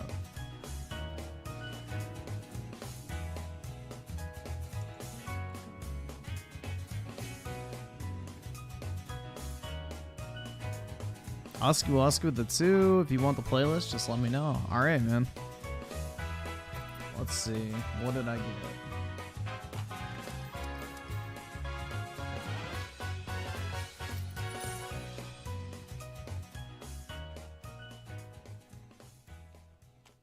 I turned off motion blur, but it's on like max when you boot up the game.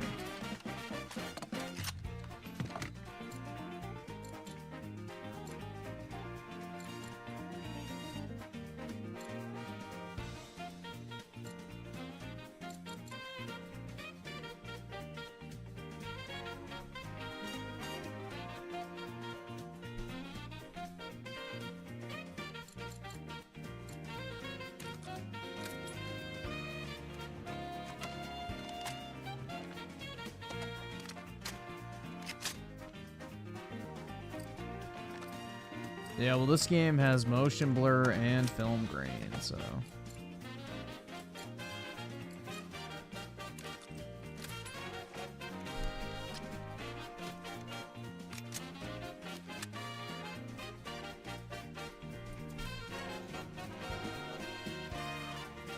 Yeah, video games are art. Absolutely.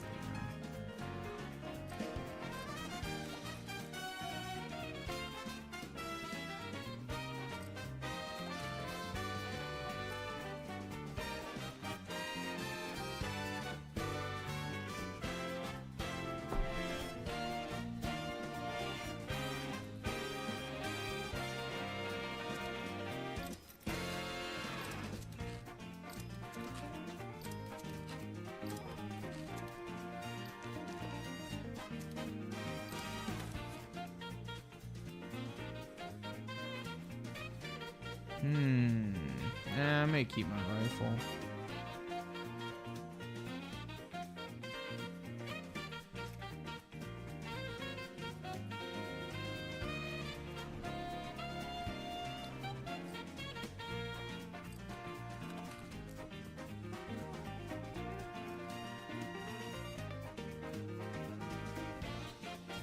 Oh, that was kind of a waste. Oh well.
Dude, shut the fuck up.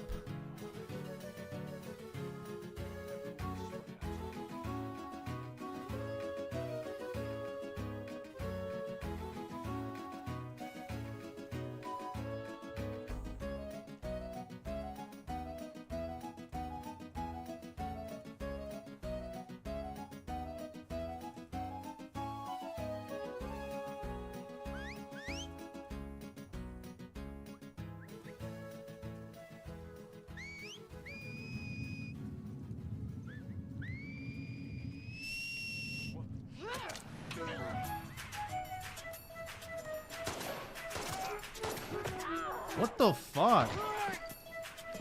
Why couldn't I fucking take him down?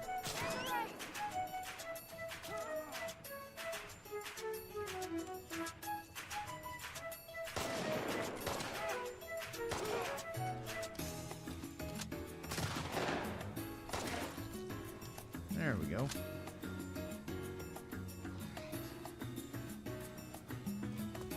I guess he had like retard strength or some shit. I don't fucking know.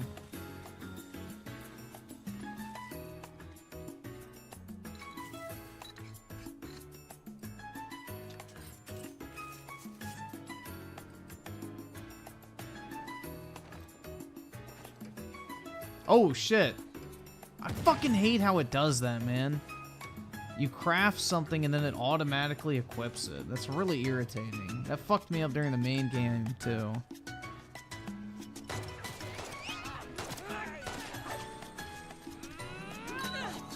Oh, shit.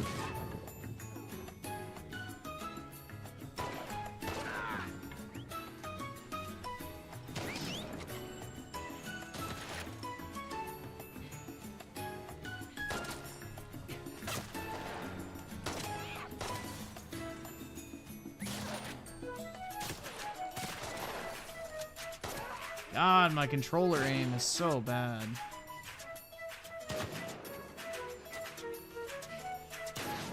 Yeah, shoot the kid.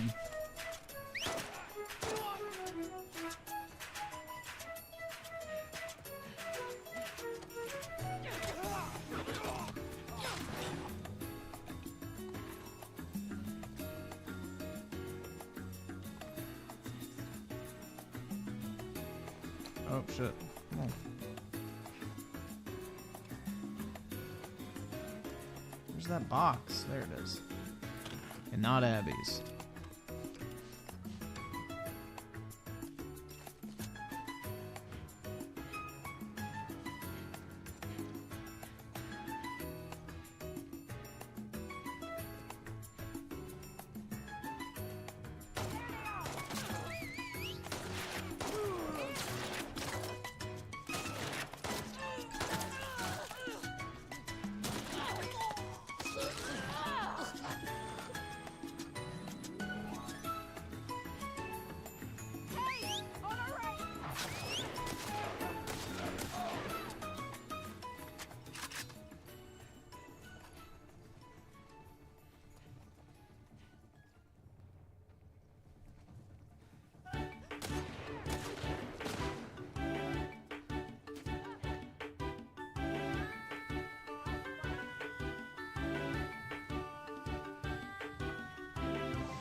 Will you, though?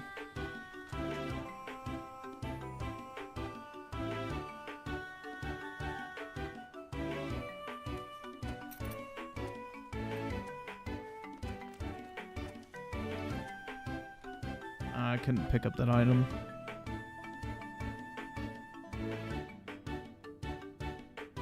After 10 hours of this gameplay, Neil Cuckman tells you violence is bad. That's right. Killing is wrong.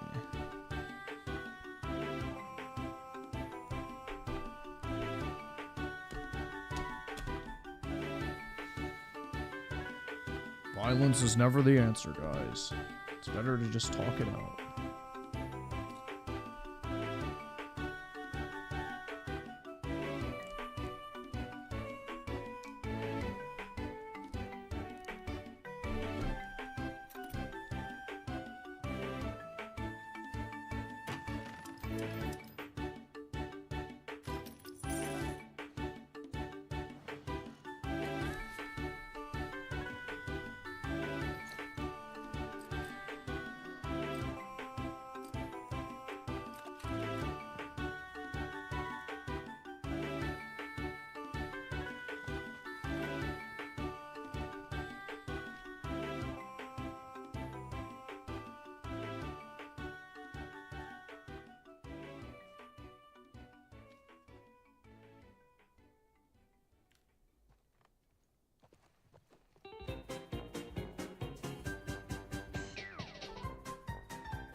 Hold on, let's see.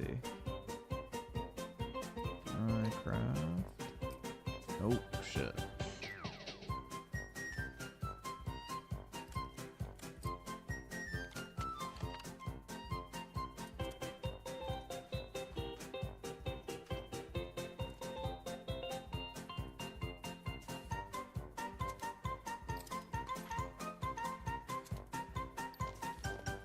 There we go.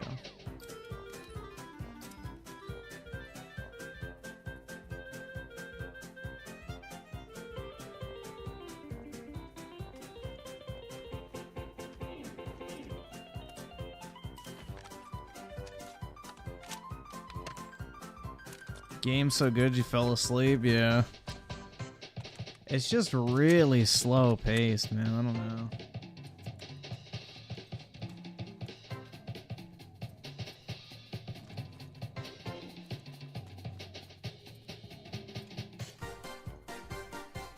Alright, I guess I'll just do the boss. See if I die this time.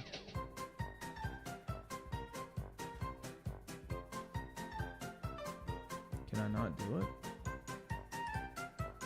Do I have to do this one? Why? What the fuck?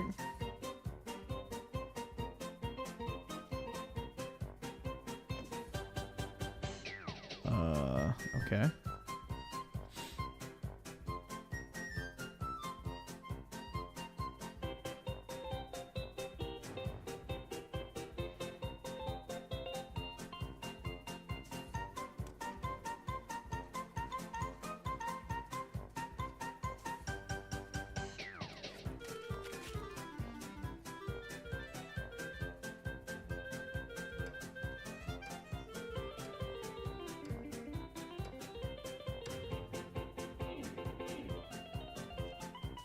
Look, dude, Bidenomics were in full effect during these gas prices.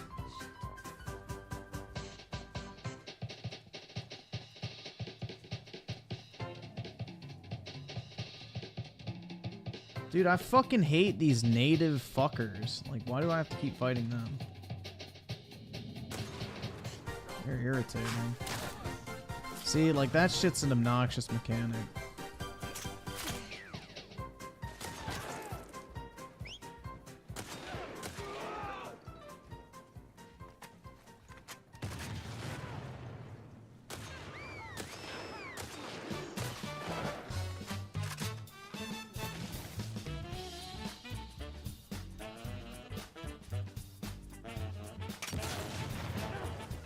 The fuck?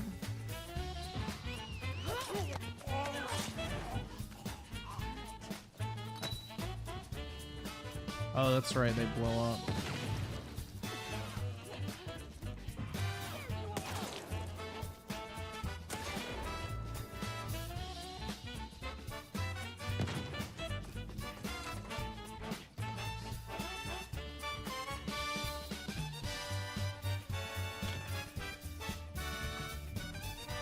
So I just need to take them out when they're in a group.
What?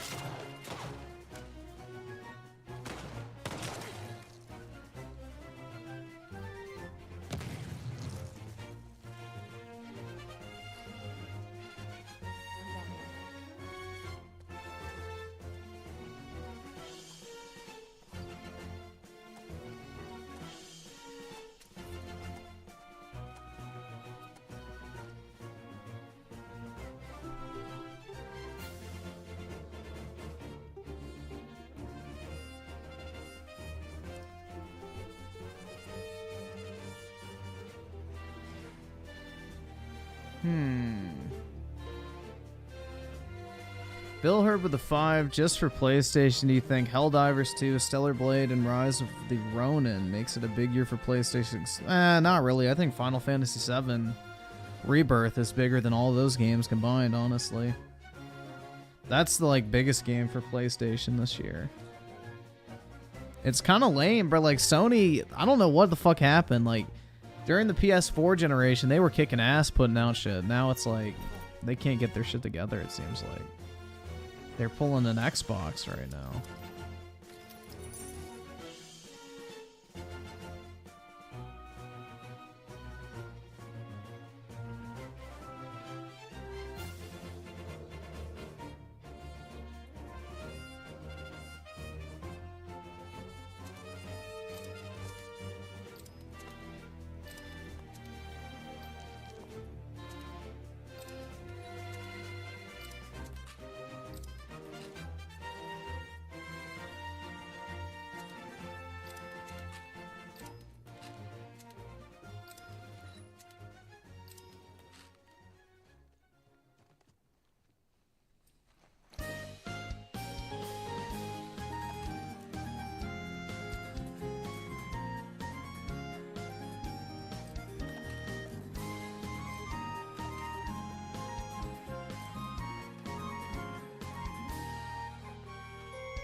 What chapter does Final Fantasy 13 open up? I think 11. I think 11 is correct.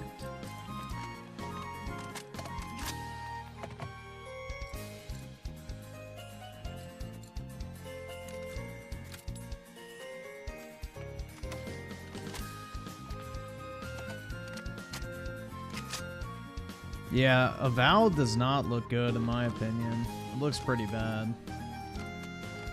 The combat looks horrible.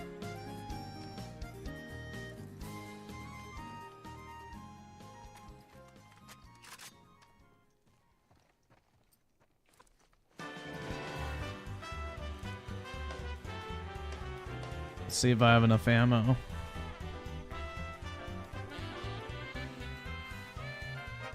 Don't think I do, but we'll see.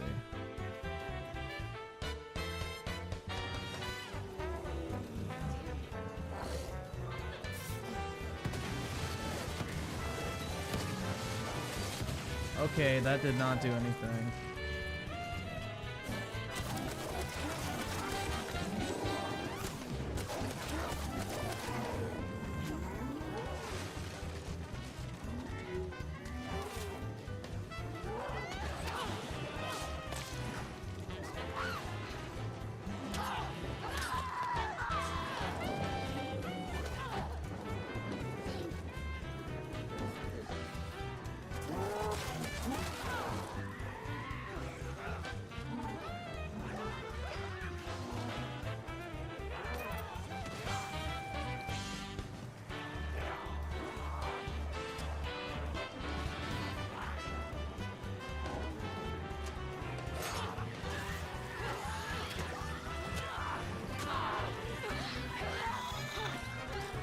Shiv, come on.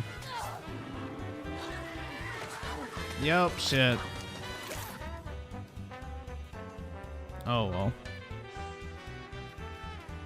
I didn't have enough ammo. Darn.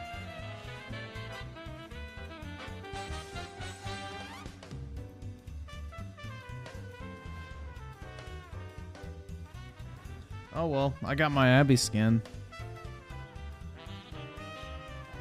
Griffin last night, I just need Avowed to be a Skyrim clone to tie me over until Elder Scrolls 6. It's not. It looks like shit.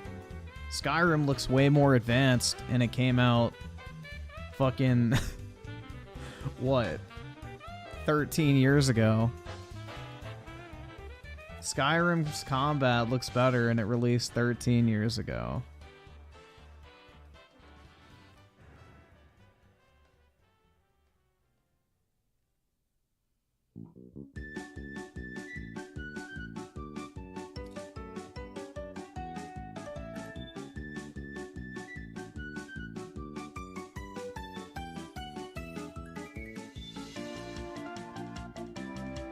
Dude, Indiana Jones is a movie game, so by default, I don't care about it. By default, I don't care about the Indiana Jones game. They just said, like, we're trying to merge the lines between a video game and a movie. And as soon as I heard that, nope. Yeah, Skyrim's combat had physics. Like, Elder Scrolls games and Bethesda games in general typically have physics. That Avowed game looked like a shitty VR game that, you know, got scrapped for fucking assets and they just released it without the VR actual component on PC. That's what Avowed looks like. A VR game without VR. Like, at least when you hit somebody in Skyrim, there was like an actual impact and it, like, you know, had physics behind it. This shit looks like you're just hitting them with a pool noodle.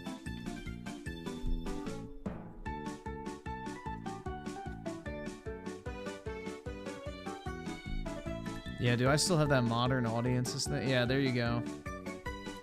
For modern gaming audiences, Indiana Jones. This is what everybody was asking for, right? Modern gaming.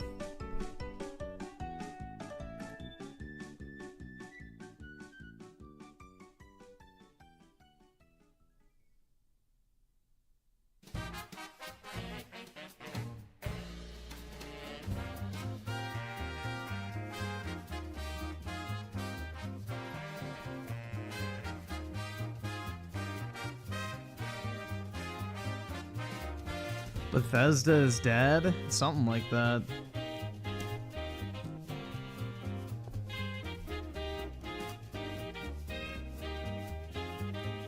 Oh my god. It's fucking nasty, bruh. The West and gaming has fallen. The only thing left is Japanese games at this point. That's all we have left.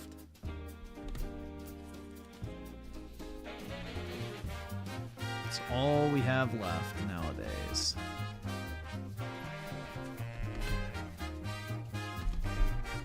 Dude, imagine going to a fucking barber shop and asking, yo, can I get the fucking Skrillex cut? Like, oh my god. With a receding hairline, too, is wild. That shit's crazy.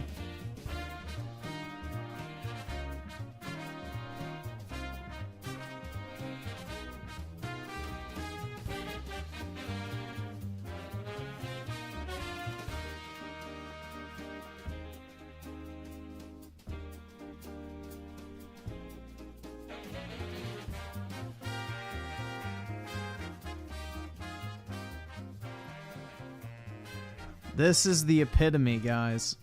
Oh, wait, shit. What the fuck? What happened? There it is. Bro, I thought my modern gaming went away. Fuck. OBS changed the scene on me.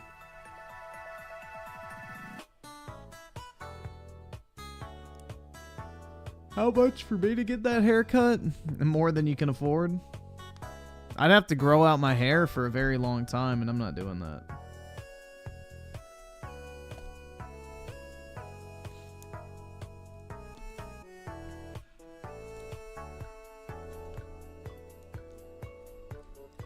This is the face of Xbox Game Studios, guys. This is what all the bots were telling you to wait for. This is the big payoff at the end of the day.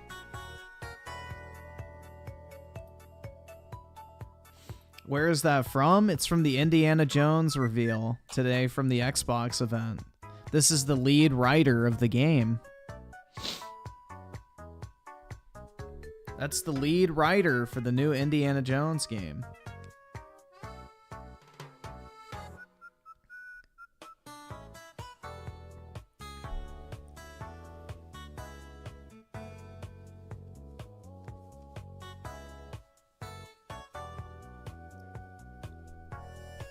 Either subscribe, donate, or get the fuck out. Dad beats mom gaming with the 26 months. As a man, that disgusts me. Just as a human, bro. As a human.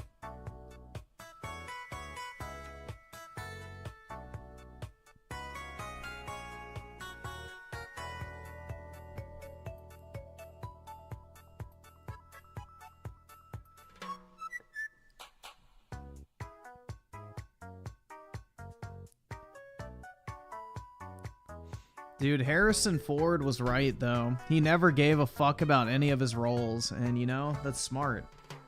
Because, you know, you're just gonna watch yourself get destroyed, basically. He's probably getting his bag, he doesn't even fucking care. They probably paid him a certain amount of money to use his likeness, and he's just cashing the fucking check. So, good for him. That's how he was with Disney and fucking Star Wars and the new Indiana Jones movies. Like, he's just wanted the money. Rocksteady with the 2, React, Xbox, maybe. I don't know. I don't know if we're gonna do videos or not. Possibly. FBI with the 2, I can't tell if it's true or not. No, I think it's just, himself, dude, you know? He is who he is. Apparently they didn't want to pay for his voice, or he didn't want to fucking do it. But, yeah, they're using Troy Baker for the voice. And they're not even using the real Indiana Jones music either. They're like having some guy bootleg it. Dad beats mom gaming with the 3. What actually went wrong in society? They're definitely putting some shit in the water, that's for sure. Now, the problem is times are too easy. You know, nobody actually struggles anymore. Like, everyone's life is very fucking simple. Like, think about it. What do people actually fucking struggle for in the West? Nothing. Everything you want is like literally a fucking mobile order away. So we have to create problems for ourselves because our brain is constantly searching for things to, you know, I guess, fix.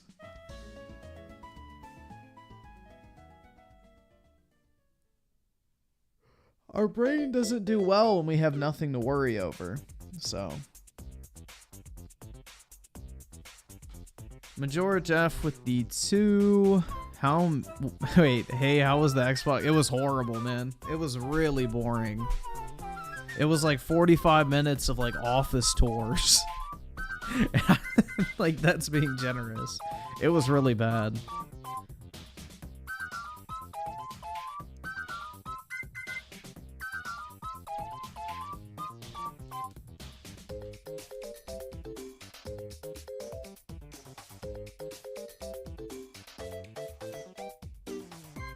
I don't know, dude. It's really sad to see the current state of gaming.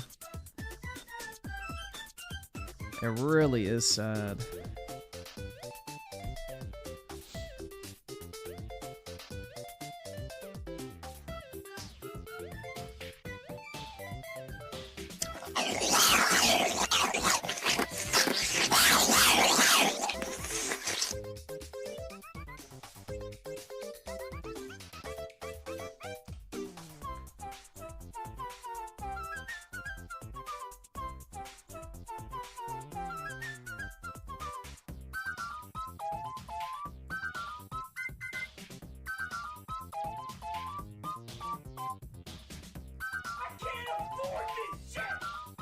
It's become too mainstream? Something like that, right?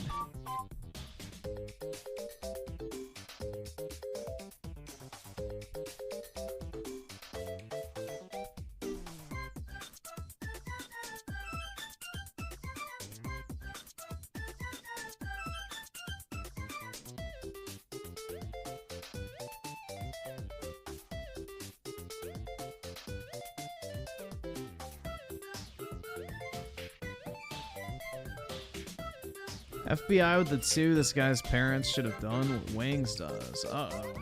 If my kids grow up to be gay, I'm beating the shit out of them. Look here, there's 2 choices in life. You Wings. pretend you're straight, or I beat you to death.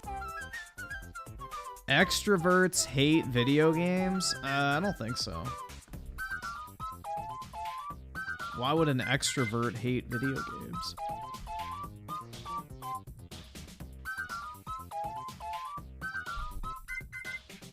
What reason would they have to hate video games? What is an extrovert?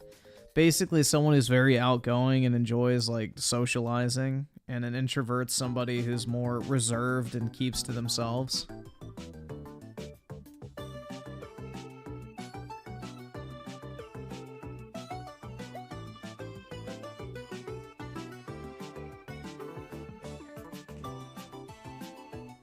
Nah, the majority of early devs were a bunch of computer geeks that like genuinely loved gaming and loved making money. Nowadays, it's a bunch of diversity hires and people that view it as just another 9-to-5 job.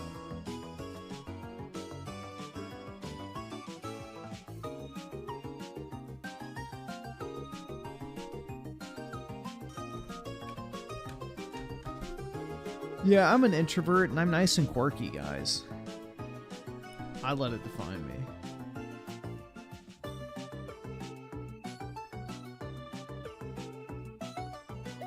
Yeah, I don't know, dude. This Last of Us mode was pretty bad, though. I don't know. Like, it's not fun. I don't really have a desire to keep playing it. It's just really bland. It feels like something's missing from it. This feels really just soulless, bro. There's something really missing from it.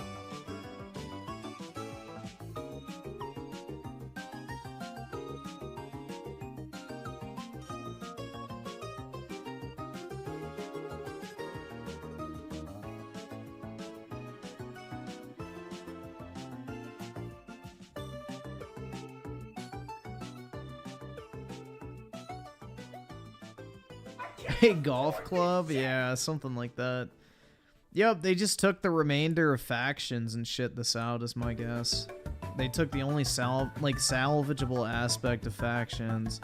Maybe this would be better if it was co-op.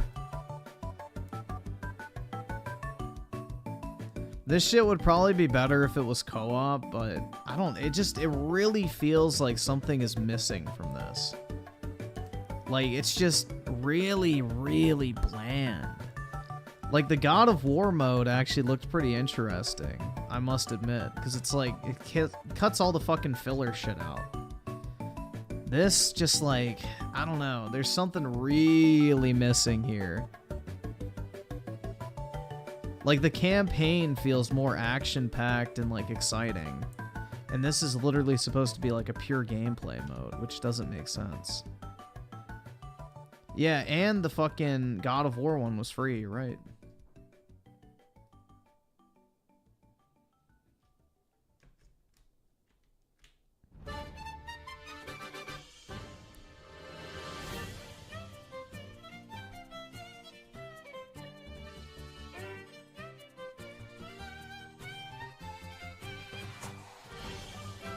Valhalla did this 100 times better. Avowed might be decent. The rest is all... Dude, Avowed looked like crap. It looks like a VR game. Avowed was very disappointing. My hype is... Well, I shouldn't say hype. My interest in Avowed is pretty much gone now.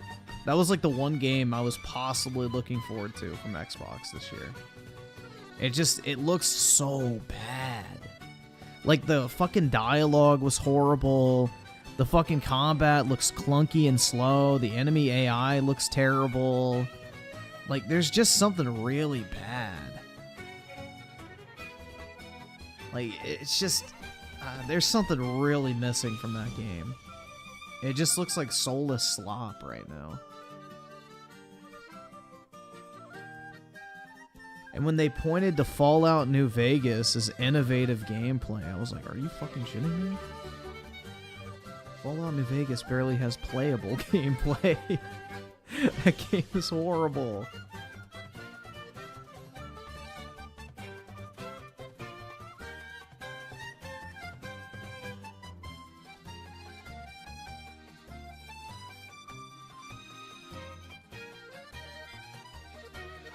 Hey man, New Vegas is great.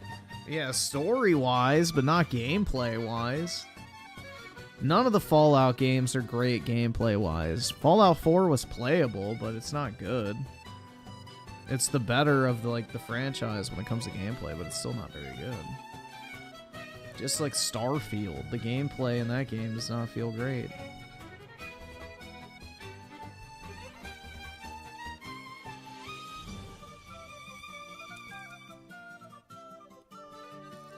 Nah, Elder Scrolls had more impact behind it, it felt like. Also, Elder Scrolls is like 14 years old at this point. So that's not really a valid excuse, but Elder Scrolls had physics. Like, if you nailed somebody with a fucking shout, they would go flying down the fucking mountain or whatever. In Avowed, the enemies don't even flinch when you hit them. They just fucking sit there and sandbag it.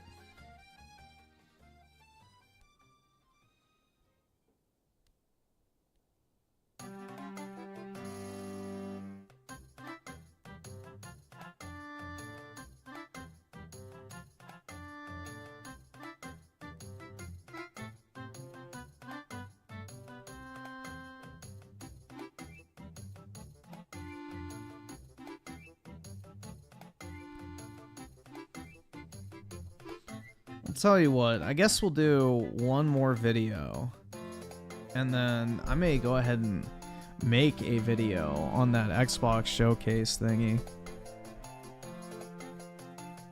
because I really want to bitch about it and make the fucking bots cry.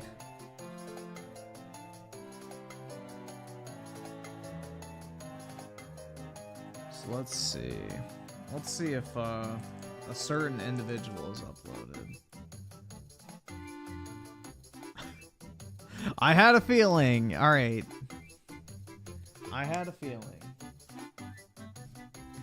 Shocking Xbox Developer Direct. Oh my god.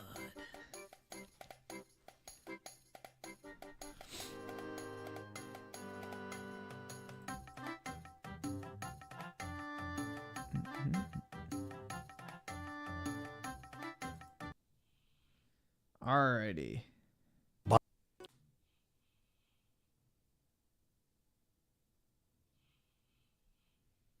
Uh-oh. Did ad block break it?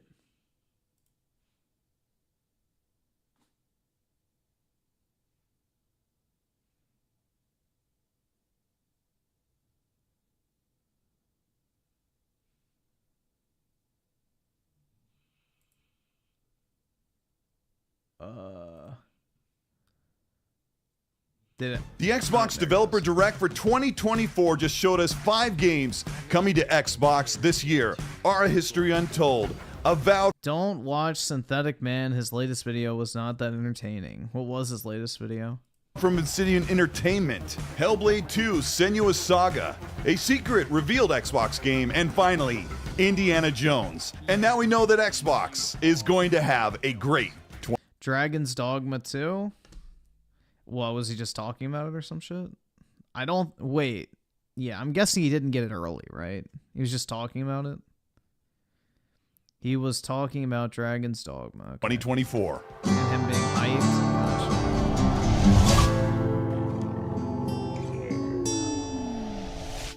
This is Colt Eastwood. Welcome to the channel. Today we're going to talk about the Xbox Developer Direct, break down what they told us and what to expect from these games as they come out this year. If you end up enjoying this video, let me know by liking and subscribing to the channel. Hit the bell to be notified of new content, and let's talk Xbox Developer Direct 2024.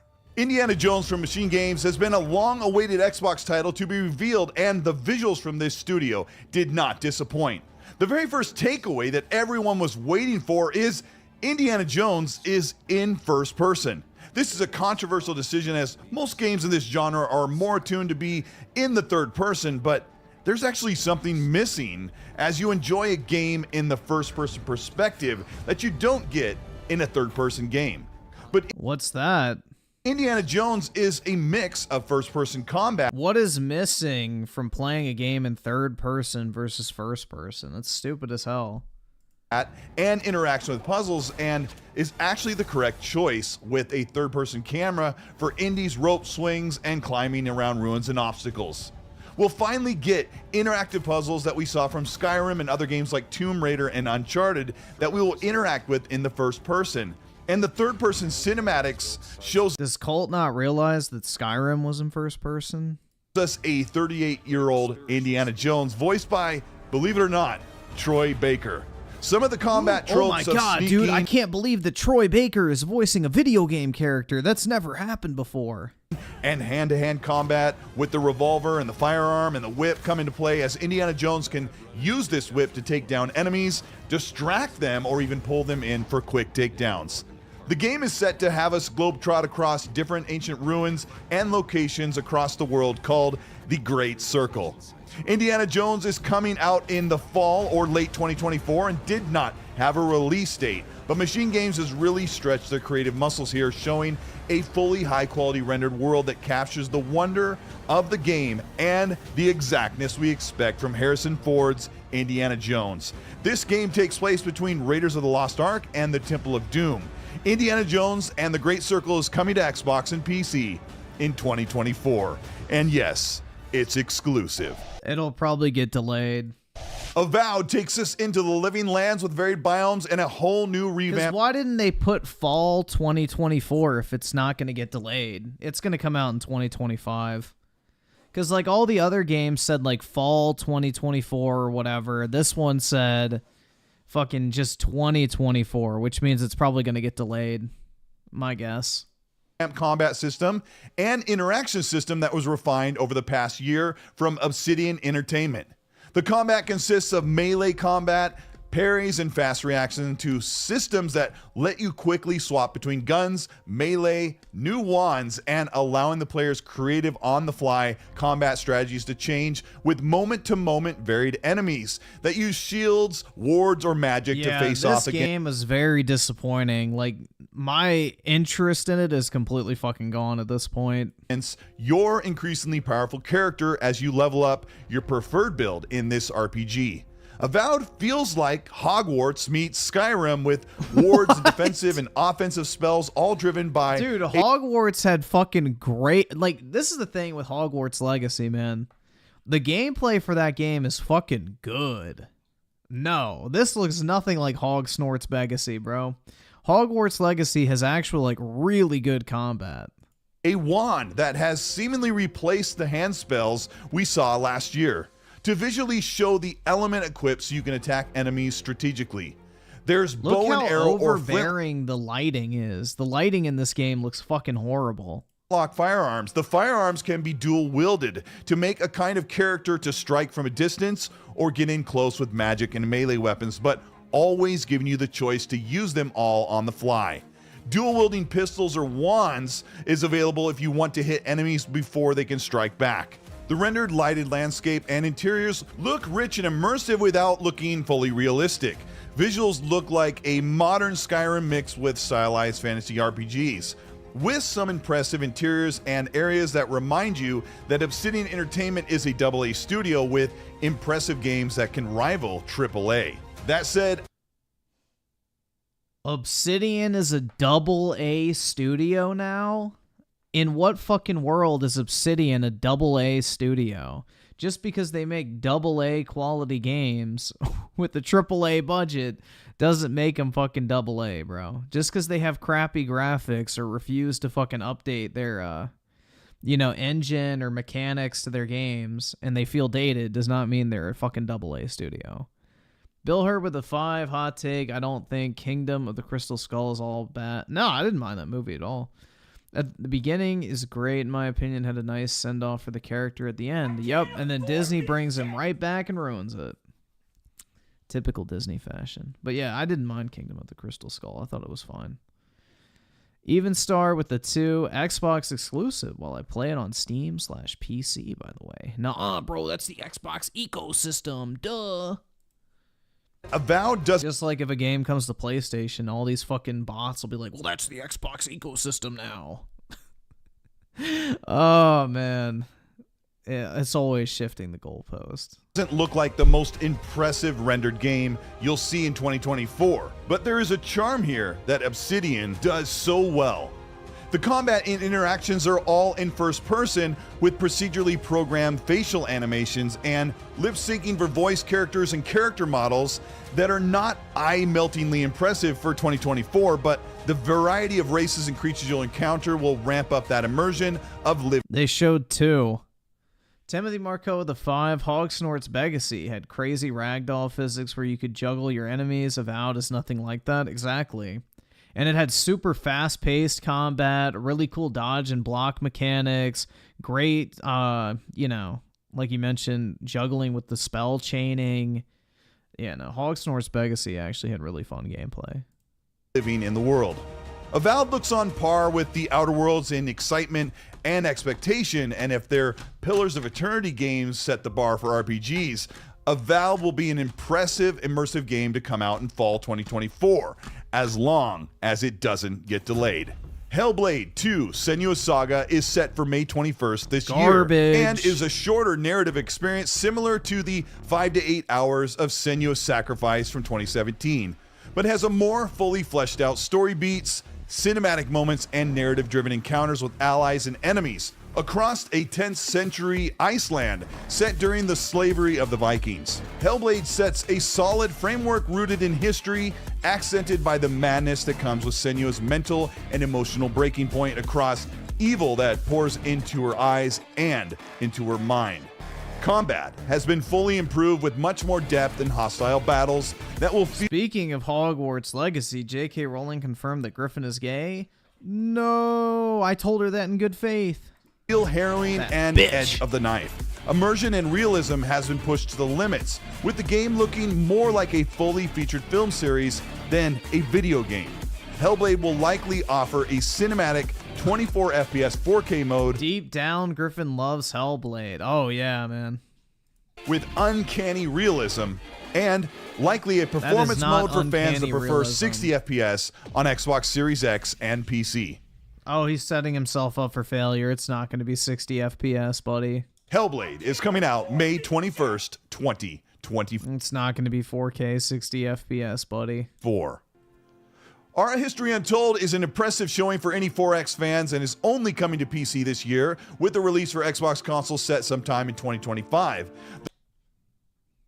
Bruh. The surprise game reveal for Developer Direct was Visions of Mana, which is a testament to Square He skipped right over that shit. Enix's new partnership with Xbox, bringing more of their titles to the Xbox platform. This anime style... Wait, I thought Square Enix already had a new partnership with Xbox 5 years ago when they brought a... Oh no, not 5 years ago.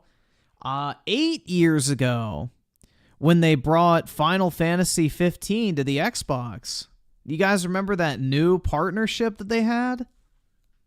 All the way back 8 years ago? And now we're starting a new partnership? How many fucking times do we have to go through the same fucking dance and routine? They partner with Square Enix. The games sell like shit. Square Enix doesn't bother releasing the games on Xbox again. They partner with Square Enix. The games sell like shit. They don't bother releasing on Xbox again. It's the same fucking song and dance over and over again. Open world action adventure game has been a fan favorite across PlayStation and Nintendo consoles for many years, and this is its first debut on Xbox consoles, and Visions of Mana is coming this summer to Xbox. In fact, this means that Square Enix is probably going to bring Final Fantasy 16, last year's PlayStation timed exclusive, to Xbox possibly this year in 2024, and getting ready for the Final Fantasy VII Trilogy remake to come to Xbox in the next couple of years once it wraps on PlayStation 5. Wait, the Xbox once it wraps? Dude, we ain't getting the fucking conclusion to Final Fantasy VII Trilogy for like what? Probably another 5 years? Come on, bruh. You're already hyping that shit up? So, say the next one comes out in 5 years, and then they have like a 2-year exclusivity period. You're excited for something 7 years down the line, halfway into the next generation? Developer Direct for 2024 was not quite as impressive as the show in 23, but looking at the suite of games, this looks much more promising than what we ended up getting last year. The main showcase being Avowed and its immersion in the open world RPG genre, and the impressive showing of Indiana Jones, even with its questionable perspective in the first person. Regardless of all, these games look impressive, and Xbox has quite a fantastic 2024 already as it kicks off in May. It's obvious that the biggest games are being held to be shown at the Xbox E3 Summer Showcase in June, and for what we have right now, there's already a lot on Xbox to be excited about. This is Colt Eastwood. Thank you so much for checking out this video. The Developer Direct was 48 minutes, and I like to break it down to about 10 minutes to give you the best and the quickest way to look at what these games will look like and what to expect. Now, I got to start off by talking about Indiana Jones. I had a feeling, I think we all did, that it would be first person. I got to say, I wanted it to be in third person. I kind of wanted it to be Xbox's version of Uncharted or Tomb Raider, but we already have those games. And there is something that a lot of us are not willing to admit. And when you play games in first person, they're way more immersive. I played Skyrim in third person because I got sick of the first person perspective, but yeah, maybe for shooters because you can actually see where you're shooting, but nah, I like third person better overall. I know it looks cooler to see your character in third person, but the way we'll be in the hands and eyes of Indiana Jones is going to make this game so hard-hitting. And you have to think back of all those first-person games that you've loved over the years and even today. Yeah, they're all like action shooters. Everything else I like third person better. Games that are just so immersive as you feel like you're in the shoes of that character. And I think Indiana Jones being in first person is going to be a very pleasant surprise. Avowed looks really good, and I wanted to make that punctuation in this video that Avowed gosh dang it, I've had so much fun playing it. Cutting edge in visuals, but I think what it offers, if it really gives you that choice and a world to live in and to build your character properly, it's going to be a game that we'll get hooked on and will really enjoy. I'm excited about Avowed more than I was before. And then Aura, History Untold, and Visions of Mana. Those are games that I don't normally talk about, but I'm glad to see those setting people on fire and getting excited about playing those games. And then Hellblade. I mean, it's Hellblade. It looks much better than the first game. I'm looking forward to it. So Xbox has a great year already, and they haven't even shown everything. I can't wait for June. If you end up enjoying this video, let me know by liking and subscribing to the channel. Hit the bell to be notified of new content. You want to further support the work we're doing here on the Colt Eastwood channel. It would mean a lot if you hit the join button below. That would get you early access for videos, and not only did I think that they were all this delicious, Be Nice shirt. I also love loved shirt. how creamy and smooth the drink's texture I'm a was. nice guy, right? I actually look forward to drinking thank you so every much day. for checking that out. There's also the Patreon. That gives you all the same benefits as well, and more if you go check that out. There's many tiers there. Also, we have the Super Class, where I can teach you about making thumbnails, getting on the camera and mic, making production that's hard-hitting. I've got 15 to 20 years of experience of producing, creating, doing graphics and things, and I like to talk to people about that and kind of teach them how to get their own channel up so they can enjoy doing.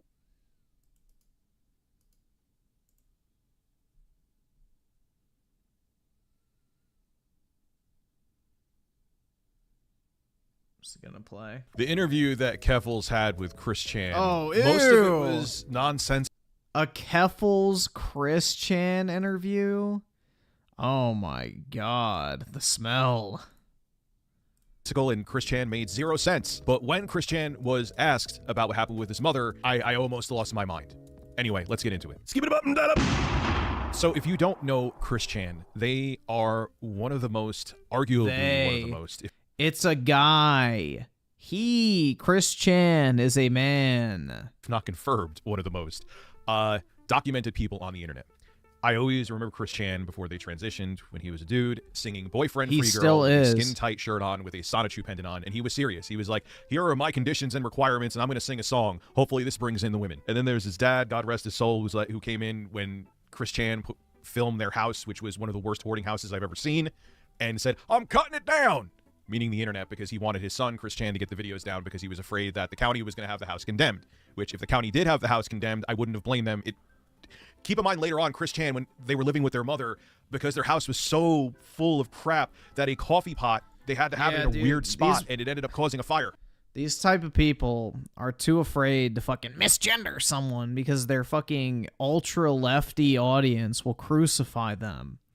Bro, Chris Chan is a fucking man. He literally said that he's pretending to be a woman so he can fuck lesbians. Like, I don't...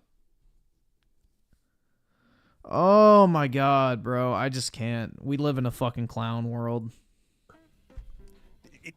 Oh god, this Chris Chan is incredible.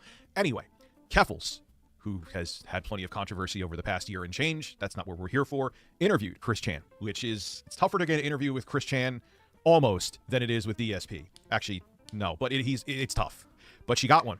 And the key thing I got from this, besides everything else Chris Chan saying not making any sense at all, was Keffels, around the 20-minute mark of the interview, asked Chris about what happened with his mother. And if you know, Chris Chan had relations with their mother.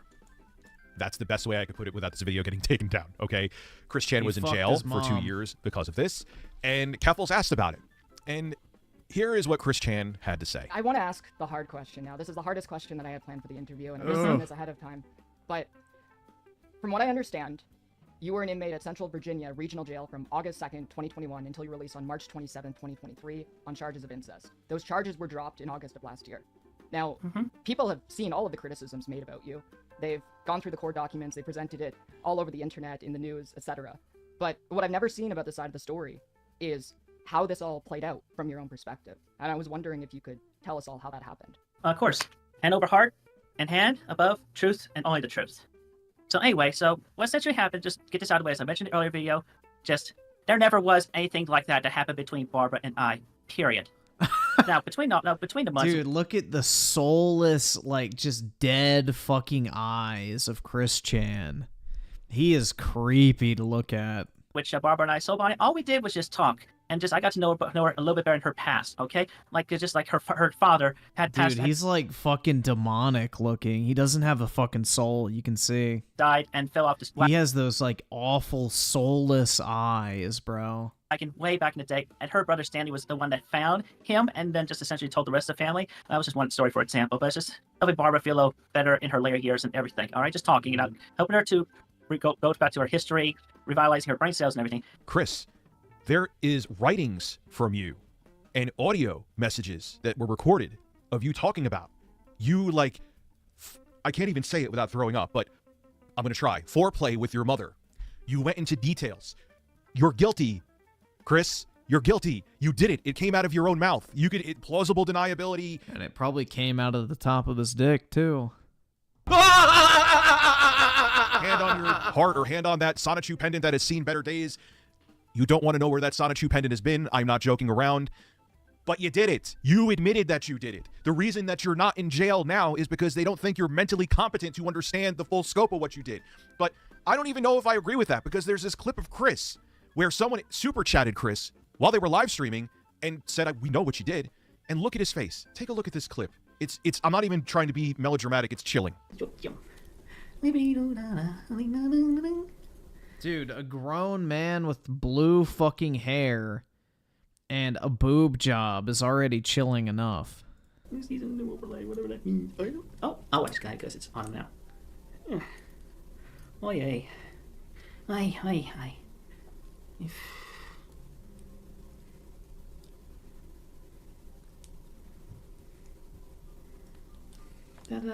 One heart piece. No, that was a bump. That is the most telling look of guilt I have ever seen a human being have in their life. Now, this video isn't to attack Chris Chan. This video isn't to demean Chris Chan. I wish Keffels pushed more on it, but like, Chris, there's these audio logs of you talking about what you did to your mother between Isabella Jenke and all this other, like, you wrote down things that you did. It's irrefutable. It's words out of your mouth. I wish he did that. But again, this isn't, Chris Chan is very mentally ill, okay? And I don't Oh, really? Really? That's a observation there. I would have never come to that conclusion. Majora Jeff with the 2, Colt Eastwood is cucking himself again. They never learn, man. They never do. But gosh dang it, I've had so much fun playing it. Bill Herb with the 5. Why he talking about her like she's a friend, not his mother? This man's, oh yeah, he's fucking weird, bro. Chris Chan is like awful. It's like he's completely irredeemable in my opinion. Like he's just a terrible fucking person. And his parents completely fucked him over in life by allowing him to have access to the internet. That and they not can paying handle attention to him. Being independent. I really think for their safety and for other people's safety that Chris Chan should have been institutionalized. Oh, he definitely belongs in a fucking cage. 100%. Or lobotomized. The Lugia with the 2, Keffels, and Chris Chan has no remorse. Oh, yeah, definitely. To have someone like Chris out on the streets, look at the history of Chris Chan. How many people, I always think of this, it's going to sound funny, but someone trolled him to like meet some guy in a pickle suit and a woman was going to have a pickle tattoo on her breast. Why would someone have a pickle tattoo on their breast unless like they're like the heir to like Vlasic pickles? Maybe they love pickles because it made him a millionaire. You could trick Chris Chan to thinking that there is a woman in Antarctica waiting for him, and if he goes there, they will be there with an electric Sonic the Hedgehog. That's something he said in her interview last night, which made he was nonsensical, and she would fly there. There's just sometimes that I feel like the court system fails. Oh, and now Chris Chan is a she. Chris Chan is a she, also a he and a they. Dude, this shit's fucking... Oh, I hate these fucking guys that can't fucking use people's actual pronouns. And they fucking pussyfoot around their gender identity. It's so obnoxious. Because I want to see Chris Chan harmed, even after the horrific thing that he did. But I don't think that Chris Chan can be a functional member of society. Chris Chan is a and they're fucking either going to hurt man. themselves or someone else is going to get hurt. He is We LARPing all knew as in a the end it was gonna end lesbian bad to for Chris fuck Chan, lesbians. but no one thought it was going to end this bad. So, but here we are. Chris Chan is free, and I promise you in the future there will be another disaster because no one is preventing it, and they should be. This is Richard Review Tech USA signing out. Have a good one. What's up is down, what's left is right. To be honest, though, his fucking parents deserve whatever shit comes to them because they completely fucked up. And it was completely avoidable what happened. But, you know, they just completely ignored Chris. I forgot whose documentary I watched on it, but they, like, detailed how Chris's parents would leave him alone for, like, weeks at a time while they went on vacation and shit like that. Like... Bro, his parents completely fucking neglected him. And, yeah, it's just a really shit situation. So his parents deserve anything and everything that come their way as a result of how they treated him and raised him. So they refused to get him the help he needed as a kid. So now they get to reap the benefits of his just, you know, disgusting nature now. iSiler with the 5. Did someone learn the sexy jutsu that Naruto... Wait. Did someone learn the sexy jutsu that Naruto made? That's the only way this gender change works. And even then, it's only temporary. But yeah, I don't know, man. Shit's crazy. I don't understand why we play into people's delusions. Especially someone like fucking Chris Chan, who is like literally a non-functioning autist to the point where he fucked his own mom. Are you really going to affirm his delusions? Like, are you fucking stupid? This is like giving an alcoholic more beer and saying, it's okay, drink a little more and you'll feel better. That's literally what these fucking sickos are doing with a lot of these people that are like deranged. You're feeding into their delusions and giving them fucking validity.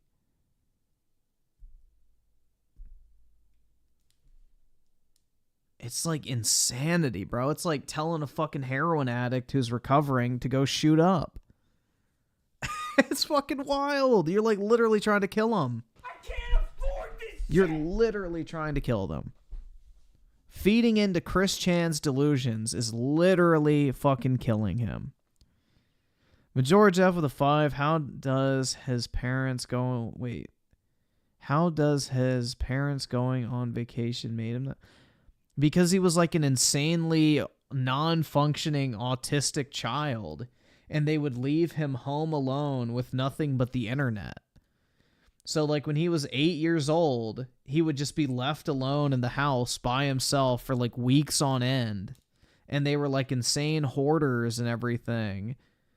So yeah, he would get bullied. He would go on the internet and look up all types of weird shit. And he wasn't raised properly. Like his parents just completely ignored him. Like, he's insanely special needs. So,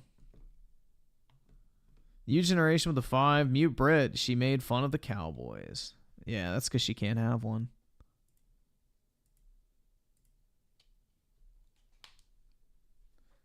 She walked up to a cowboy and said, never mind.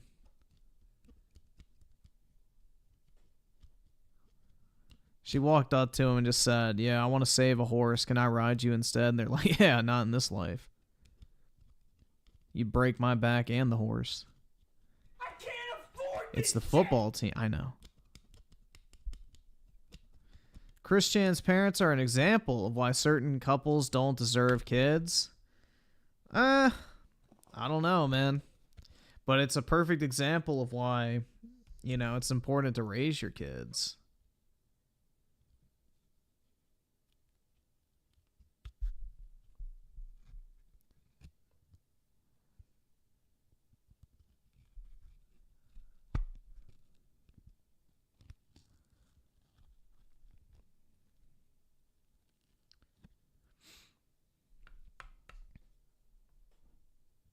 Chris Chan's parents are the reasons why we have so many. Nah, I mean, people like them are, yeah.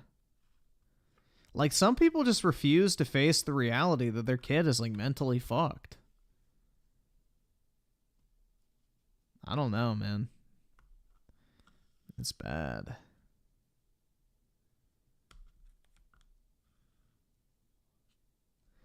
Oh, look, Mark Ass is quitting the internet. Wait, oh, is he doing a leaving bait video? He's not quitting. He's just going to talk about other people quitting. It's just a fucking clickbaity ass video. It's like, I understand why people are leaving. I guarantee that's like the entire summary of the video.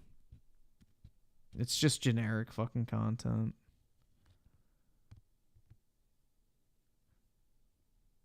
Did you guys hear about the Boogie drama recently? Apparently Boogie's bum ass stole a fucking YouTuber's like fucking script or some shit. Like, Boogie fucking stole the script for some like literal fucking zero effort commentary video that he literally could have just shit out in 5 minutes. But no, he had to copy someone word for fucking word. It's wild. Let me see if he addressed that real quick. I'm just interested. Yeah, this is the video he stole. What is this shit?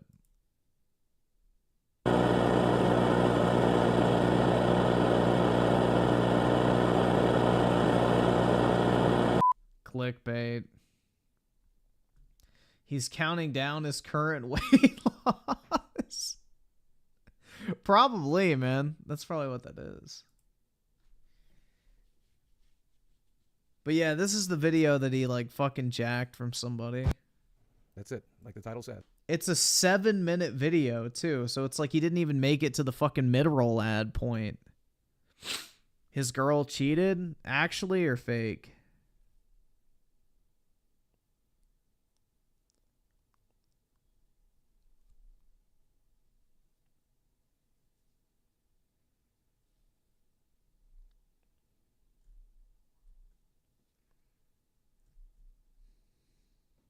What a sad existence, man.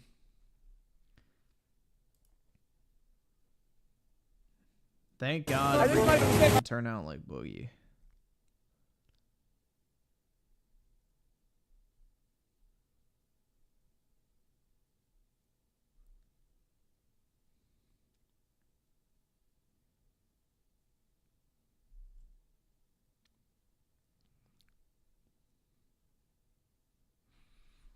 Alright, I think I'm going to go ahead and hop off, guys. Look at the lolcow pot. I'll take a look at that in my own time, because I'm guessing that's long. But, yeah. I'm going to go ahead and hop off. Have a wonderful Friday, everybody. Appreciate everybody coming out. Big ups to everybody in the chat. As big of ups as Boogie's waistline. Majora Jeff with a 2. I miss old Boogie. Yeah. Well, the thing is Boogie's always been Boogie. It's just he no longer makes a lot of money, so he goes mask off a lot more, which is the thing. Is like, you know, most people put on a facade when they're online.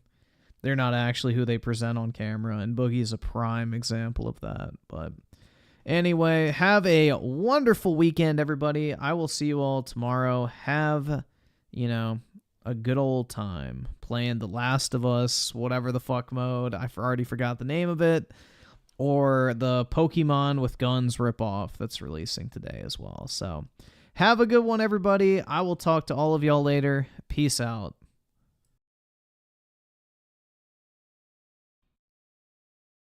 Disgusting black creatures, get out of my sight.